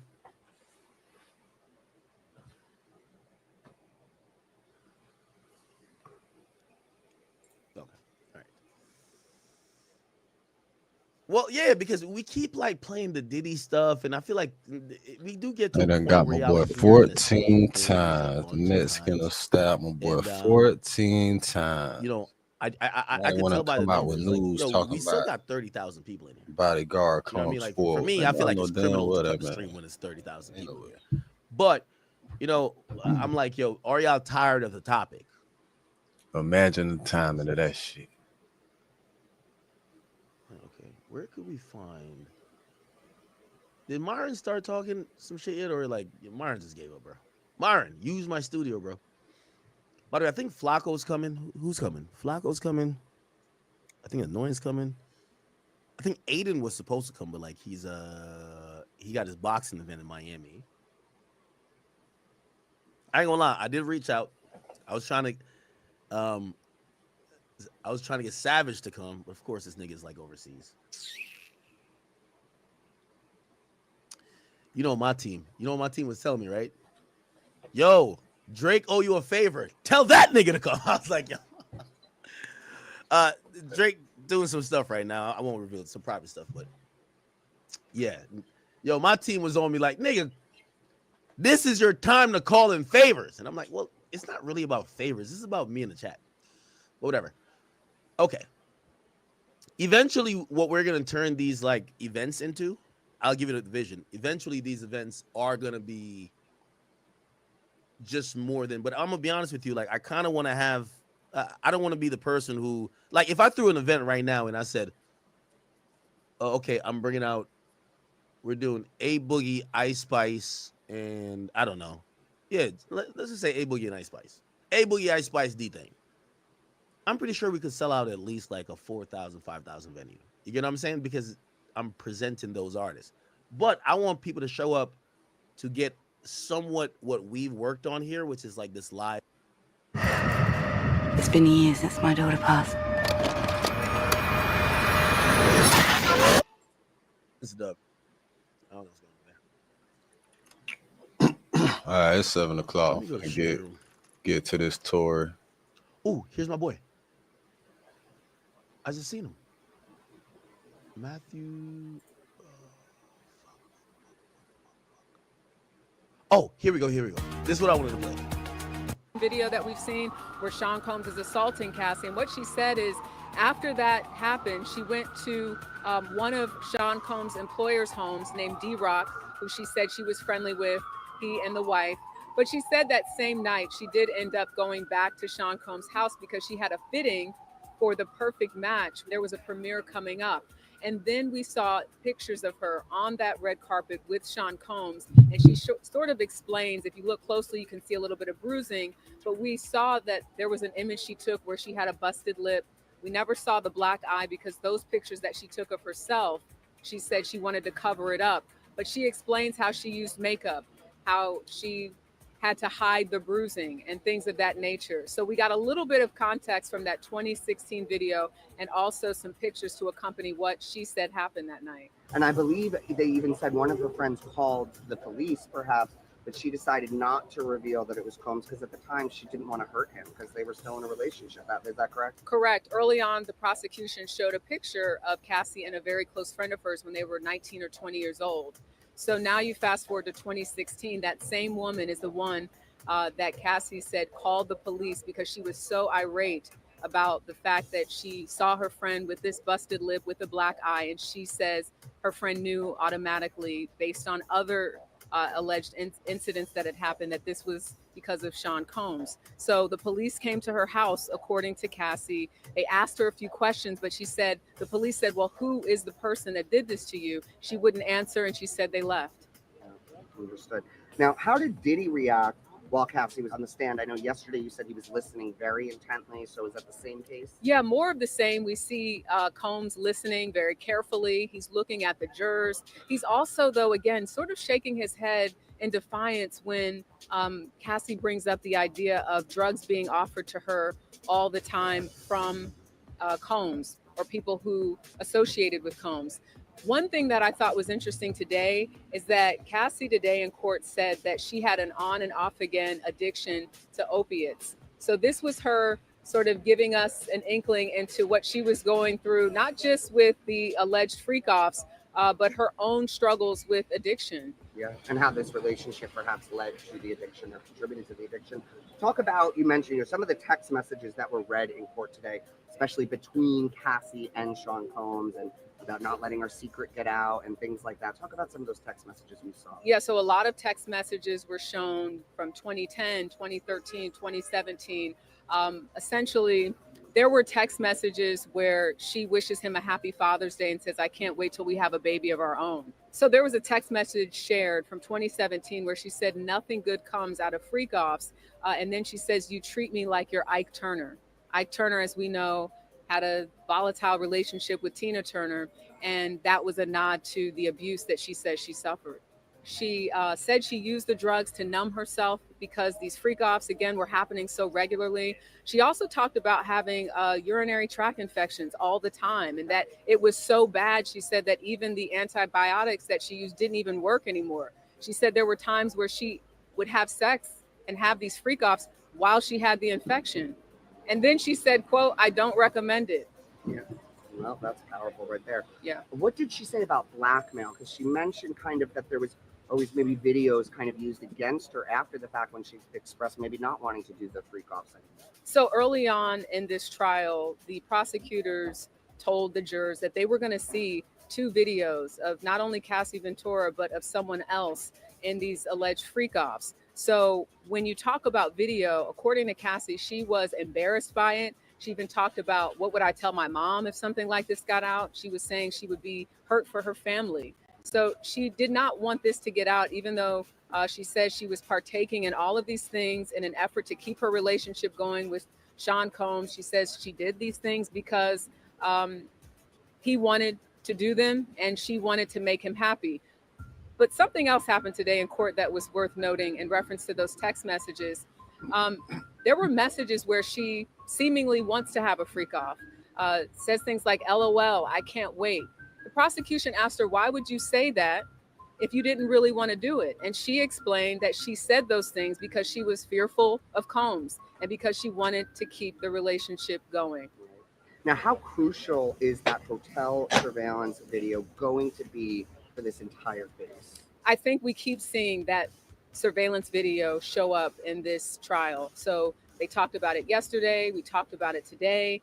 It is the centerpiece, if you will, because without that video, we know that early when she said that she had been abused sexually and physically by Sean Combs, when she filed that civil lawsuit in 2023, before that video came out, we know Combs denied having abused her. So that's why I think this video is so crucial. And the prosecution is saying this is just one example. And they're using the testimony of Cassie saying that not only did it happen this time, but there were a lot of things that she claims happened that were not on camera. Yeah. Now, how intense would you say the defense is? The fine folks at Fireball Whiskey present your guide to taking the perfect shot. Did somebody say shot? First, and what she's saying, we have not heard from the defense yet. We expect Cassie will be on the stand the rest of the day, possibly even a little bit of tomorrow before we get to cross-examination. But we imagine the defense will stick to what they sort of hinted to at the opening of this trial, which is that this was a toxic relationship. Is Combs a good guy? Maybe he's a jerk at times. You don't agree with his sex life, but does that mean that he committed a crime? That's going to be something the jury will have to answer. But I think we will see more of the same in terms of that type of questioning or those types of questions being posed as to was this a criminal enterprise and should this person be facing those types of charges. But I also believe that with so many times Ventura mentioning that she was not in control and that he was in control and the people around him that were helping to sort of facilitate that, I think that's where you're hearing right now the argument on the side of the prosecution as it pertains to a criminal enterprise for Sean Combs' sexual desires. I mean, is it your belief at this point the prosecution is trying to just paint a picture of potentially what even some of the consensual acts were before they get into the sex trafficking and the racketeering? Does it feel like it's an 8-week trial? The prosecution is just kind of trying to lay the scene so that the jury can picture Sean Combs at a freak off? I think a lot of people are not used to hearing the details of someone's sex life in this way. And they are so salacious, but to the prosecution and to Cassie Ventura, they're important in her story. So I think that's what's happening. They're laying out years of what they're calling abuse, physically, emotionally, sexually, and we'll see, what happens from there. Sitting behind Cassie Ventura's husband, he's sort of right behind me, and I kind of can see his face. And I can tell you right now, I can see him and Cassie's brother sort of glaring at the Combs family, looking at Combs when they are showing those images of Cassie with the deep cut in her eyebrow. When they were showing the 13 pictures of men, different races. I think we kind of glossed over that. So Cassie says from one of the injuries she has to her eye, I think when Diddy pushed her on a bed frame, she has a permanent scar on her eyebrow. Let me look at her Cassie Instagram. She says she has a permanent scar on her eyebrow. I have to look up at a Can we see it here? It's hard to tell. She claims she has a permanent scar that was caused by Diddy.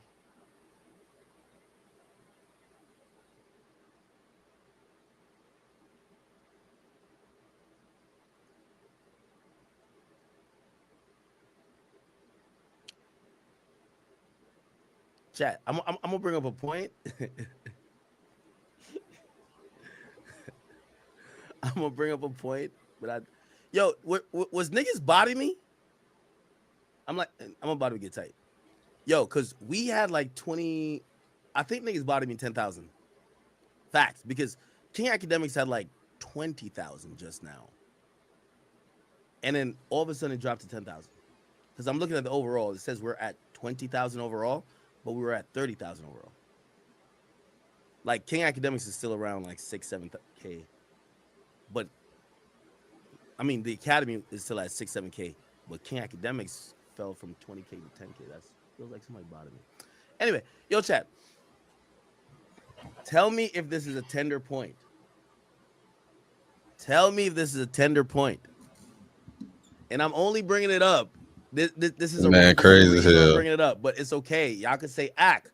No, you're tender as shit. Chat. Have you ever, and this is to my chat niggas, have you ever looked at a girl and be like, damn, you kind of too bad to be a hoe like that type shit. You know what I mean? Like, yo, you too bad to be a hoe. Nah. Here I'm the getting baddest ones are always the hoes. The baddest the way ones. How Cassie is, you know, fuck what you talking about. Herself. You better one, assume she has a husband. if that bitch bad, she's still a pretty girl.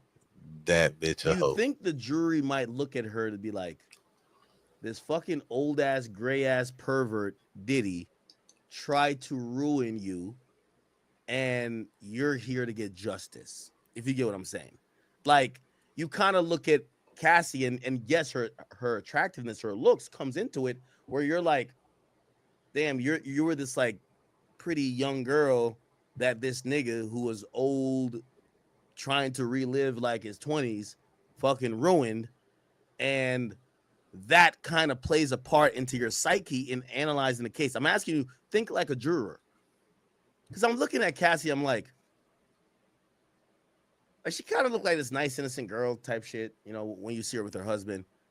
Then when you hear her talking about Diddy having niggas like fucking pee on her, nut on her, all the things she didn't want to do, you're like, damn, this old ass pervert Diddy was trying to ruin this nice, pretty girl, and now he's trying to make it seem like she's this abundantly freaky nympho that all wanted it, which is cap.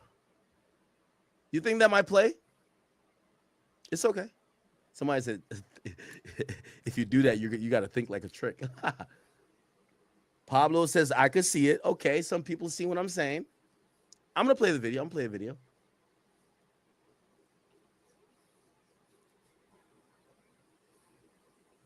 Somebody say, you got to think like Captain Save-A-Hole. Yeah, but Chad, do you think that the people who are going to be on a jury are going to be thinking hard on thoughts, bro? Like, literally. What do y'all think? I don't think so. I think they're going to be sympathetic with her. She's showing up glammed up. She showed up with high heels today. She's strutting. She's looking good. She got her wedding ring on, big as fuck. Predominantly black men who had the freak-offs with Combs and Ventura, according to Ventura. She was able to name some of those people. She was able to name the locations of where they happened. Some she said were regular, but there were maybe 2 or 3 that she didn't remember the name, but she recognized 13 men in that court today that the jurors saw their faces that she says she had sex with and were part of freak-offs. I can only imagine what that's like for her husband, but they seem to be very, strong. And you look at her. Man, fuck that bitch ass nigga. Yo, that dude was broke as a joke. He just got $20 million from her pain. He better support her, rub her belly, rub her tummy, kiss her the back of her neck. I don't care if he hear that 1,000 niggas fucked her. That nigga was broke as a joke. He was damn near on the unemployment line. He did just help. Cassie done finessed $20 million out of Diddy. You better sit there like a supporting boyfriend. You got these bitches out here getting fucked for $4.99 on OnlyFans, man. Yo, girl, yeah, she did get a lot of freak off shit done to her. But when she chose up, and she ain't really chose up, she chose down. Let's keep it real. But when she chose you, 5 years later, she got $20 million for it. What you gonna do? Like, get mad? All right, yeah. 1,000 niggas fucked her. But hey, listen, you already picked her. You kind of, it's no way he's finding out this for the first time. It's no way he's finding out this for the first time. Nigga, she just ran up $20 million for you. You were broke.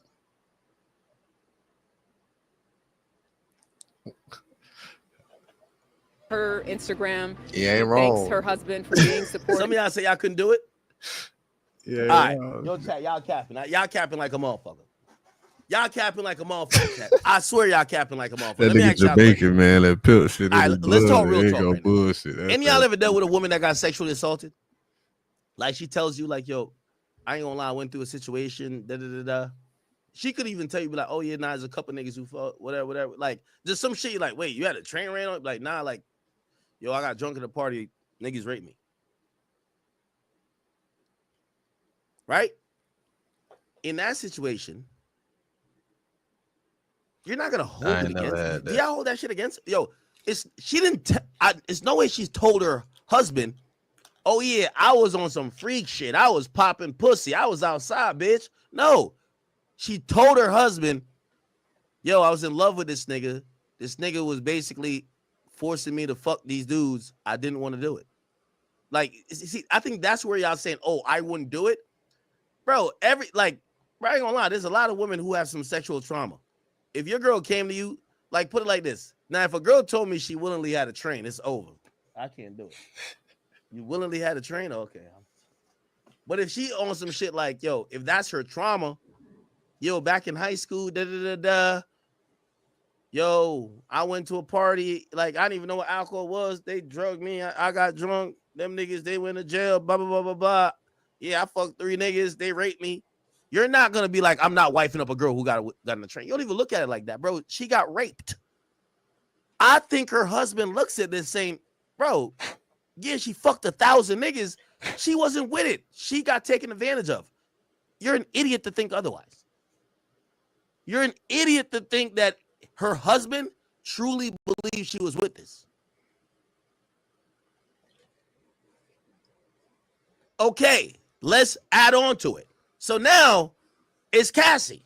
She done told you, yeah, I ain't gonna lie, like, yeah, I was with a guy. I was in love with. He took advantage of me. Like, he used to drug me up, having me fucking dudes. Like, I didn't really want to do it.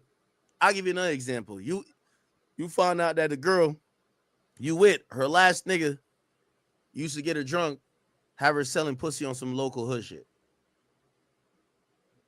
She ain't, according to her, she ain't want to do it. But she loved the nigga.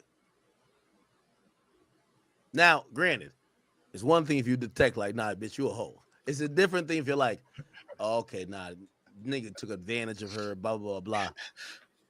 You're not good. I'm not going to hold it against her. I wouldn't date no chick who had a train ran over. But if your trauma is that niggas raped you in a train, I'm not going to use it against you. I'm not going to be like, oh, nah. Of course you want to use it against them. That's not what she wanted to do. I'm not thinking about wifing no bitches. When y'all are saying y'all couldn't wife her up, bro, she's not telling her husband that she willingly did none of this. She's telling her husband, this is my trauma. This is what I went through. You get what I'm saying? Then add to the fact, her trauma gets y'all paid $20 million. You're telling me just because you show up to court now, nigga, you ain't had to show up. My hunt to find the perfect matte lippy is finally over. This is the Thrive Cosmetics Sheer Strength Moisturizing Matte Lip. Go in and just hope this nigga get life. Because keep it a being with you. This is how niggas think anyway. The niggas who fucked your bitch in the past, you hope, like, it's cool. You don't care about a nigga who fucks your bitch if he dead or he in jail. He'll never come back. I think that nigga showing up like, yo, man, send this nigga to, yo, put him in purgatory, put him in hell. That, I think, is not only going to heal trauma for Cassie, it's going to heal maybe even him thinking about, like, damn, she used to tell me she used to do this. Like, we don't even do that. All right, if that nigga is in jail for life,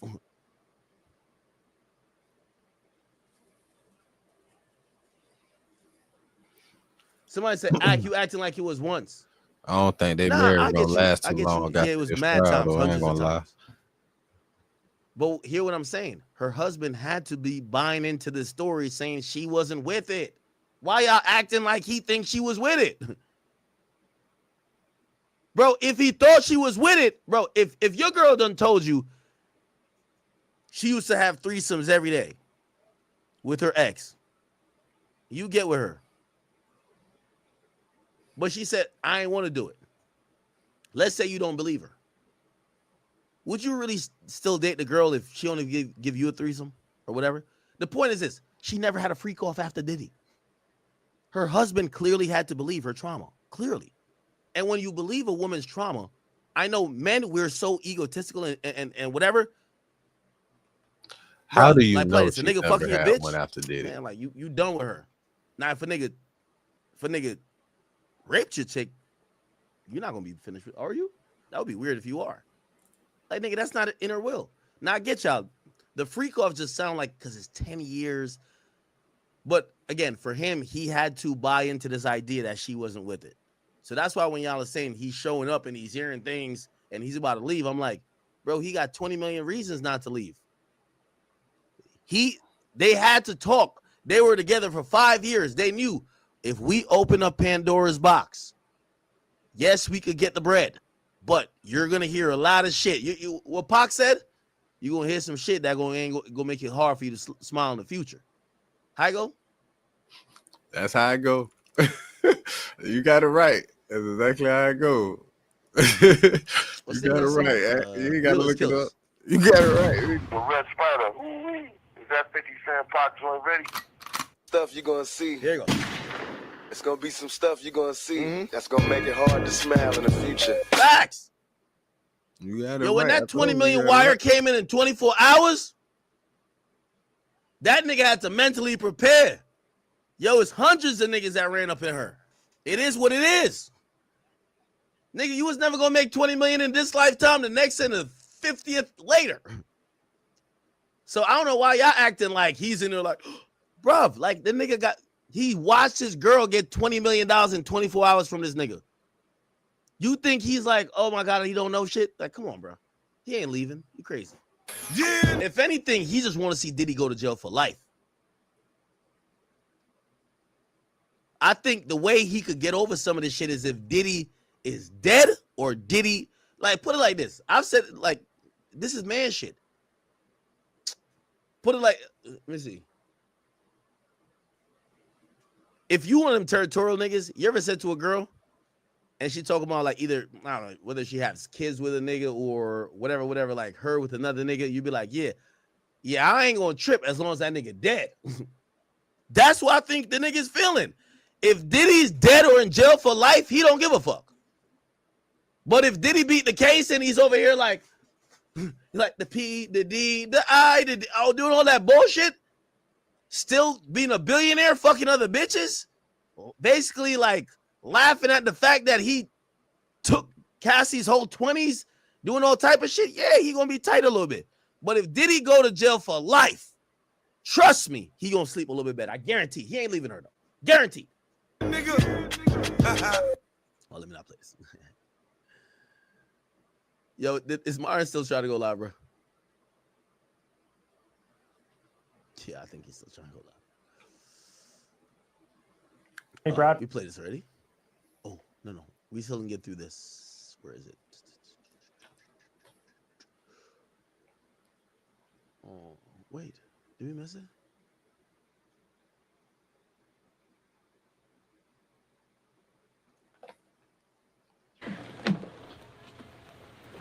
Oh, this is. So as you can see, just family members there, Diddy's children, his mother as well, leaving the courthouse today, getting in that kind of big black Mercedes-Benz van. And to Kaylee Schuyler's point, they have been somewhat of a, added benefit for Diddy, a moral support, so to speak. In the meantime, though, we do want to bring into the conversation here former federal prosecutor Nima Romani. And Nima, good to see you here. I just want to show our viewers. By the way, thank you for all the donations. Let me read. At Full Compass, our sales and product experts are standing by to help you acquire the gear you need on time, every time.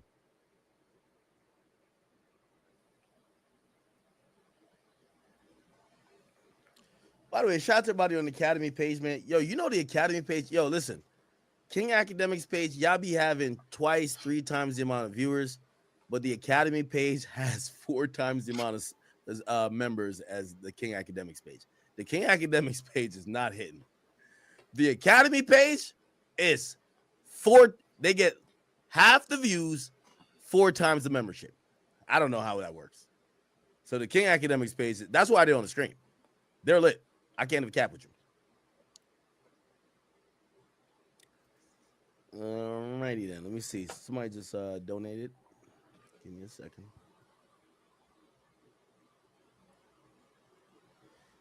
Tim D the barber. Oh, shout out to all the barbers in him. Shit, if you're a barber, shit, I wish you could come here and cut my hair. Pause. No Diddy. No Diddy still. He says, but what if her husband Alex is playing his own long game?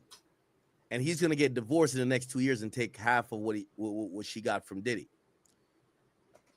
I 100% get you. Number one, with all due respect, I think he's white, so it's a little bit different. I think sometimes as black dudes, our ego makes it intolerable for us to continue on this when certain things are known, even culturally and pressure-wise. I think he's white. I think this is a little bit different. Here's the thing too. Bro, he has multiple kids with her. You have multiple kids with her. It's one thing. You got to remember, Diddy was just fucking her. You could tell Diddy had no plans to put a baby in her belly. Diddy had no plans to get her married. Diddy was selling her a dream, gassing her up. This nigga got a whole family with her already. So yeah, you leave her, but now you in a Offset situation, a DDG situation. That's your baby mom's, gang. Oh, so you just gonna leave because you think you're gonna get half of that $20 million? Or you gonna stay? Who knows? Shit. You know what probably happens? On some real nigga shit. I'm having real nigga talk. You know what probably happens? Bruh. What happened? Everything she had to deal with Diddy, I'm pretty sure if that nigga say, yo, your baby Cassie, I love you. I love you. Yeah, I ain't gonna never force you. You ain't never gonna have to fuck another man. But I do got a little bitch on the side. He probably got a little bitch on the side. Cassie got to understand that.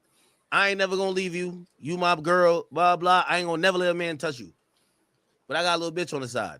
Or, shit, let's bring a little bitch in that we could do our thing with that. He could feel good. Because a man going to be a man. Like, I know he white and shit, but, like, a man going to be a man. You feel me? So, you might be like, he ain't gonna go Diddy far, but he might just be like, whatever. But he ain't leaving her, bro. Like, my nigga, why would you leave her? You have kids with her already. You got kids with her. Y'all got the bread. She love you. If anything, you just try to figure out some way to kind of make yourself feel like the man, because you're not gonna feel like the man when Diddy had her getting peed on, laid out flat on the ground. She's rubbing another man's nut on, like she was doing so much of Diddy, because always I keep saying, a man always want his woman to do the most for him than they did for anybody else. Like that's my thing. If I meet a bitch and she tattooed her last name or her ex's name, you tattooed his name once, you tattooed my name twice. You gotta, or else what we doing? If you tattooed his name once, if you really fuck with me, I gotta be the upgrade. You can't be like, oh, I don't do tattoos no more. It's like you meeting a girl. She used to suck her ex dick crazy. Now she said she don't suck dick no more. All right. That means you don't fuck with me. I'm out of here. That's how it goes. We all know that's how it goes. So I'm pretty sure they probably got their own arrangement that make him feel like he's the man. They got kids. Some arrangement make him feel like he's the man. I don't think it's some freak off shit. But whatever it is, it works for them. They got kids. Why y'all think he gonna leave? That boy ain't going nowhere. 20 million reasons he ain't going nowhere. 20 million reasons he ain't going nowhere. I'm pretty sure, like, he might have a little kink for some whatever his kink is. Like, it probably ain't wild as Diddy. He don't got money like Diddy to do that. Diddy's a nigga who got freaked out probably early. Who was fucking all them bitches at Howard. He was getting industry pussy too quick. then he probably started thinking about industry butt. Real talk. Like, we got to think about it. Diddy was so freaky that pussy couldn't satisfy him. This nigga, like, he probably got little kinks here. Like, yo, just give me, and whatever their agreement is or whatever their arrangement is, we don't even got to know. But she probably make him feel like the man. They got kids. He's a little bit locked in. And now, here's the thing. He don't got to be no trainer no more. He get to roll around like a boss. They got $20 million. All right, bet. Yo, babe, I need that Rolls Royce. Stop playing. Now, he got to feel like the man. I get very passionate. She going to make him feel like the man. Yo, who you think really, my nigga, who you think, like, on some real shit, like we having real nigga conversation right now. Bro, who you think's idea was for Cassie to go get that bread? My nigga, think about this. Cassie was saying she finna kill herself, my nigga. You think bread gonna cure that? No, it don't. I guarantee, like I don't want to speak too much on their relationship because I don't know them. I guarantee some of his insecurities probably came out and shamed her. That's what niggas do. You find out your bitch was a hoe, you shame her. She probably was always conflicted. Are you in there? Did I do it right?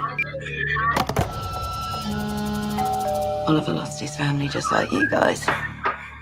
Needed someone that could give him special care. What are you gonna do to it? Come on, we're leaving now.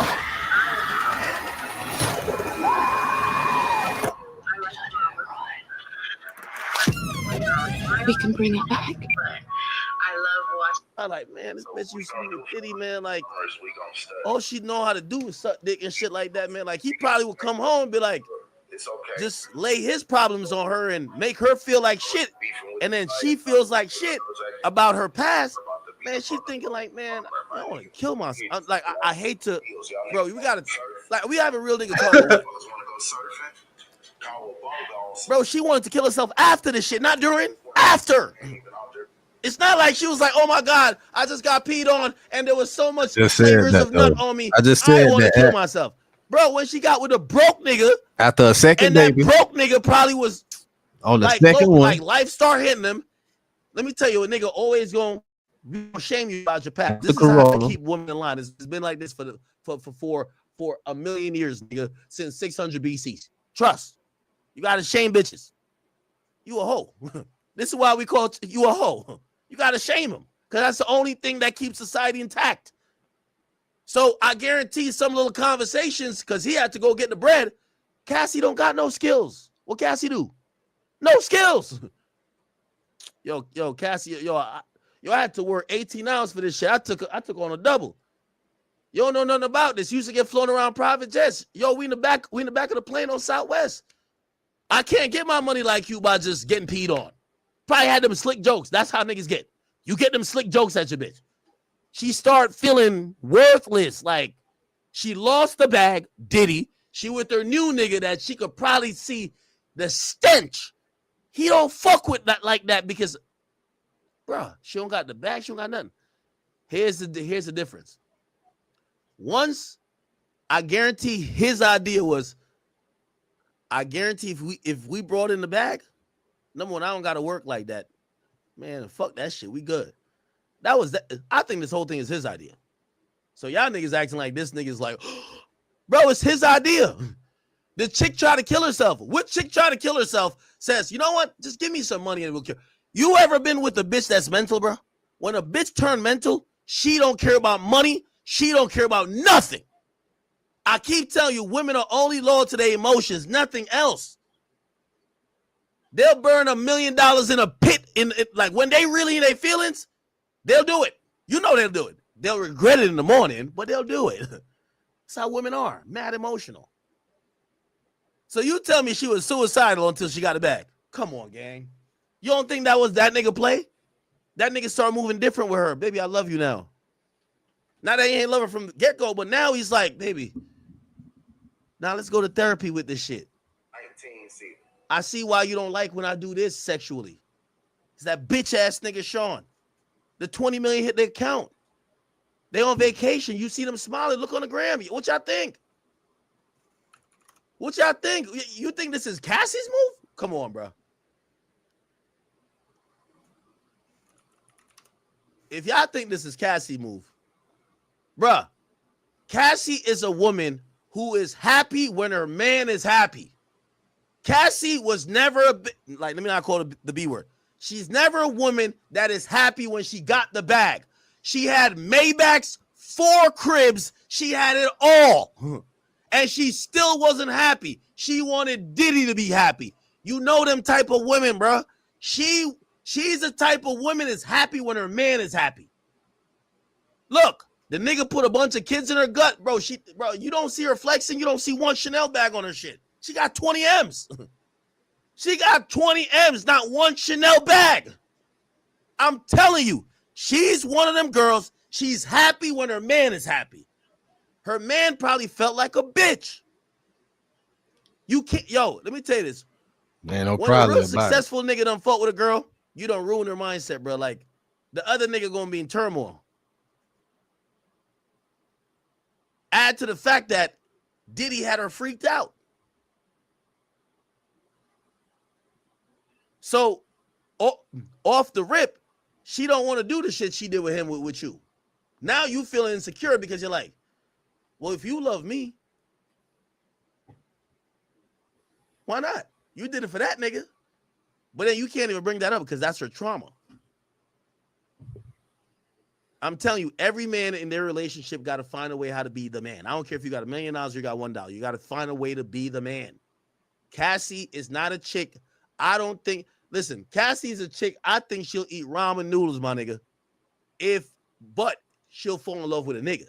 Now, granted, she is used to a certain lifestyle. So you're going to have to go work and go get some shit. Bro, this bum ass nigga ain't know how to do a motherfucking thing. You could tell, look at this nigga. Look at this goof. Nigga, this is the goof she left Diddy for. This nigga was training her for the free call. She picked this goof. You get what I'm saying? Break free with the new Opera GX, the browser that puts you in control with a brand new design that frees up even more pixels for personalization and an inventory of features to up your game at every level. Like GX Control to help rein in your resources with integrated limiters for RAM, CPU, and network. A sidebar for direct access to your favorite side quests, streams, and posts. And built-in privacy tools like ad and tracker blockers and free no-log VPN. Check into GX Corner for the latest news, deals, and free games. But what really makes our hit different is mods.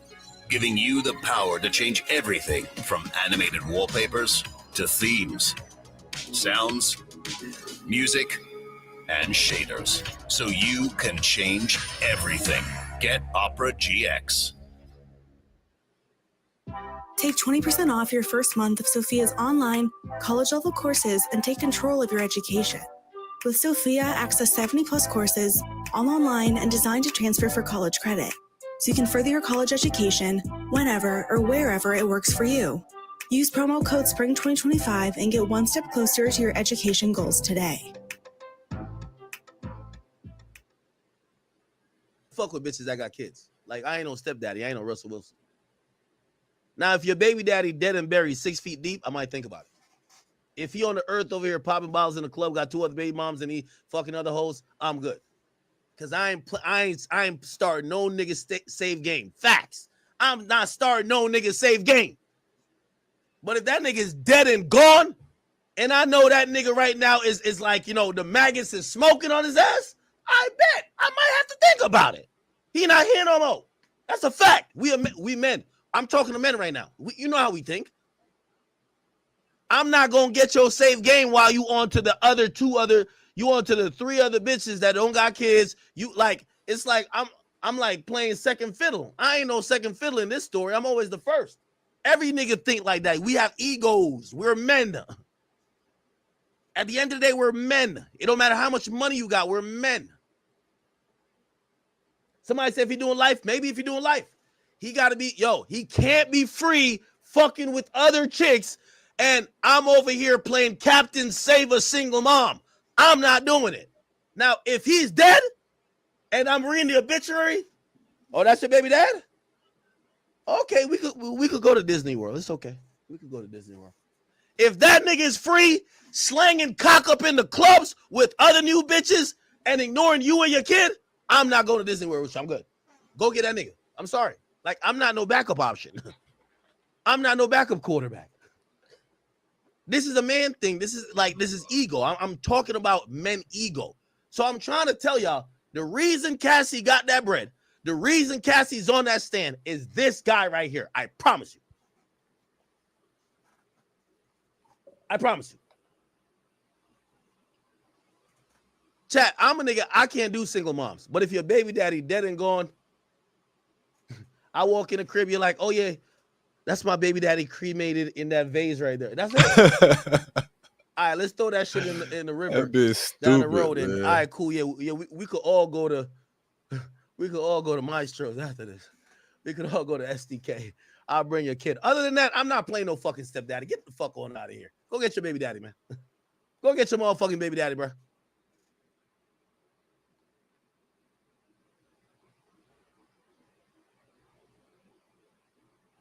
I got no problem with deal with a single mom if your baby daddy's dead. I ain't telling y'all to kill him. I'm just saying if he gone, okay. But if he's still out here fucking other bitches, making other bitches single moms, I'm not the nigga who's playing Captain Save-A-Ho. Like, okay, swoop on in. Let's go. It's like, what was that Soulja Boy song? Superman now. No. I ain't got the time for the Superman no ho. I'm good. Let the streets pay the tab. That's ego, though. That's ego primal men shit. I'm telling you. Yeah. Like, yeah, I don't have no problem with that. But shit, as a man, if I'm taking care of your kid, or I'm taking care of you, or I'm dealing with you, and now your kid all around me, while your baby daddy is out there just slanging dick, making other new baby mamas, men, we compete. Like, the true nature of man is competition. I guarantee Alex Fine probably, like, trust me, in a weird way, he looks at it like, yo, that nigga Diddy never gave you kids. I gave you all them kids. Now, he could never match up to Diddy with the bread. He can't match it up with the lifestyle. This is why he want Diddy off the earth. If Diddy died today, I'm telling you, they'd be so happy. I guarantee it. I guarantee it. If Diddy gets life, yo, you're going to see the biggest smile. It will even mean more to that nigga than the money. I guarantee it.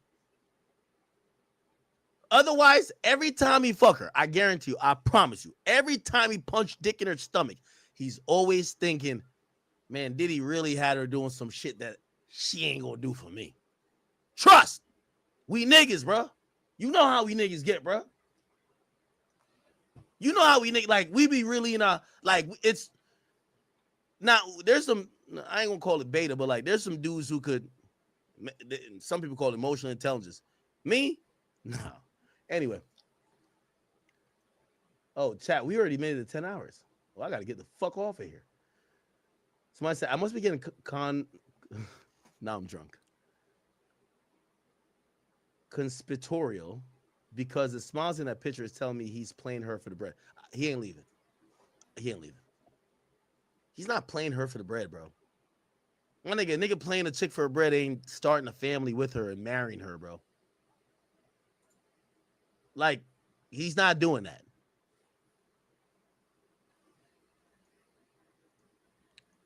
Now, if you ask me, I think this nigga thought she had the bread.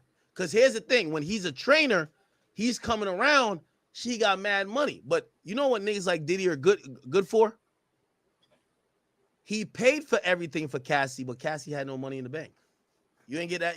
Come on, we ain't get that from the trial? He paid for everything. He paid for everything, but it's not like she had like $5 million in the bank. He just paid for everything. So a nigga like that probably started talking to Cassie thinking she got the bag because she's fucking with Diddy. Get with her, realize she don't got no money in the bank. This shit thin. After a while, he started feeling resentful. Because everybody knows these little trainers, they be trying to choose up. They know they training a rich, famous chick. They trying to get up in there and get their lifestyle better.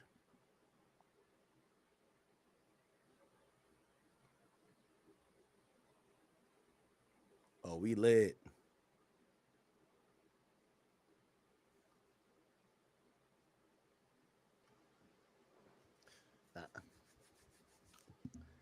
A couple people I'm getting some good receptions on the people hit me back for the show tomorrow. All right, I do got to get over.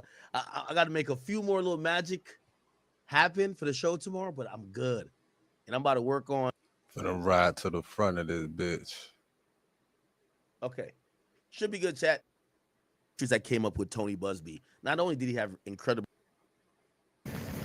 When she's under cross-examination, which will begin today, whether she'll be allowed to talk. Man, we finna get into the Taurus shit. I'll be back in a minute. I'm a hustler on a mission, grinding for that spot, a brand new pot to piss in, trying to school my partners home, they pay